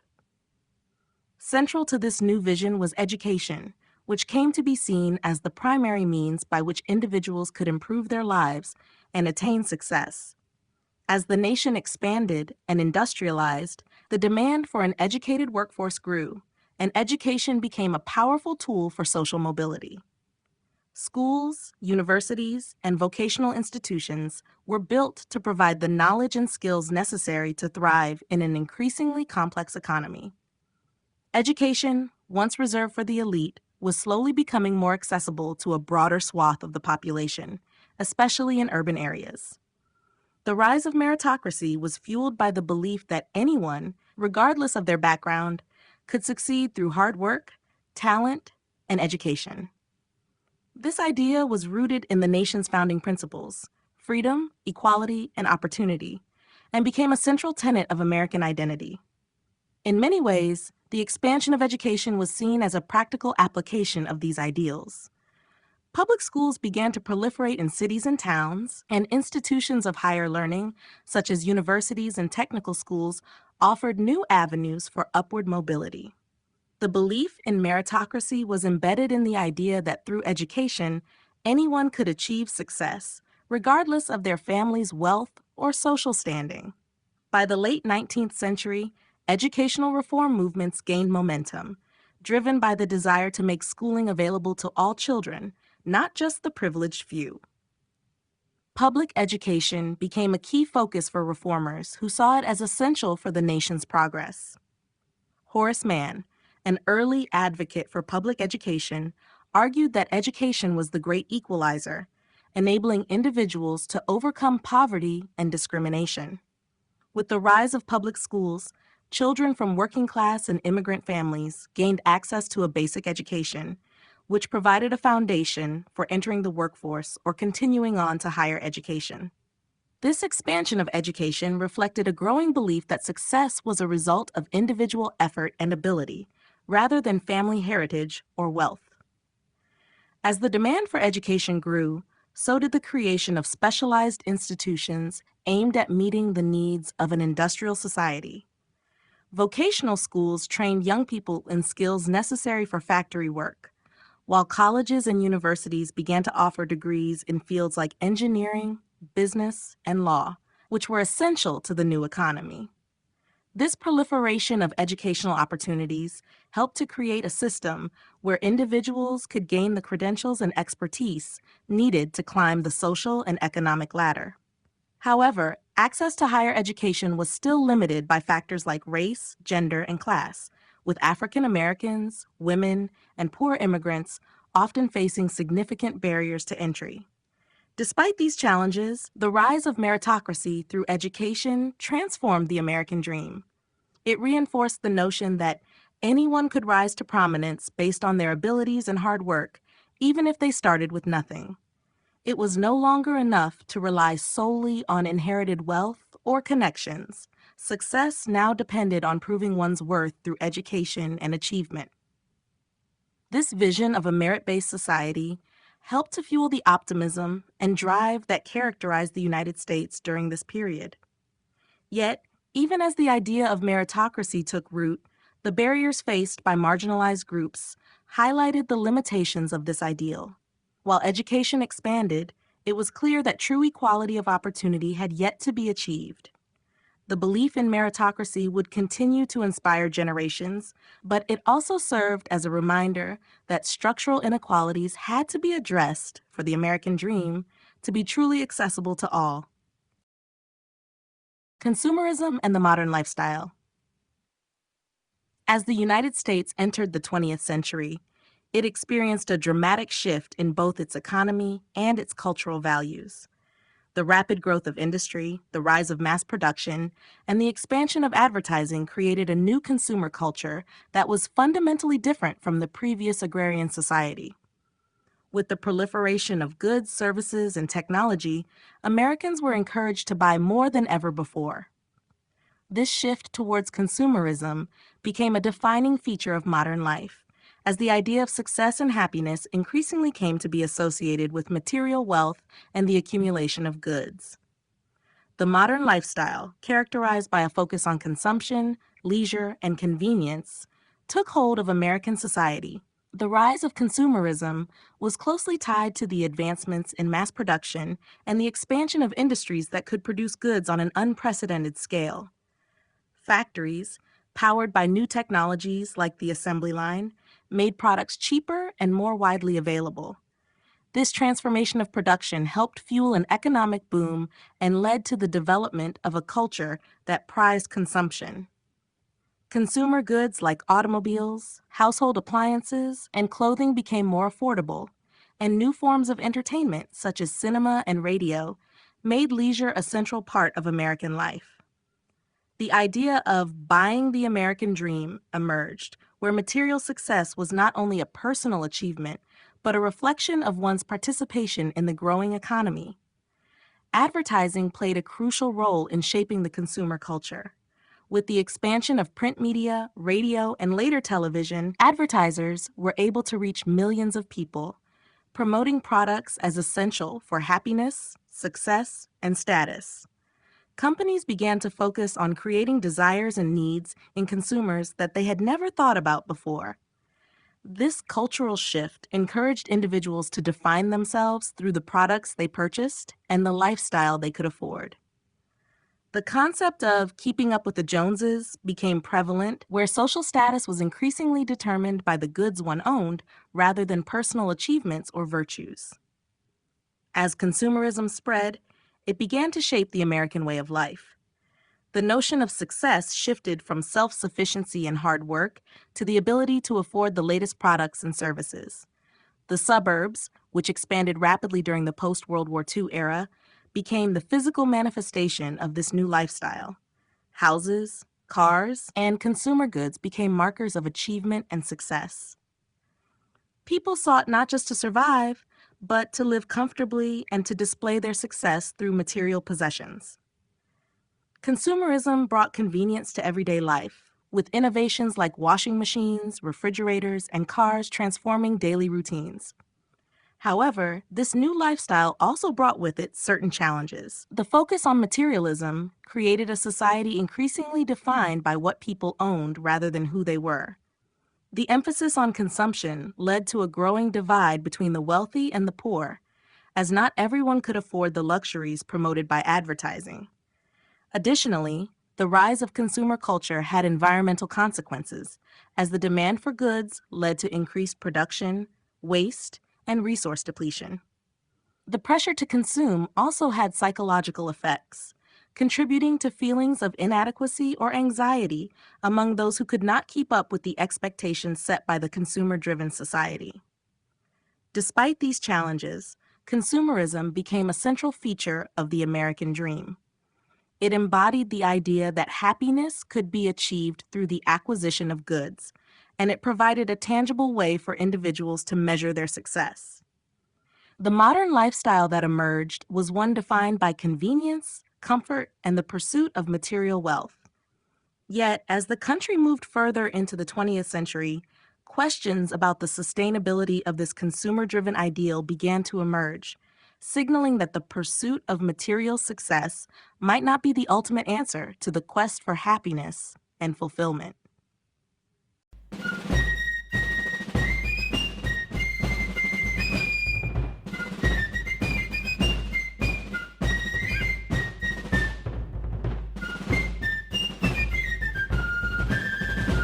Chapter 5: Crisis and Recovery. The early 20th century in the United States was a time of significant upheaval and transformation. While the country had been experiencing rapid industrial growth and rising consumerism, it also faced major economic crises that would challenge the very foundations of the American dream. The most significant of these crises was the Great Depression, which began with the stock market crash of 1929 and continued throughout much of the 1930s. The crash sent shockwaves through the economy, leading to widespread unemployment, poverty, and homelessness. For many, the the belief that hard work and perseverance would lead to success seemed increasingly out of reach. The American dream, once a beacon of hope and opportunity, seemed to crumble as millions of Americans struggled to survive in an economy that seemed beyond their control. The Great Depression exposed the fragility of the nation's economic system. The stock market crash wiped out the savings of countless Americans, leading to bank failures and a collapse in consumer spending. As businesses closed and factories halted production, millions of people lost their jobs and entire industries faltered. The widespread unemployment and the collapse of the agricultural sector, particularly in the Dust Bowl-ravaged Midwest, created an atmosphere of despair. For many, the dream of achieving a better life seemed impossible as they faced hardship and uncertainty. Families were displaced, lives were shattered, and the promise of upward mobility seemed far from attainable. In response to the crisis, President Franklin D. Roosevelt introduced the New Deal, a series of programs aimed at providing relief, recovery, and reform to the American people. The New Deal fundamentally reshaped the role of the federal government in American life. Roosevelt's policies included the creation of social safety nets, such as unemployment insurance, Social Security, and public works programs that provided jobs for millions. The government became more directly involved in regulating the economy, with reforms aimed at preventing another crash, including the establishment of the Securities and Exchange Commission, SEC, and the Federal Deposit Insurance Corporation, FDIC, to protect savings and regulate financial markets. Roosevelt's vision of recovery was one that included the idea that the government had a responsibility to ensure that the American dream was still achievable, even in times of crisis.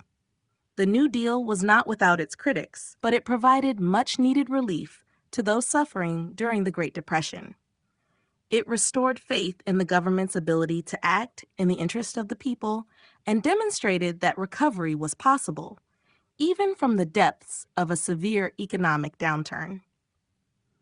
While it did not immediately restore the nation to full prosperity, the New Deal laid the groundwork for a more stable and equitable economy. It helped to create a social safety net that would endure for generations and gave Americans a renewed sense of hope that they could overcome adversity.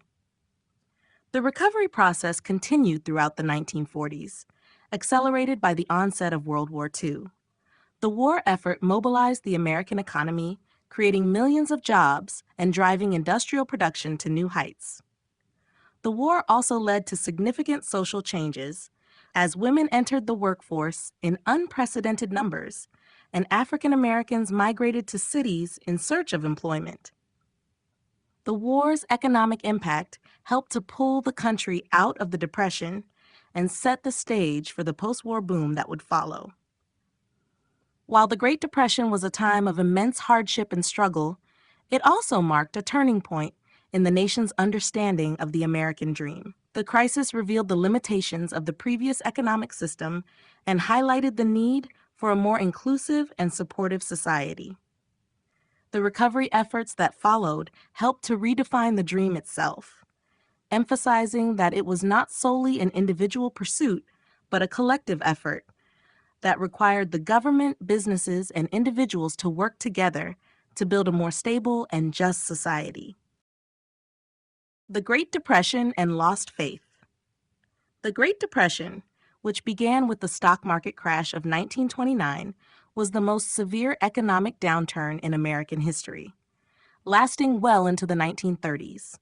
It shattered the optimism and belief in the American dream that had been a defining feature of the nation's identity.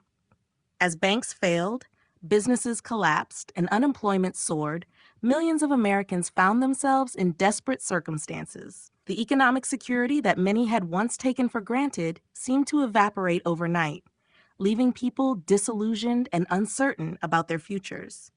The promise that hard work would lead to success appeared false for countless families who struggled to survive. During this time, the nation's faith in its economic system began to unravel. The stock market crash, followed by widespread job losses, exposed the fragility of the capitalist system. Entire industries faltered, and the financial collapse left millions without savings or access to credit. For many, the American dream seemed out of reach. Small farmers faced foreclosure, and urban families faced eviction as their incomes dried up. The crisis left deep scars, with many people questioning whether the nation's ideals of prosperity and opportunity could truly be realized for everyone. As the Depression dragged on, social and economic inequality became more pronounced. The gap between the rich and the poor widened, and the struggling middle class found itself on the brink of collapse. The government's slow response only deepened the sense of despair. It seemed as though the promise of upward mobility, the very foundation of the American dream, was increasingly unattainable for those who had once believed in it. In the face of these dire circumstances, many Americans lost their faith in the traditional systems of government and business. The notion that individual effort could overcome adversity seemed increasingly unrealistic when so many people were doing everything they could and still falling short. This loss of faith was a catalyst for the political shifts that would come in the following years, particularly with the election of Franklin D. Roosevelt. Roosevelt's New Deal, which aimed to provide relief, recovery, and reform, marked a shift in how Americans viewed the government's role in supporting its citizens. While the Great Depression did not immediately resolve, it led to a profound reevaluation of the American dream and the role of the state in ensuring that all citizens had the opportunity to achieve it. The New Deal and government intervention. The Great Depression exposed the vulnerabilities of the American economic system and led to widespread disillusionment. As millions of Americans faced unemployment, poverty, and insecurity, the traditional belief that the government should have minimal interference in the economy began to shift. The election of Franklin D. Roosevelt in 1932 marked a turning point as he introduced the New Deal, an ambitious series of programs and reforms aimed at providing relief, recovery, and reform. Roosevelt's approach fundamentally changed the relationship between the government and the people, emphasizing the responsibility of the state to ensure the welfare of its citizens. The New Deal was a direct response to the economic collapse, aiming to provide immediate relief to those suffering and to address the long-term structural issues that had caused the crisis. Programs such as the Civilian Conservation Corps, CCC, the Public Works Administration, PWA, and the Works Progress Administration, WPA, created millions of jobs for unemployed workers. These initiatives put people to work, building infrastructure, roads, schools, and public buildings, providing both relief and a sense of purpose to struggling families. The New Deal sought to alleviate the hardships faced by the poor while also stimulating economic recovery. In addition to relief programs, the New Deal focused on reforming the financial system to prevent future economic crises. The establishment of the Securities and Exchange Commission, SEC, and the Federal Deposit Insurance Corporation, FDIC, aimed to regulate the stock market and protect savings, respectively. Roosevelt also pushed for labor rights, leading to the creation of the National Labor Relations Board, NLRB, and the Social Security Act, which provided economic security for the elderly and unemployed. While the New Deal did not immediately end the Depression, it restored confidence in the government's ability to address economic challenges. Roosevelt's interventions demonstrated that the government could play a central role in supporting the nation's well-being. By expanding the scope of government programs and regulation, the New Deal reshaped the American welfare state and redefined the role of government in the lives of its citizens. Ultimately, the New Deal helped restore faith in the American system and reinvigorated the national economy. It did not completely eliminate poverty or unemployment, but it laid the groundwork for a more active interventionist government. The legacy of the New Deal was a lasting shift in American political and economic thinking, paving the way for future reforms and reshaping the American dream to include a more inclusive vision of prosperity. War mobilization and national unity. World War II marked a defining moment in American history as the nation transitioned from the depths of the Great Depression into a period of unparalleled economic growth and national unity. The war effort required the full mobilization of the American economy and society, leading to the involvement of millions of men and women in the military and workforce. The demands of war reshaped the American landscape, creating a sense of shared purpose and identity that united people from diverse backgrounds. The urgency of the war effort galvanized the nation, and the collective determination to win created a new sense of pride and patriotism that was instrumental in the nation's recovery from the economic collapse of the previous decade. With the attack on Pearl Harbor in December 1941, the United States was thrust into the war. Almost overnight, the country shifted from a peacetime economy to one focused on war production. Factories that had previously produced consumer goods were retooled to manufacture weapons, ammunition, and vehicles for the military. This rapid conversion helped put millions of Americans back to work, reducing the unemployment that had plagued the country during the Depression. Women, who had previously been excluded from many sectors of the workforce, stepped into roles in factories, shipyards, and offices. The iconic image of Rosie the Riveter symbolized the critical role women played in supporting the war effort, and their contributions marked a significant step toward gender equality in the workplace. The war also brought about significant changes in the racial dynamics of the United States. While African Americans continued to face segregation and discrimination, the demand for labor during the war created new opportunities for Black workers in industries that had previously excluded them. This shift laid the groundwork for the civil rights movement that would gain momentum in the post-war years. Similarly, the war effort spurred a migration of Mexicans, Puerto Ricans, and other immigrants to fill labor shortages, helping to shape the nation's multicultural identity. Despite the challenges, the unity forged during World War II was profound. The shared sacrifice, the collective effort on the home front, and the successful conclusion of the war helped to solidify a sense of national pride. The post-war economic boom, fueled by wartime production, set the stage for the rise of the American middle class and a renewed belief in the potential of the American dream. The war not only brought an end to the Depression, but also created a new era of prosperity, unity, and global influence for the United States.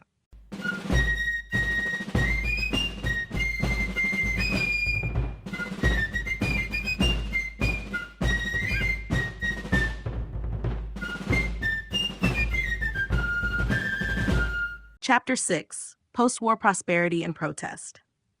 Following the conclusion of World War II, the United States entered a period of remarkable economic growth and social change. The post-war years were marked by an unprecedented rise in prosperity, as the nation enjoyed a booming economy fueled by consumer demand, technological advancements, and a strong industrial base. This prosperity, often referred to as the post-war boom, brought greater wealth, opportunity, and comfort to millions of Americans, particularly in the suburbs. However, beneath the surface of this widespread prosperity, tensions and inequalities simmered. As the American dream flourished for many, a growing movement of protest began to challenge the social and political structures that had created disparities in wealth, opportunity, and civil rights. The prosperity of the post-war era was driven by several factors, including increased industrial production, a booming housing market, and a rising standard of living. With the GI Bill providing education and housing benefits for returning veterans, millions of families moved into newly built suburban homes, creating the iconic image of the American middle class. Cars, televisions, and household appliances became ubiquitous, and the promise of material success seemed more attainable than ever. For many, the post-war years represented the fulfillment of the American dream: economic security, home ownership, and upward mobility. However, as the economy grew, so too did the awareness of its limitations. Racial segregation remained entrenched in many parts of the country, particularly in the South, where African Americans were still subjected to systemic discrimination and inequality. Despite the progress of the war years, Black Americans continued to face barriers to voting, education, and employment. This led to the rise of the civil rights movement, which called for an end to segregation and equal rights for all citizens.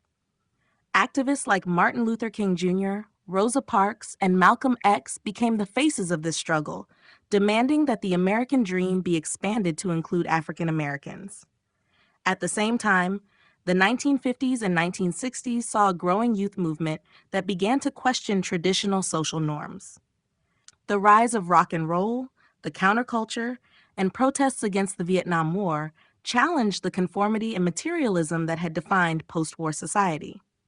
Young people, disillusioned with the government's actions and the social expectations placed on them, began to demand change. The protest movements of this era were not just about civil rights or anti-war sentiments. They were about redefining what it meant to be American in a rapidly changing world. The post-war period was a time of both prosperity and protest, with the American dream at the center of the debate.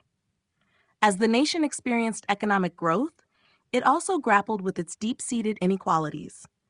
The demands for civil rights, gender equality, and social change would redefine the nation's ideals and push America to live up to its promises in new ways. The combination of post-war prosperity and the voices of protest marked a pivotal moment in American history, challenging the nation to expand the American dream to include all its citizens. Suburbia and the ideal American life. In the years following World War II, the United States experienced a dramatic shift in its social and economic landscape. The post-war period ushered in an era of unprecedented prosperity and growth, and one of the most visible symbols of this new American ideal was the rise of suburban living. Suburbs, with their quiet streets, single-family homes, and neatly manicured lawns, became synonymous with the ideal American lifestyle. This image of suburban life was fueled by the economic boom of the 1950s, which created an expanding middle class that sought comfort, stability, and upward mobility. Suburban growth was largely driven by the availability of affordable housing, facilitated by programs like the GI Bill, which helped returning veterans purchase homes. The construction of new highways and the increasing availability of cars made it easier for families to live farther from urban centers while still maintaining access to jobs and services. These suburban developments promised a life of peace, privacy, and success, and they became the dream for many American families. The typical suburban family was portrayed as having a steady income, a house in a quiet neighborhood, and access to good schools and community resources. This vision of the ideal life resonated deeply with the American public, and the suburbs became the ultimate symbol of the American dream. For many, suburban life offered a sense of security and stability that had been lacking during the Great Depression and World War II. Families could build wealth through home ownership, and the suburban environment was seen as safer and more desirable than the crowded, often chaotic cities. The suburbs also provided the promise of upward mobility, with families believing that through hard work and dedication, they could achieve economic success and give their children a better future. The rise of consumer culture in the suburbs reinforced this ideal, with families purchasing the latest appliances, cars, and other goods to reflect their success and prosperity. However, the suburban dream was not accessible to all. Racial segregation was deeply entrenched in many suburban areas, and African Americans and other minorities often faced discrimination when attempting to move into predominantly white neighborhoods. The rise of suburbia also highlighted the gender roles of the time, where women were often expected to fulfill traditional roles as wives and mothers, focusing on homemaking rather than pursuing careers or personal ambitions. This limited view of the ideal life left many feeling excluded or dissatisfied. While suburbia represented the fulfillment of the American dream for many, it also exposed the limitations and inequalities within that dream. The image of the perfect suburban family, with its white picket fence and steady job, was not universally attainable. Yet it continued to shape the aspirations of Americans throughout the 1950s and beyond, reflecting the nation's enduring belief in the possibility of reinvention and success. Civil rights and demands for inclusion.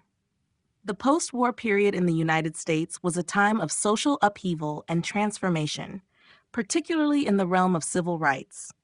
Despite the nation's ideals of freedom and equality, African Americans and other minorities continued to face systemic discrimination and segregation, particularly in the southern states. The 1950s and 1960s witnessed a powerful movement for civil rights as African Americans and their allies demanded full inclusion in American society and an end to racial segregation. The civil rights movement sought to bring the promises of the American dream to all citizens, regardless of race, and to dismantle the legal and social barriers that had long excluded Black Americans from the full benefits of citizenship. The struggle for civil rights was marked by significant events, leaders, and actions that challenged the deeply entrenched racism of American society. One of the most pivotal moments came in 1954, when the Supreme Court ruled in Brown v. Board of Education that racial segregation in public schools was unconstitutional. This landmark decision was a major victory for the movement, but the fight for integration continued across the country, often met with fierce resistance. In response to the violent backlash in the South, activists organized peaceful protests, sit-ins, and marches to demand equal treatment. These nonviolent demonstrations, including the famous March on Washington in 1963, where Dr. Martin Luther King Jr. delivered his iconic "I Have a Dream" speech, garnered widespread attention and helped shift public opinion. Throughout the 1960s, key legislative changes were enacted to address racial discrimination. The Civil Rights Act of 1964 and the Voting Rights Act of 1965 were landmark achievements that sought to eliminate segregation in public places and ensure voting rights for African Americans. These laws marked significant progress, but they did not fully eradicate racial inequality, and the struggle for civil rights continued in the following decades. The movement also brought attention to the broader issue of inclusion, extending beyond race to encompass gender, ethnicity, and socioeconomic status. Women, Native Americans, and other marginalized groups began to voice their demands for equality and justice. The civil rights movement laid the foundation for subsequent social movements, including the women's liberation movement, the Chicano movement, and the LGBTQ+ rights movement, all of which fought for inclusion and recognition in American society. The demands for civil rights and inclusion fundamentally reshaped the American dream. The idea that all people, regardless of race or background, could achieve success and equality became a central focus of American politics and culture. Although challenges remain, the civil rights movement left an enduring legacy, making it clear that the dream of liberty and opportunity must be inclusive, offering freedom and justice for all. Vietnam, counterculture, and dream rejection. The 1960s were a time of great social and political upheaval in the United States, as the country faced deep divisions over the Vietnam War and the direction of its national identity. The war, which escalated throughout the decade, became a focal point for widespread protest, particularly among younger generations. The war was seen by many as an unjust conflict that led to the loss of American lives and the destruction of Vietnamese society. As the number of casualties mounted and the war dragged on, disillusionment grew, and the promise of the American dream, an ideal tied to justice, liberty, and opportunity, began to be questioned by an increasing number of Americans. For many, the war was a stark contradiction to the values that the nation claimed to uphold, leading to mass protests and the rejection of traditional American ideals. The counterculture movement of the 1960s, often symbolized by the hippie movement, represented a form of rebellion against the materialism, conformity, and violence that characterized mainstream society. Young people, particularly college students, began to reject the consumer-driven values of the post-war era and embraced alternative lifestyles that emphasized peace, love, and personal freedom. The counterculture movement was deeply intertwined with the anti-war movement, as many saw the United States' involvement in Vietnam as a manifestation of a broader societal failure to live up to its own principles. Music, art, and literature from this era reflected a growing sense of disillusionment with the American dream and a desire for a more authentic, compassionate way of life.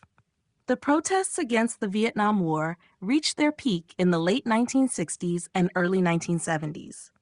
Demonstrators filled the streets of major cities, marching and speaking out against the government's handling of the conflict. The most significant event was the Kent State shootings in 1970, when National Guardsmen opened fire on students protesting the war, killing 4 and injuring 9. This tragedy galvanized the anti-war movement and marked a turning point in the way the American public viewed both the war and the government. For many, the incident symbolized the government's disregard for the rights and lives of its citizens, further undermining faith in the American system. The rejection of the American dream during this period was not just about opposition to the Vietnam War. It was also a broader critique of a society that prioritized material success, consumerism, and war over peace, justice, and equality. The counterculture movement sought to redefine what it meant to be American, emphasizing personal fulfillment, social justice, and collective well-being rather than the pursuit of wealth and individual success.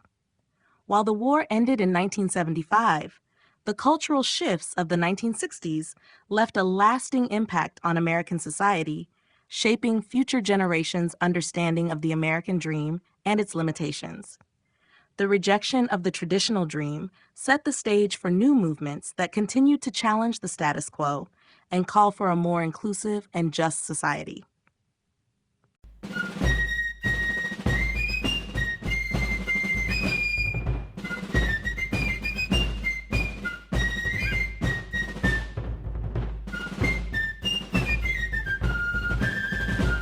Chapter 7: The Dream in the 21st Century. Entering the 21st century, the American dream continued to evolve, reflecting the dynamic shifts in the nation's economy, culture, and global position.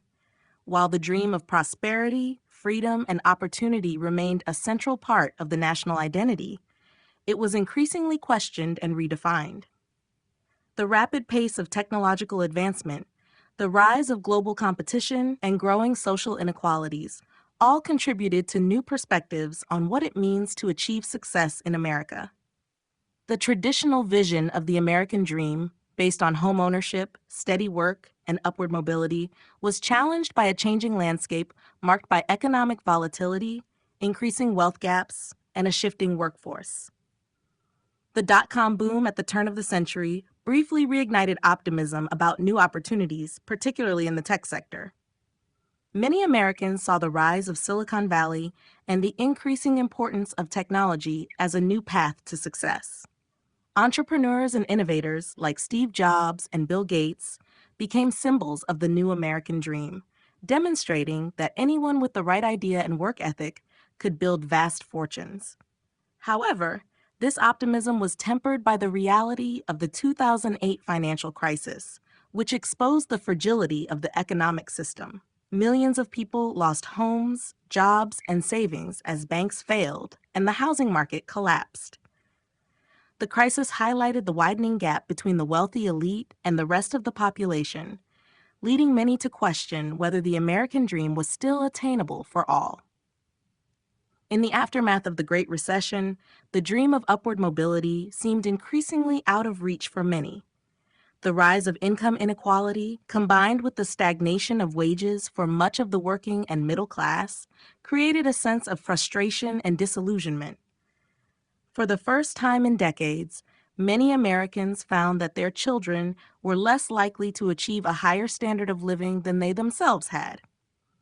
This stark shift led to growing calls for economic reform and greater social safety nets, as the American dream was seen as slipping away for large segments of the population. Simultaneously, the 21st century brought a new wave of social movements that pushed for greater inclusivity in the definition of the American dream. the LGBTQ+ rights movement, the Black Lives Matter movement, and the fight for gender equality all emerged as critical forces challenging traditional notions of success and equality. These movements highlighted the importance of ensuring that the American dream was not just for a select few, but for everyone, regardless of race, gender, or sexual orientation.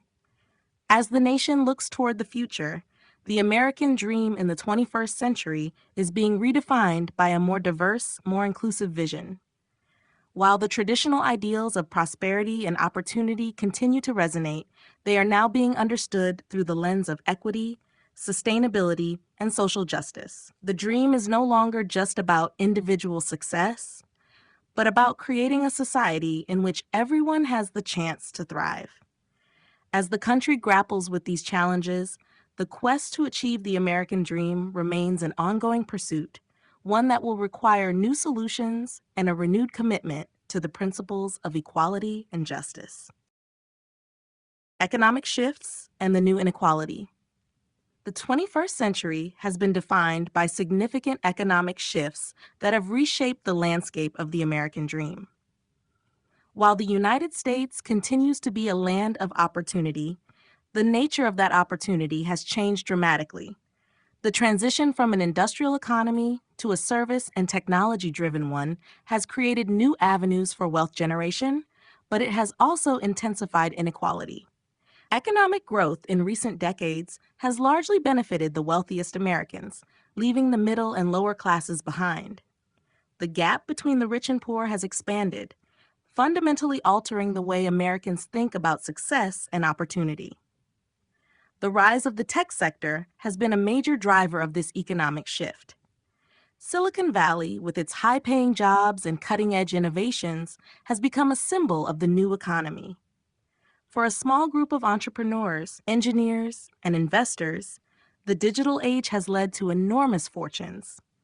The wealth created by companies like Google, Apple, and Facebook has transformed individuals like Mark Zuckerberg and Jeff Bezos into some of the richest people in history.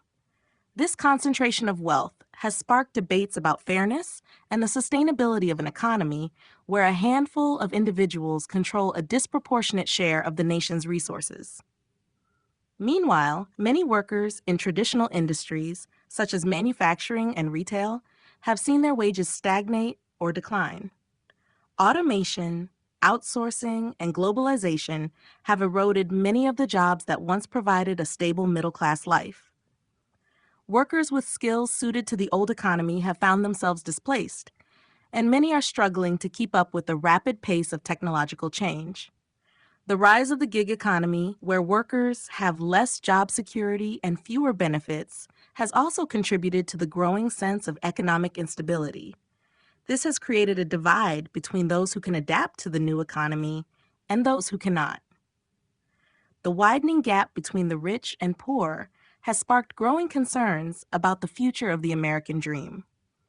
For many, the promise that anyone can rise to success through hard work and determination seems increasingly out of reach. The dream of homeownership, job security, and upward mobility has become more elusive for large portions of the population.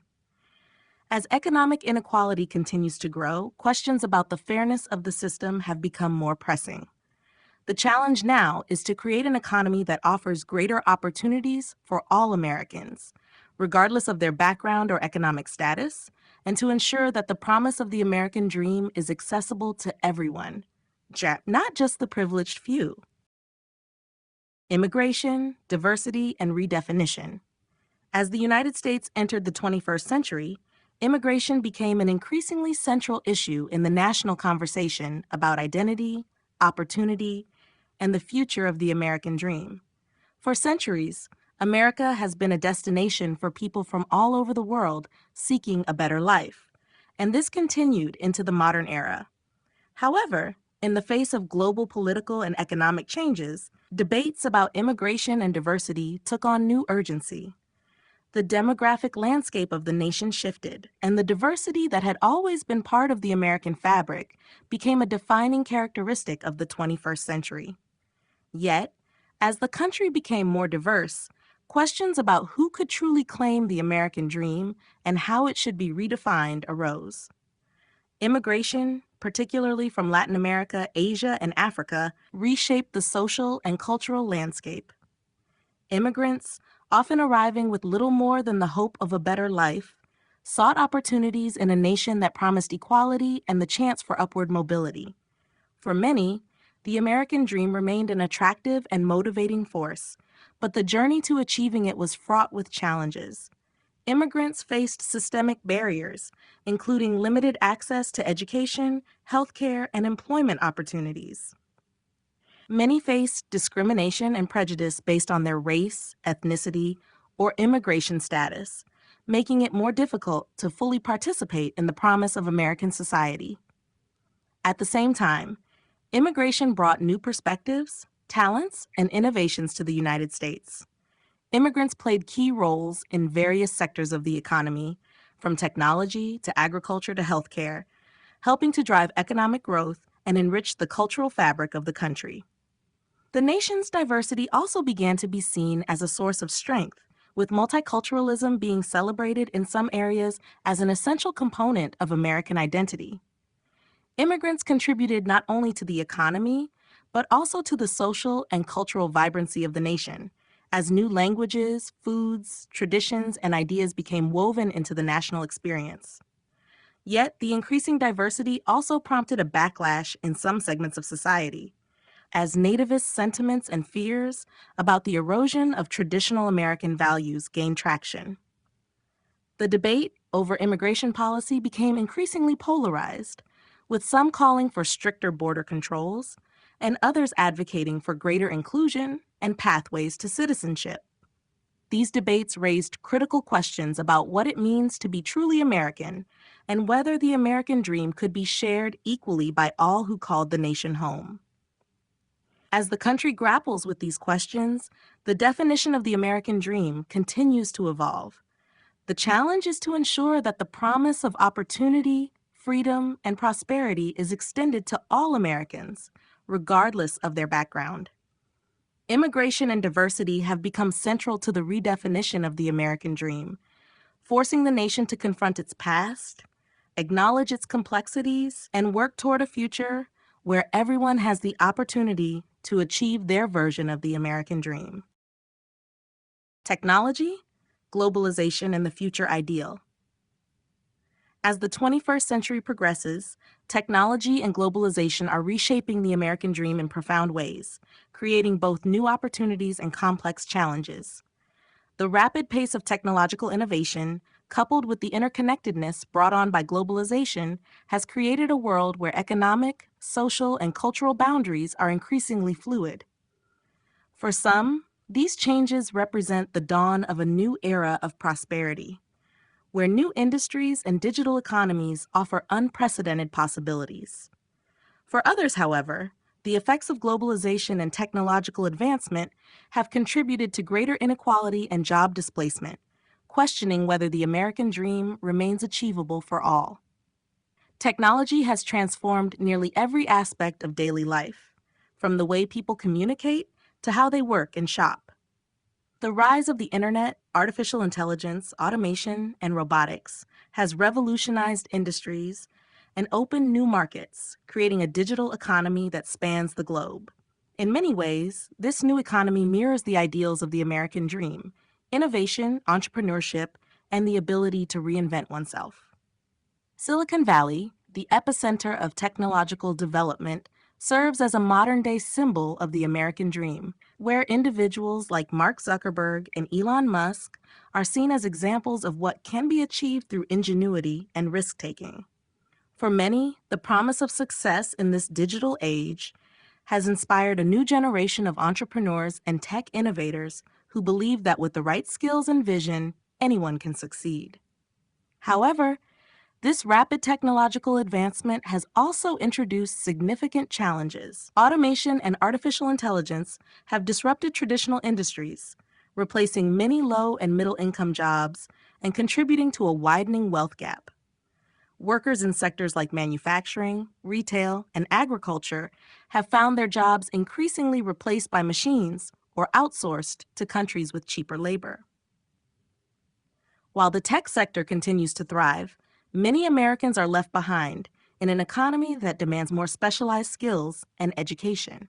This shift has led to growing concerns about economic inequality and the sustainability of the American dream as access to opportunities becomes more dependent on education and technology literacy.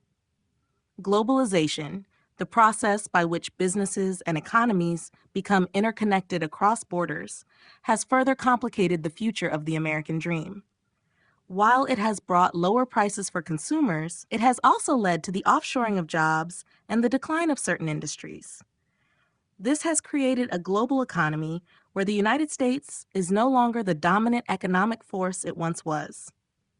The challenge for the American dream in this new era is to adapt to a world where success is no longer solely determined by national borders, but by global competition and interconnected markets. In this new world, the American dream must be redefined. It will no longer be solely about individual success through hard work and perseverance, but about the collective effort to build an economy and society that provides opportunities for all, even in the face of technological change and global competition. The future ideal of the American dream may lie in ensuring that the benefits of innovation and globalization are shared equitably, and that all individuals, regardless of their background or economic status, have the tools and opportunities to succeed in this rapidly changing world. You have been listening to The American Dream, A History of the Nation's Ideals, written by Harry Montgomery, narrated by Cedar Reyes.